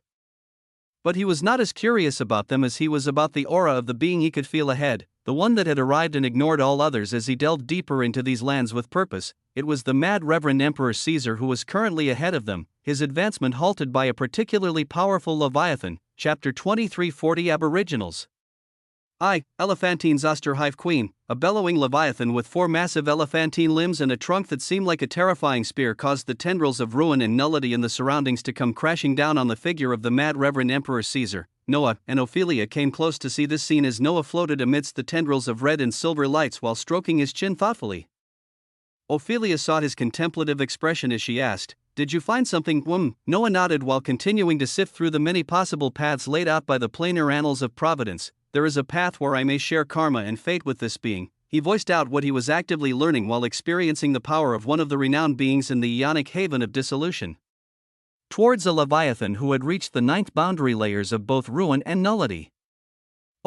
Caesar seemed like an even greater beast as his skin pulsed with an obsidian stellar light, as he was quite literally made of quasars. His body constantly changed from its humanoid form and into a circular rotating mass of extreme gravitation, the essence of the consummate boundary of Borealis in the hands of quasarians erupting from him as he released a concentrated point of gravity and temperature that burned and collapsed everything.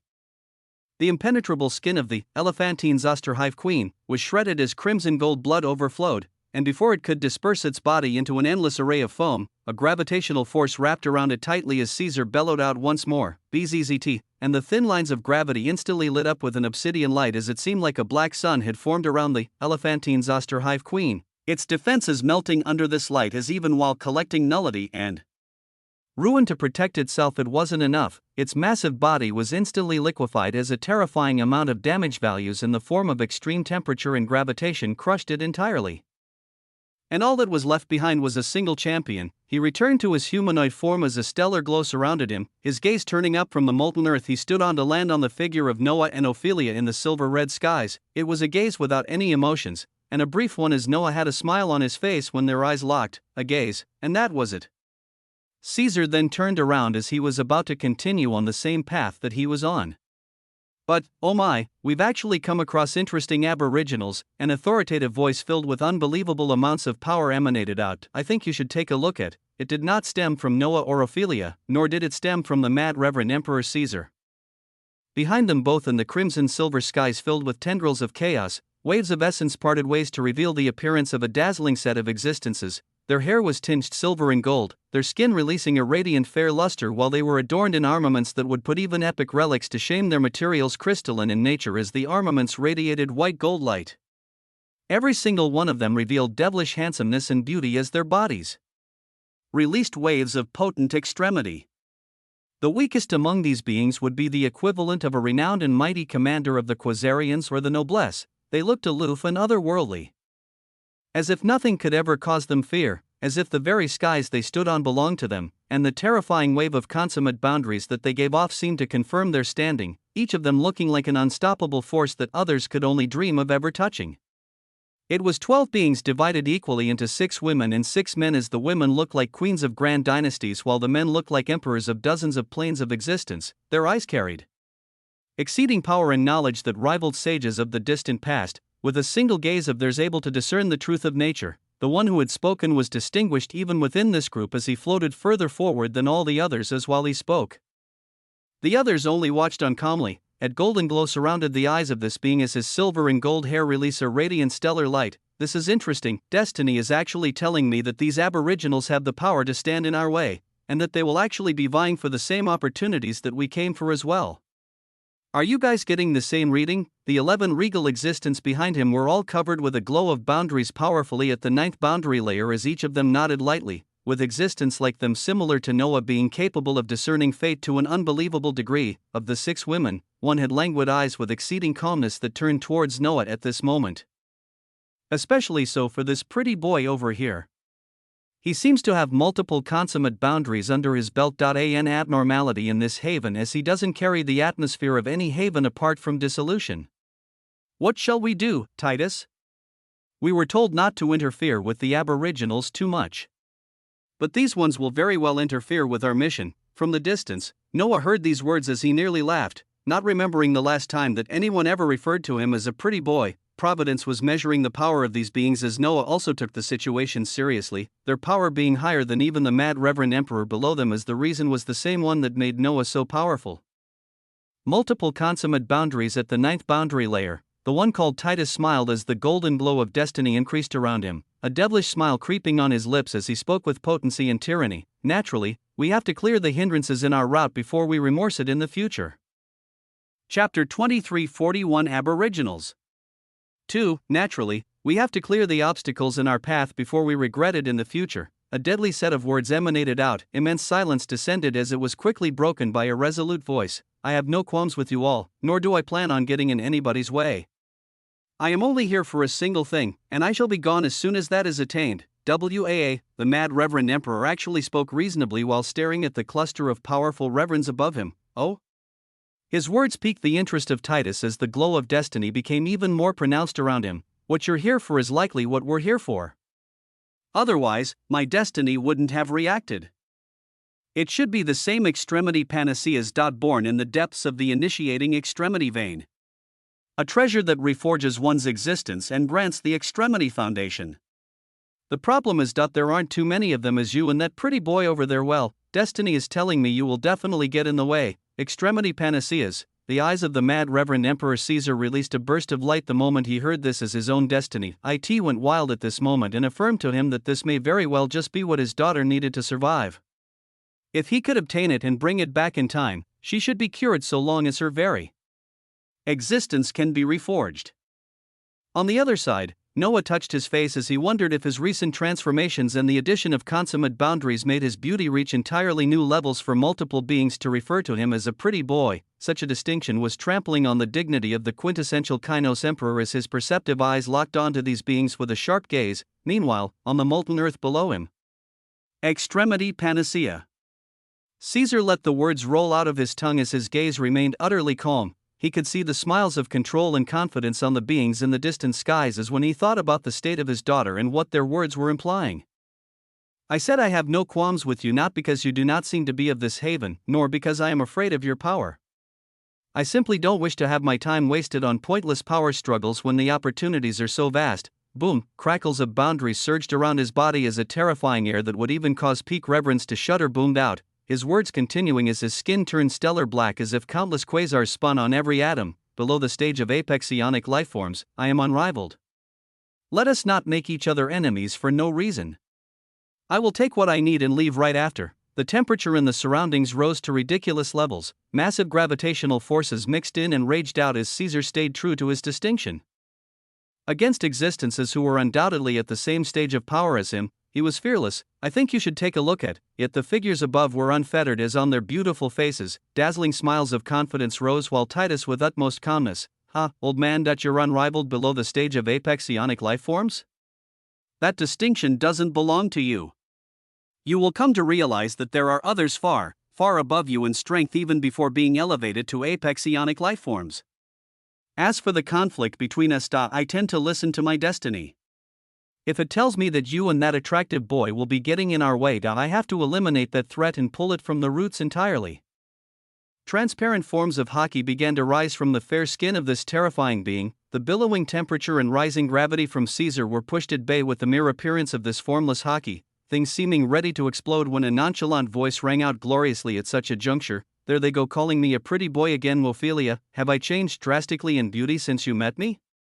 Waves of quintessence began to burn on his body as radiant multicolored hockey accompanied it with utmost majesty. Ophelia didn't skip a beat as she smiled, her light brown countenance releasing waves of beauty no less than the women gazing down at them from afar as she nodded slightly.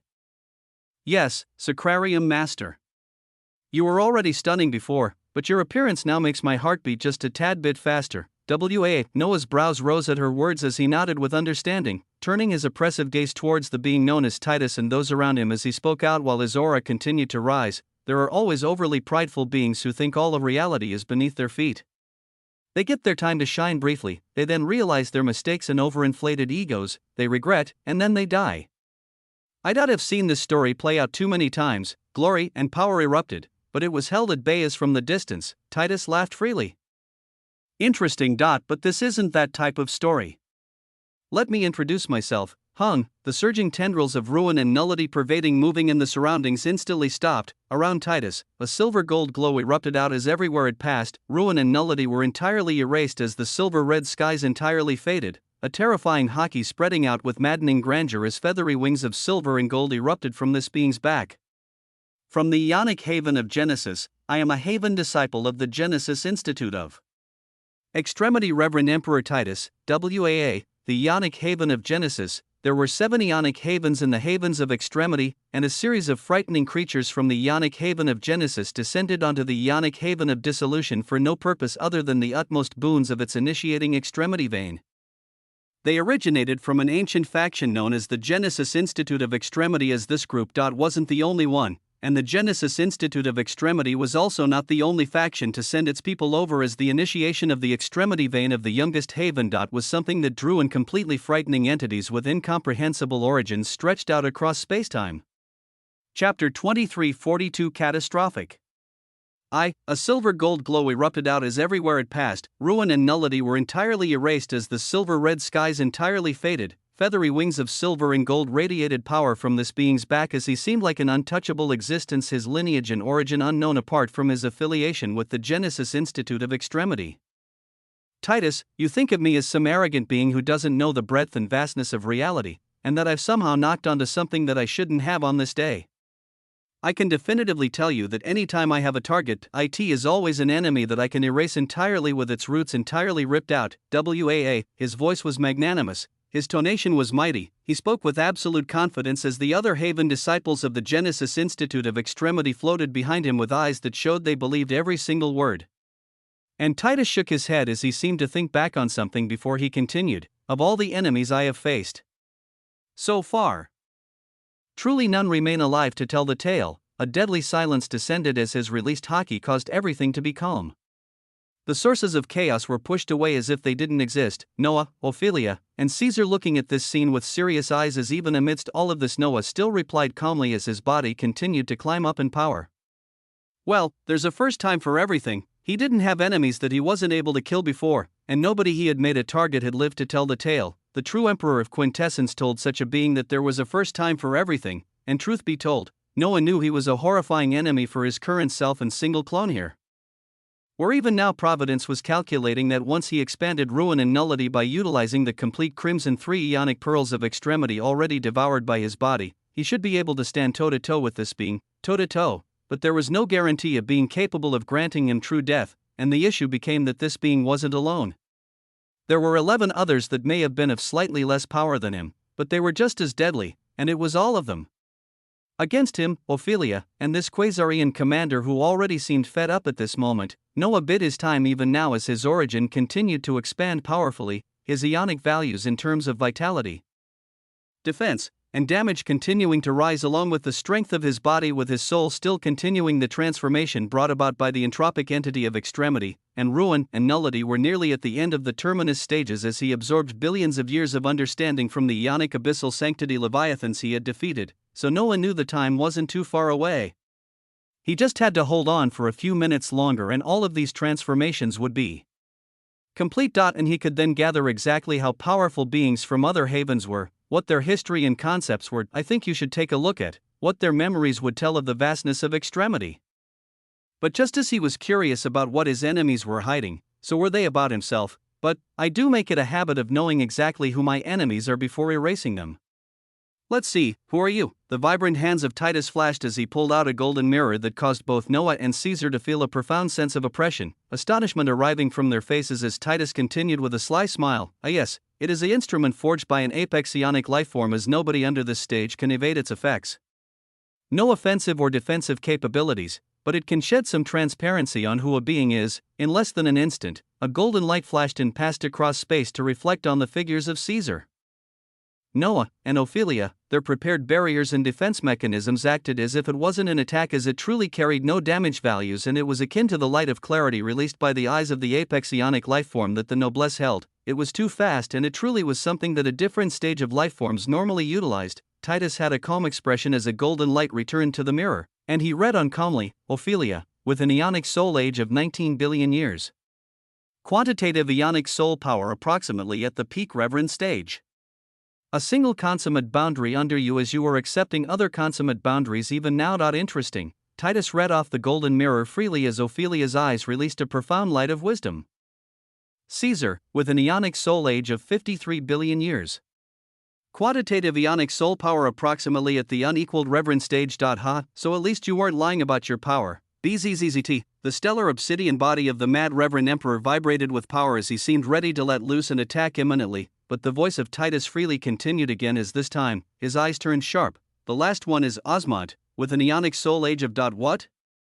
His keen eyes blinked a few times. The Haven disciples of the Genesis Institute of Extremity behind him raised their brows and sent their wills over to look as gazes of astonishment also came upon their faces, surprise followed by slightly more earnestness as Titus finished his words. Osmond, with an ionic soul age of less than 100 years. My, who are you? Really, an ionic soul age of less than 100 years. The horrifying instrument that Titus held was known as an apex ionic relic, as even with its stupendous capabilities, it only gave approximations to a certain level. It wasn't able to give an exact numerical value, or if someone was within a range of a few hundred years to 1,000, it would say less than 1,000 years, if someone was below the age of 100. It would also simply say so, as a specific number wouldn't be approximated, so these Haven disciples from the Genesis Institute of Extremity didn't know that the true ionic soul of the being they were focusing on currently was barely a fraction of this 100, chapter 2343 catastrophic.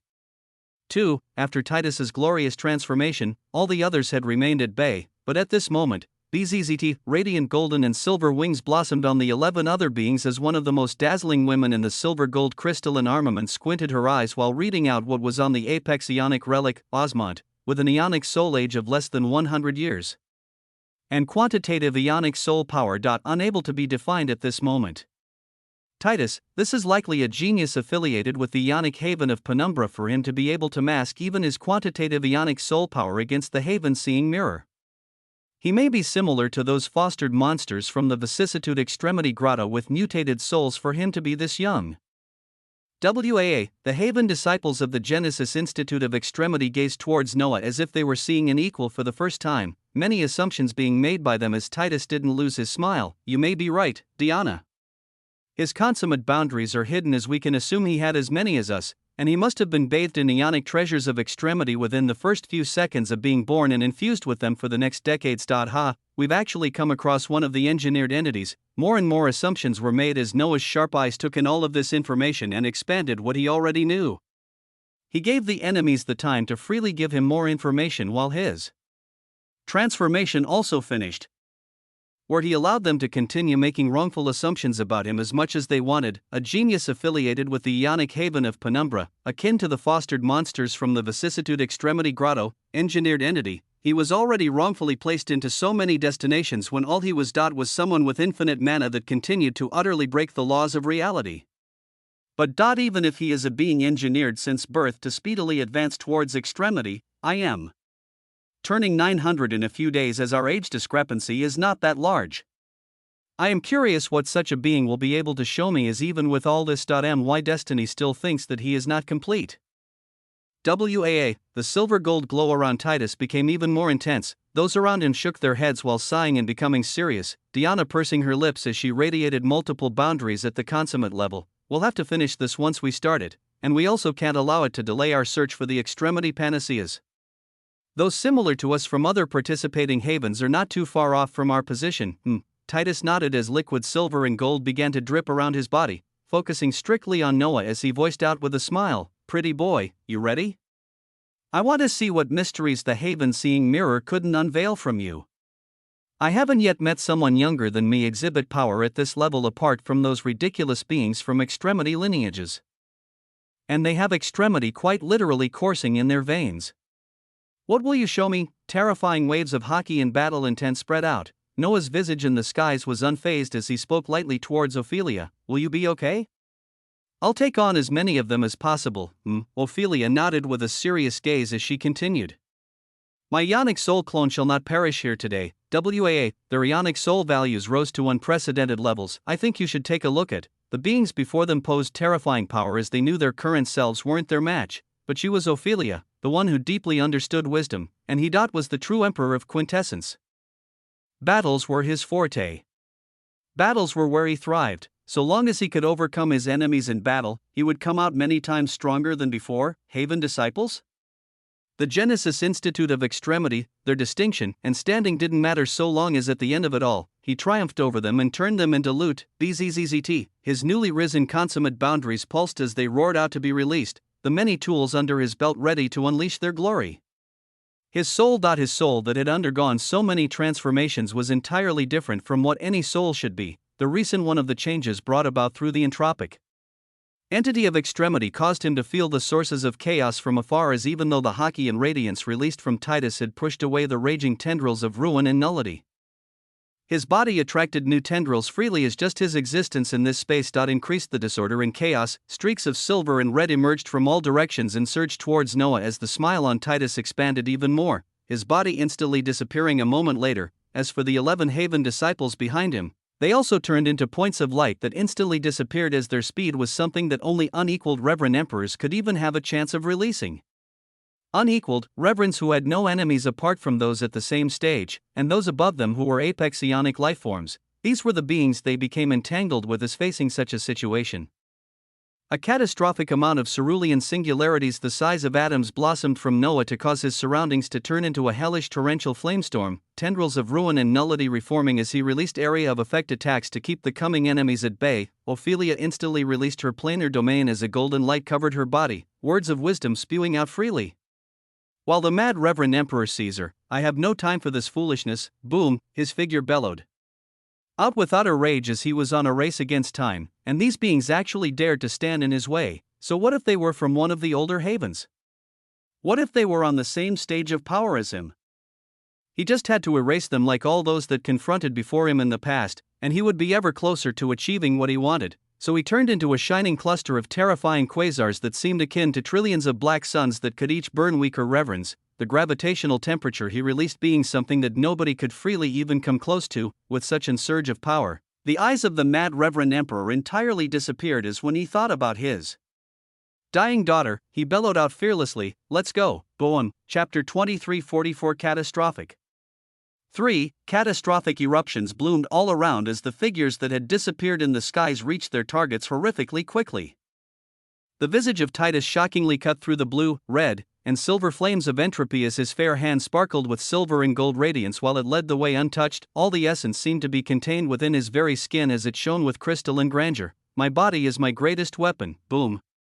A devilish smile was ever present on his face as he bypassed all the flames and began to crush the boundless auras and barriers around Noah's body. His body took on a unique stance amidst his advance as his right hand swung down like a primordial hammer, the very fabric of reality and the surroundings vibrating as a phantom of a catastrophically titanic hand briefly bloomed in the skies and joined Titus in this single move that shattered all remaining barriers and ever-rising flames of entropy around Noah.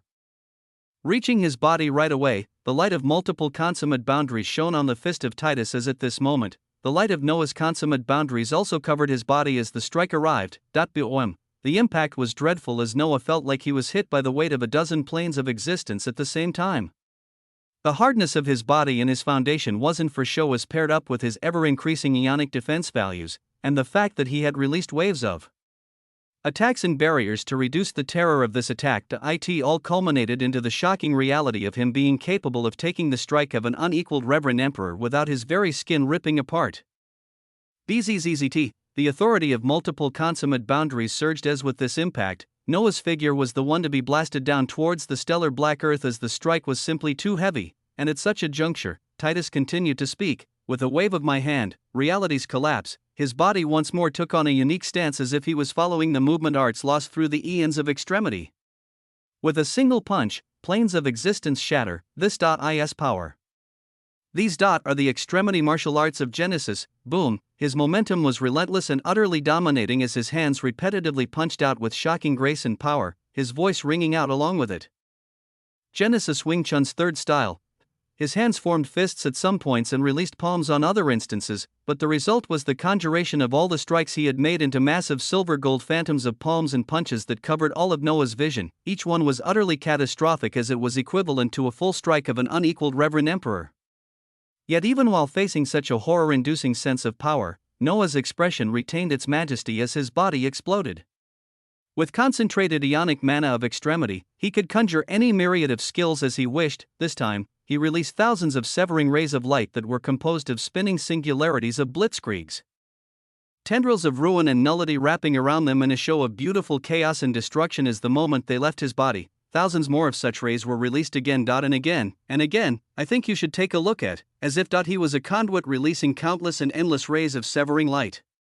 Each one with the effect of chaining between enemies as with the gradual increase in the authority of his boundaries, Noah knew he would be capable of replicating the same reality-altering effects of his most ridiculous skills on the scale of extremity. He could only achieve the chaining effect currently on the scale of ionic soul damage values, but more would come in the future as for now. These endless rays of cerulean, crimson, and silver-colored singularities were set by Noah to be released from his body endlessly without stopping. The targeted enemies were selected as from his body. Ionic mana of extremity surged out endlessly. He targeted all enemies because while Titus threw down the terrifying strike above him, the aura of 5 more Haven disciples of the Genesis Institute of Extremity surged towards him from the sides. 2 Haven disciples swung like deadly blades towards Ophelia, and 4 of the Haven disciples of the Genesis Institute of Extremity surged towards the mad Reverend Emperor Caesar. his severing rays endlessly barreled towards all of them as against the dominant attack released above. Genesis Wing Chun's third style, yes. Noah gazed at the unique method of attacks as his skin bloomed to take on a cerulean hue. The arcane planar domain of mana was activated as he glowed with an utter blue radiance, his body instantly taking on the ionic arcane mana entity form as he expanded in size and became utterly glorious. Seeing the cascading phantoms of hands barreling down, he actually reached up towards them and embraced their might as he wanted to absorb the essence of everything contained in this attack and redirect it elsewhere. BOM. The endless rays of severing light releasing from him became even more resplendent as along with this, the planar domains of quintessence, loot, blood, entropy and the rest of his boundaries that had exceeded the sixth boundary layer all erupted with fervor and at no cost. Meta dynamics deemed it so. The explosion of all of these domains paired with the core that Noah had absorbed from the deadly attack of Titus was a trajectory laid out by Providence as the next step was to release it all and focus in towards one area where two Haven disciples were. If he could take down just a few, taking the rest of them out would be infinitely easier for him, yet the moment he took the next step and absorbed all of the damage values from Titus to convert it into chaotic forms of energy that were released towards two Haven disciples is shown by Providence. SHAA, the figure of Titus materialized on this same trajectory as he stood together with the two Haven disciples, their bodies glowing with bastions of silver gold light as Titus's smile became ever brighter. You're even more interesting, Genesis Kenpo's first style fortress. The hands of all three Haven disciples of the Genesis Institute of Extremity moved on the same trajectory as their palms connected in front of their chests, a fantastical silver gold shield of light blooming around each of them as they even resonated to join together and rebuff Noah's oncoming redirected attack, and his eruption of the output of all his instantly released planar domains. The impact destroyed all sound. Raging winds of extremity being thrown about as when the scene cleared, the forms of all three Haven disciples were unscathed, Titus included. Their gazes had only become more serious, while Titus seemed to be enjoying himself even more. He saw the endless rays of severing light flowing from Noah's stellar sky blue countenance still as he rushed towards it freely, his body blazing with even greater concentrations of haki. Chapter 2345 Unbound.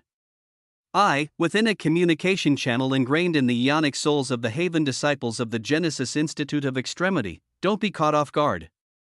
He can absorb attacks to a certain extent and redirect them. You too would have just received something equivalent to my attack in addition to his own just now. Don't slip up. The voice of Titus spread to all those present under his group, excluding the other channels of communication of the few other groups of Haven disciples spread out in different regions of the abyssal sanctimonious lands. His interest in this entity before him increased more and more as when he tried to peer deeper into him with the Haven-seeing mirror or even his own destiny. A lot of the things he would see in others were veiled. This meant that either this being had a truly powerful boundary along the same lines as his boundary of destiny that had ridiculous masking capabilities, or he had made great accomplishments in the ionic annals of extremity with a unique soul. A unique soul, Titus smiled when this thought crossed his mind. As he identified the many oddities around this being, he couldn't help but think in this direction as he recalled stories he had heard of from his teachers. As he surged towards this being who released dazzling rays of volatile chaotic energies filled with the essence of multiple consummate boundaries as if his ionic soul values weren't being drained constantly because of it, Titus thought of the experiences of his teachers, who had come across beings who had undergone mutations along the pressure of extremity beings who then mutated to develop unique traits that distinguished them above others, more often than not. Some had mutated souls, while others had mutated origins, or mutated bodies out of other beings' wildest imagination. When his teachers came across such beings and overcame them in the past, they were able to obtain the unique traits that made these existences so special.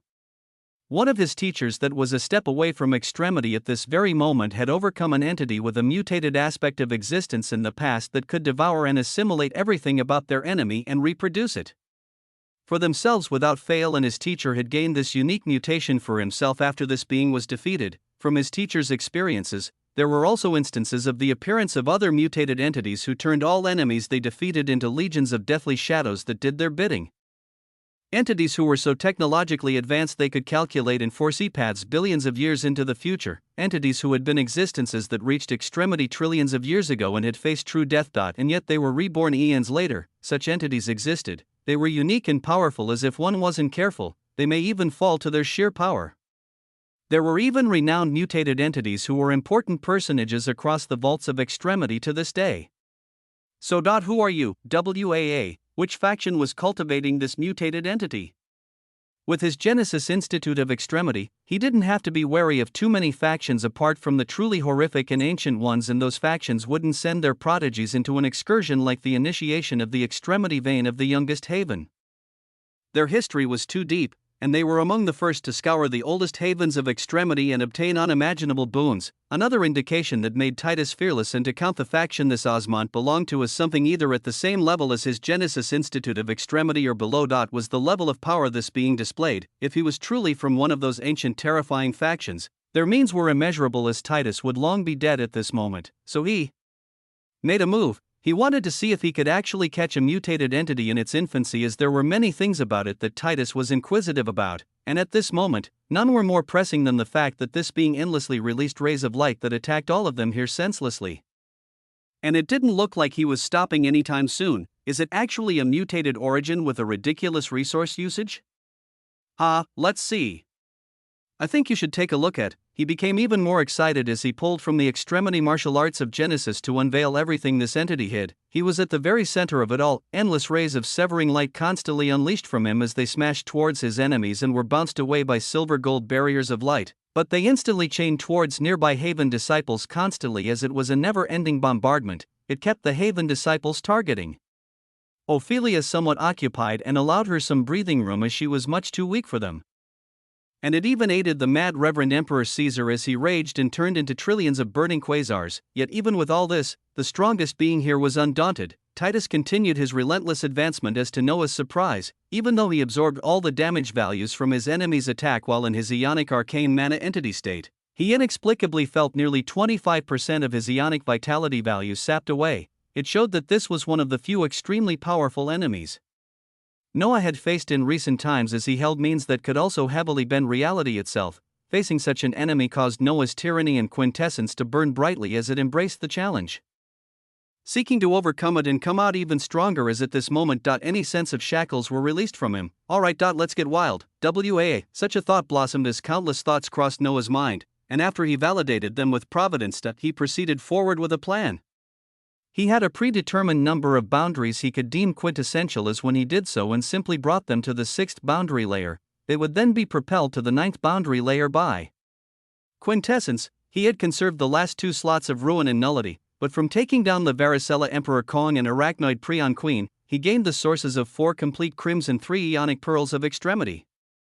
It meant 4 chances to bring 4 concepts to the 9th boundary layer. And as he felt the fading life force even after absorbing the ridiculous damage values from Reverend Emperor Titus, bring prana to the 9th boundary layer, bring dream to the 9th boundary layer, the sources that were already absorbed into his body sunk into specific parts of his soul and wrapped around the past decreta of prana and dreams, and BOM, an astonishing amount of life force exploded within him as a verdant gold light shot up like an aurora of grandiosity to the colorful skies. Chapter 2346 Unbound. 2. An overabundance of life force raged from his body akin to an erupting volcano, and within his soul, a dreamy golden light permeated all around as it sought to turn dreams into a very real reality. Events were still unfolding for Noah's true sanguine clone, but in Noah's eyes that reflected an aurora of colors in the depths of the infinite plane. Time nearly came to a stop as dazzling prompts bloomed before his eyes. Your dimensional realities quintessentially resonate with the sources of prana and dreams that have been greatly elevated towards extremity. The 9-dimensional realities in the infinite plane quintessentially resonate with the sources of prana and dreams that have been greatly elevated towards extremity. A quintessential expansion of the infinite plane is beginning under the basis of extremity. A quintessential expansion and strengthening of your first plane of extremity has begun as your dimensional realities resonate with the expanded sources of decreta. Your first plane of extremity is surging towards completion. An unexpected change began in both his very own origin and the infinite plane itself.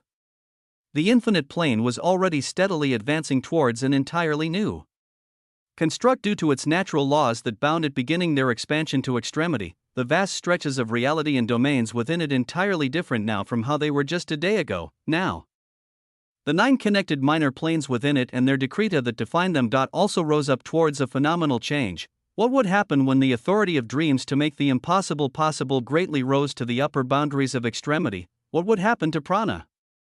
Apollyon, his first plane of extremity, was experiencing the greatest change in all this, as he felt like his aspects of existence were being smelted by celestial fires and constantly reborn into a greater form. First, it was the obsidian planar origin panaceas from the Ionic abyssal sanctity leviathans that propagated the expansion of his origin along with the sources of extremity he continued to anchor onto it.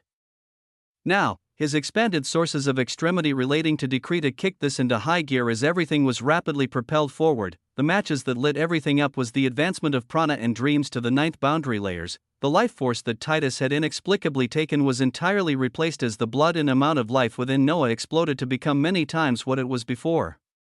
His aspects of existence and constantly surging essence became even more refined as the authority of dreams squeezed itself into everything to help him achieve his wildest dreams. And even here, he wasn't done. Bring the Apollyon to the ninth boundary layer, WAA, I think you should take a look at. A dimension that had a profound source of chaos. Since Noah thrived on chaos and became ever stronger through it, he released Apollyon even before ruin and nullity were ready as a molten crimson light boomed from his chest and tainted the endless severing rays with a cataclysmic color. Boundless strength coursed through him as he knew he exceeded peak Reverend Emperors. He wondered how far on the designation of unequaled Reverend Emperors he had come as when he stared at the confident demeanor of the enemy coming towards him and the fancy moves he made. Noah's tyrannical will blazed as he wanted to establish quintessence, with an overabundance of life force coursing through his veins as information on the boundary layer's prana.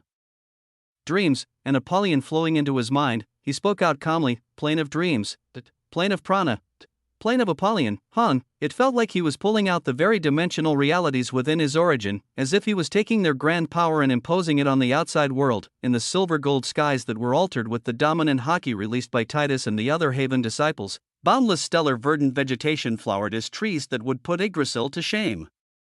Erupted out an ancient forest blooming into existence as thick crystalline green vines sprouted and arched across the skies like snakes seeking to impose their dominion, within this verdant eruption of light. Dazzling green cosmos could also be seen forming as they buzzed with both life and death, these cosmos carrying a terrifying gravitational force as they carried a terrifying capability that had to be observed with the description of the plane of prana to fully appreciate its glory. The sixth boundary layer of prana, a boundary that grants you the authority to call out the plane of prana and impose its dominion in the outside reality.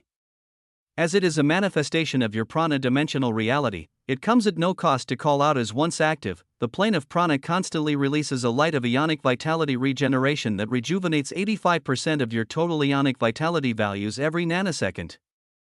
In addition to this, quintessential kinosionic prana cosmos manifest from the domain and thunder down towards you and your enemies. When smashing onto your enemies, they deal 2x your maximum ionic soul damage values as they specialize in sapping away the life force of intended targets, while you and your allies will experience a revitalization of 85% of your total ionic vitality values on every hit, an astonishing planar domain.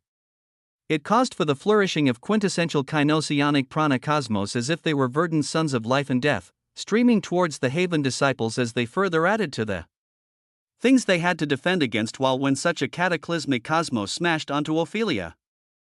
Her body released even greater bursts of power and vibrancy as immense life force flood-like raged in the surroundings. Wisdom turned into words and commands that charged towards the two Haven disciples trying to get close to her while also dealing with the many sources of attacks in the surroundings, their expressions currently full of frustration as traces of surprise were beginning to rise. When the quintessential kinosionic prana cosmos smashed towards the mad Reverend Emperor Caesar, his soul was extremely tuned as it didn't feel a sense of danger from them, allowing the cosmos to hit him as they broke apart like eggshells on the exterior of trillions of quasars that made his body. And the injuries he had sustained in the brief nanoseconds this battle began were all erased as he bellowed out while releasing even more terrifying waves of gravity and temperatures. Chapter 2347 Unbound. 3. Only the effects of the plane of prana were displayed so far as this alone caused the pace of the battle to rise up another octave. But this was only a single plane. Noah had called out two others. On the black earth below his feet, the plane of dreams and plane of Apollyon were displayed at the same time as the earth cracked and splintered to reveal golden sand and crimson black tendrils of lava seeping out chaotically. All of the stellar black earth trembled and vibrated as it cracked apart. A plane of dreams and Apollyon coming to be as it seemed like golden sandy dunes were rising along with crimson black volcanoes shooting out pillars of crimson destruction to the skies. The scene was utterly breathtaking as all souls here had to stop briefly to appreciate its wonders. Ophelia felt as if the back of the being who supported her was immensely vast as when her will observed the pure fantasy playing out. All she saw was the form of an ionic arcane mana entity with ever increasing Pairs of auroras of cerulean wings behind it, muscular stellar blue limbs and a magnificent body with a face that only showed radiantly shining singularities for eyes, no nose or mouth were present as this face still carried exceeding stellar beauty. The gorgeous verdant domain above, and the gold and crimson domains below erupting with him at the center as each one was more beautiful than the last, from the sandy golden dunes and rising molten mountains of destruction, halcyon and red cosmos formed and spun out with shocking trajectory as they filled the battlefield similar to the reigning quintessential kinosionic prana cosmos, their radiance and usage just as fantastical as they represented Noah truly going wild on this day, the sixth boundary layer of dreams, a boundary that grants you the authority to call out the plane of dreams and impose its dominion in the outside reality, as it is a manifestation of your dream dimensional reality. It comes at no cost to call out as once active. The plane of dreams will radiate a quintessential ionic dream authority that augments all of your actions and thoughts towards the smoother alteration of reality, turning what you dream of into a more solid form. Its boons are hard to quantify in a numerical value, as greater manipulation of reality with the quintessential ionic dream authority must be experienced in order to be understood. In addition to this, quintessential kinosionic dream cosmos manifest from the domain and thunder down towards you and your enemies. When smashing into your enemies, they obstruct and restrict their ability to alter reality, causing for the activation of their skills, usage of their resources, and other means of reality alterations to fail. When your allies are hit with the quintessential kinosionic dream cosmos, they will gain a nanosecond multiplier of 1000% to all ionic parameter values, the sixth boundary layer of Apollyon, a boundary that grants you the authority to call out the plane of Apollyon. It comes at no cost to call out as once active. The plane of Apollyon increases the sources of chaos in the surroundings and enhances their effect. Once enough sources of chaos are concentrated in the surroundings, the plane of Apollyon will begin calling down ionic apocalypses of extremity as they draw upon possible unrecorded and recorded apocalypses of extremity in the ionic annals of extremity to be displayed onto the reality around you. Through your authority, only those in the surroundings selected as targets will undergo initiated ionic apocalypses of extremity that are carried out with 3x your maximum ionic soul damage values. Madness. This was the advent of what Noah called forth, as it was more than just going wild. The plane of prana was drastic enough, but the plane of dreams came with its own abstruse uses, while the plane of Apollyon, it caused for the eruption and resumption of the tendrils of nullity and ruin that were in the surroundings as they came back with 10 times the concentration, the crimson pillars of Apollyon rising to the skies, pulling on the thick tendrils of nullity and ruin as they were all converged towards a single location in the skies. I think you should take a look at a location that blazed with deadly entropic chaos of boundless grandeur as a nanosecond after the sources of chaos were gathered, a ringing of an extremely ancient bell resounded out, a bell that caused the raging figure of Titus to gaze up in surprise briefly as Noah received a fantastical prompt. The recorded apocalypse of extremity ruins end has been initiated. Crack. From the gathering of the sources of chaos, the skies cracked with this area at the very center, as from it, deep liquefied waves of crimson ruin seeped out endlessly as they boasted horrifying damage values of an unequaled reverend emperor. Along with these liquefied waves of ruin, roars rang out as from the cracked skies, the seas of ruin joined together and also formed cataclysmic terrors of the wildest Chthonian dreams, these amalgamation rushing out with purpose towards all the Haven disciples here, as it was like an endless sea of ruin was released on top of them, all of this in addition to the endless severing rays of light that Noah released, in addition to the quintessential kinosionic cosmos that smashed around, and in addition to Noah's multiple other planes already released in carrying out their own forms of attacks. It was simply dreadful, and it was such concentrated layers and layers of attacks and power that the eyes of the Haven disciples finally turned grim. They couldn't ignore the attacks freely or block them as freely as they were doing before. They became overwhelmed in all directions with just too many sources of attacks that they were now being forced to concentrate on defending. Otherwise, wounds would begin to appear on their flawless bodies as well. It was an incredible development of events that when Titus looked at all this and the environment that were splitting apart as if apocalypse had arrived, you're one crazy fucker, Osmont. What the hell is all this? WAA, chapter 2348. On another level, the very layout of reality was changed by him. The skies rained down verdant quintessential kinosionic prana cosmos as it looked like a starry field of green forest, while the earth below was tinged crimson and gold as sand dunes and mountains of lava that also constantly spat out terrifying cosmos could be seen. in the nexus of the skies, a singularity had caused everything to fracture as a recorded apocalypse of extremity ruins end, erupted out with glee. All of these drastic changes to reality. Were things that even after minutes, hours, or even years passed, their traces would be etched onto this space and remain for billions of years to follow. 4.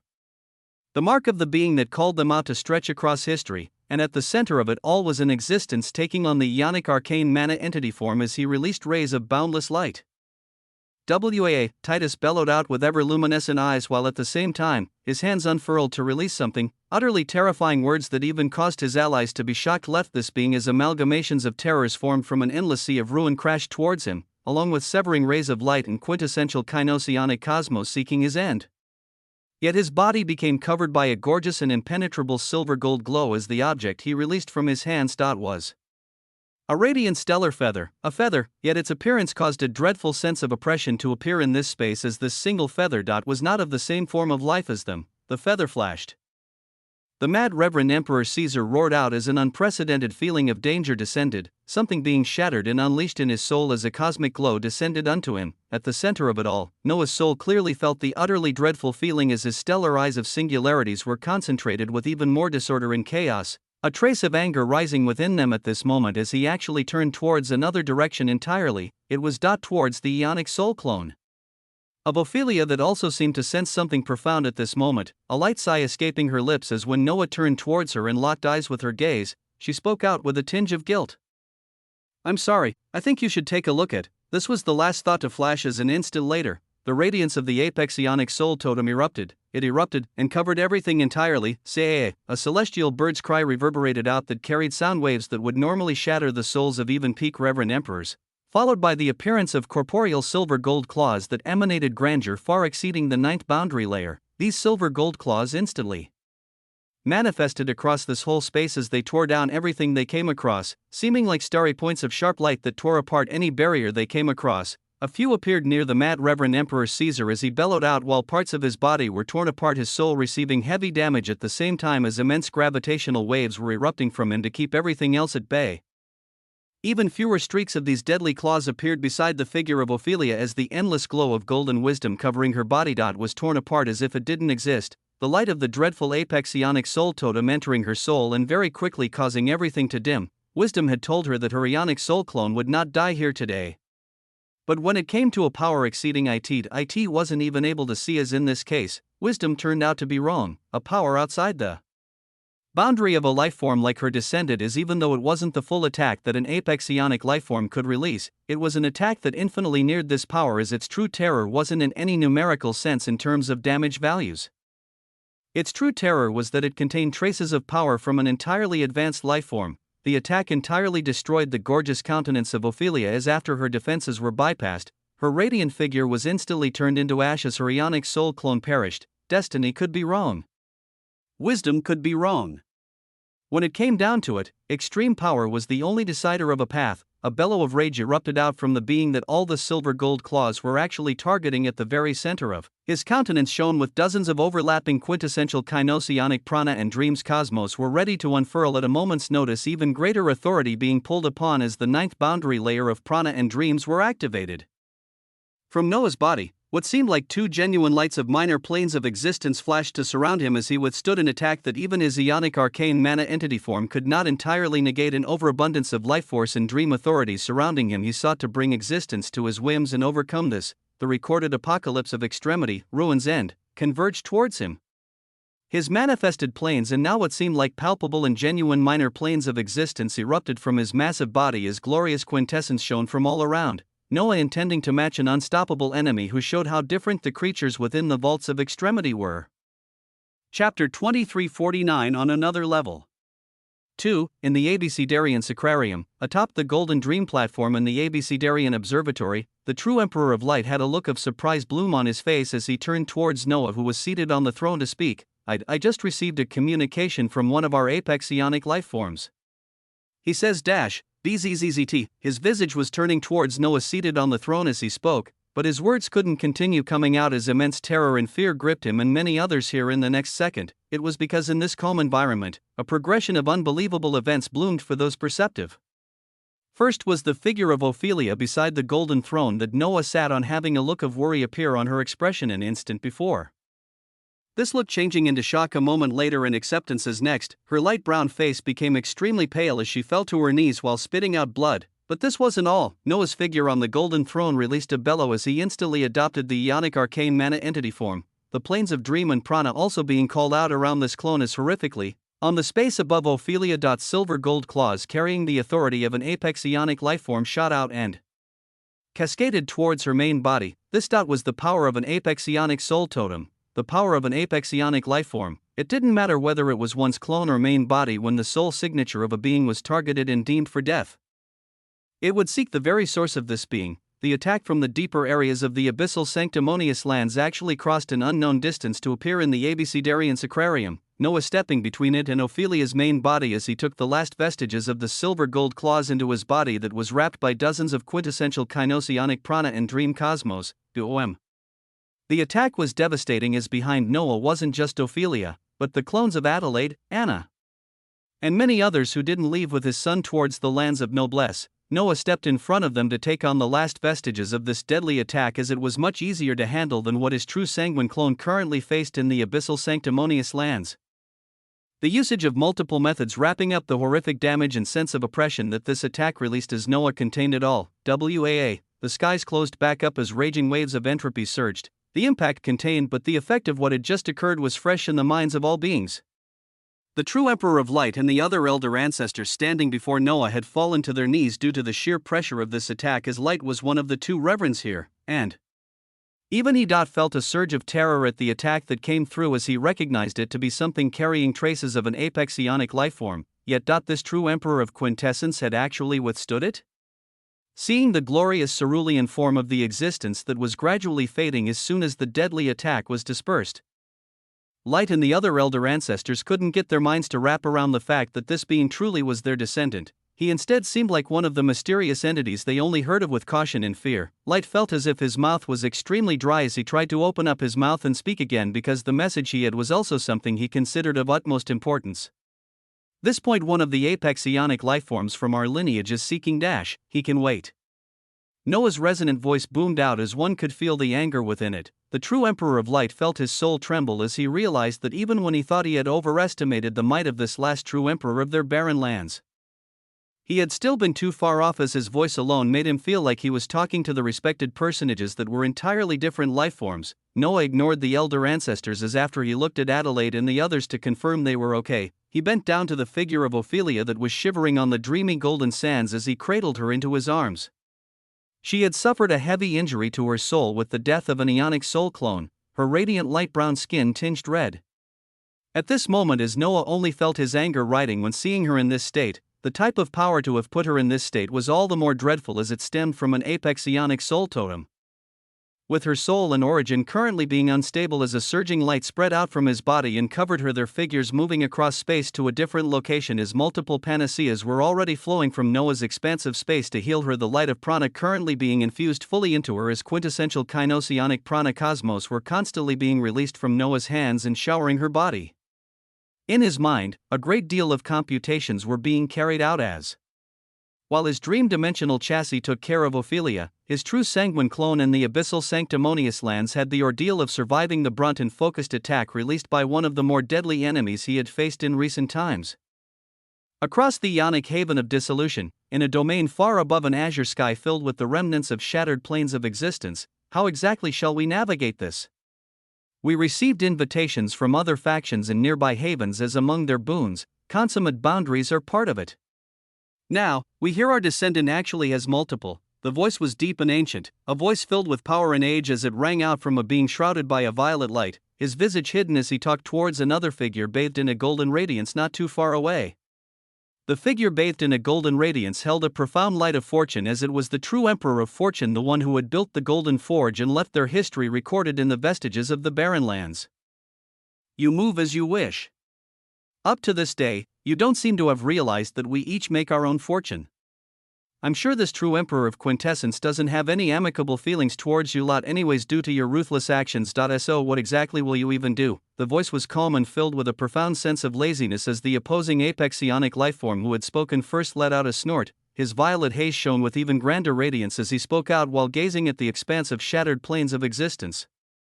It is merely a descendant. Even if it has to be by force, his last words were left unsaid as from the true Emperor of Fortune, a light sigh of disappointment was the only thing that could be heard. 2350 on another level. 3. Within the enacted domains of the noblesse, around the Styx regality plane, lock down the surroundings. A thief has broken into the spirit hall, the booming voice of a reverend emperor bellowed out with utmost rage as a void spread out madly in the surroundings, the wills of many noblesse scouring all space within and nearby the Styx regality plane as the obsidian rivers of stellar light surrounding it made the darkness all the more oppressive. Finding a hidden reverend in such a situation was going to be extremely difficult. But finding me? It will be impossible for you all. Moving across the crevices of space, a vibrant thought rang in the mind of Oppenheimer as he relied on his new vibrant eyes of an apex psionic lifeform to remain hidden from the scrutiny of the two reverend emperors left to defend the Styx regality plane and the spirit hall within it. It made getting his portion of Ionic soul back unimaginably easy as the only thing was that its removal triggered the mechanisms of the spirit hall, but Oppenheimer had already stepped out of the Styx regality plane as crossing the crevices of space. He knew he had all but escaped as he was already thinking of his next moves, the remnants of the barren lands. The possible passage into other havens, many possibilities swirled in his mind when all of a sudden, ding, his destiny released a sound of danger as if an attack was descending onto him at his very moment. His expression changed as he prepared to defend, and it turned even more sour in the next instant as the attack arrived. From his hidden position in space, a blinding verdant gold light shot from him like a beacon of light that made his presence known to all. It wasn't an attack. It was a marking. And one that was born from karma? A karma of death? Who the hell boom, surround him. Before his thoughts could continue any further, the wills of the noblesse reverend emperors locked onto him and surged over as his slow escape plan was shredded to pieces, his eyes shining brightly as they released shocking radiance to fold space and have him leave this region even faster. He moved in a straight line away from the Styx regality plane as an endless sea of the void approached him from behind, his figure luminous as the beam of light made him seem like a dazzling firefly in a dark stellar night.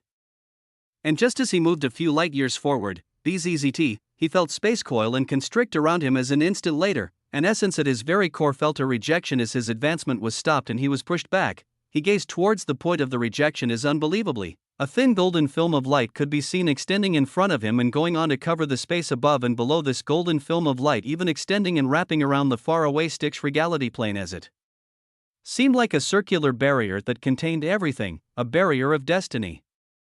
Useless for many other beings, but specifically made for you with all the beings you shared destiny and karma within your age. O true Emperor of Destiny, a powerful but young voice resounded out as Oppenheimer's clouded expression turned towards a corner of the golden barrier nearby where he saw multiple figures materialize, a devilishly handsome young man he had never seen before, but the others, his eyes opened wide with surprise as he saw beings he didn't expect to see ever again in his life, the visage of the dimensional ruler of Avalon, Guinevere, the forlorn figure of the dimensional deceiver, Lilith, the sharp golden hair of a dream-dimensional ruler he remembered during his conquest, Eoin. One-dimensional ruler after another appeared before him in a shocking turn of events, with all of these beings not merely making their appearance as an instant after. They released horrific planar domains of the essence of consummate boundaries, two reverend emperors behind him, and the sudden appearance of multiple combatants who seemed even more dreadful as they each released an aura of consummate boundaries, their purpose deadly and singular as it only seemed to be coming for his life. Oppenheimer was more than surprised at such a progression of events as before they occurred. Destiny should have warned him, why would it not warn him? He felt a dazzling sense of danger as even though he had obtained the eyes of an apex psionic lifeform, he had yet to and couldn't truly make them his as so far, he had only been capable of using their closeness to extremity to bring destiny and one other boundary to the seventh boundary layer. With the might of the eyes of clarity, he was able to withstand attacks of reverence and even hide from them as this situation wasn't in line with his destiny, just who had masked and messed around with his destiny. As his body channeled the power of the eyes of clarity, they came to land on the visage of the young existence that had spoken. When Oppenheimer looked closely at this being, his face held features he felt like he had seen before. Features of impossible. The moment the thought entered his mind, Oppenheimer likened the image of the young being before him with that of the entity he had evaded from the abyssal sanctimonious lands, and when their gazes locked, this figure smiled with a knowing look as his voice echoed out. You overcame all the distinguished destined emperors and chosen emperors in your age. I'm curious if you'll be able to do the same today. WAA. With a burst of grandeur, the son of the true emperor of quintessence moved with desolating might against the true emperor of destiny, within the abyssal sanctimonious lands, as the son faced his first real challenge. The father faced yet another arduous trial as his mission at this moment was surging against an assault from an apex ionic soul. Totem, something that carried a trace of an apex ionic lifeform. The moment it arched towards him, he felt his lifeforms draining even with the countless layers of protections he had. The only reason he kept his life was due to the constant instant regeneration from exploding quintessential kinosionic prana and dream cosmos and the benefits of the ninth boundary layers of these boundaries that he had enacted. Layers that connected him to the genuine minor planes of existence in his infinite plane, the ninth boundary layer of dreams, the barrier between the dimensional realities in your origin and the dimensional realities in the infinite plane becomes increasingly thin. At this point in time, you can extract the authority of the dream dimensional reality to manifest in the surrounding area space as quintessential ionic dream existence will materialize and wander around any area of the presented dimensional reality to deliver attacks that contain 3x your ionic soul damage values as well as the weight of the whole dream dimensional reality. Another authority brought forth is that your ionic vitality values become fixed and bound to the dream dimensional reality. Where only when 90% of the dimensional reality is annihilated can your final ionic vitality value be destroyed. As the infinite plane and your own first plane of extremity change, the description of this layer will change and have new features.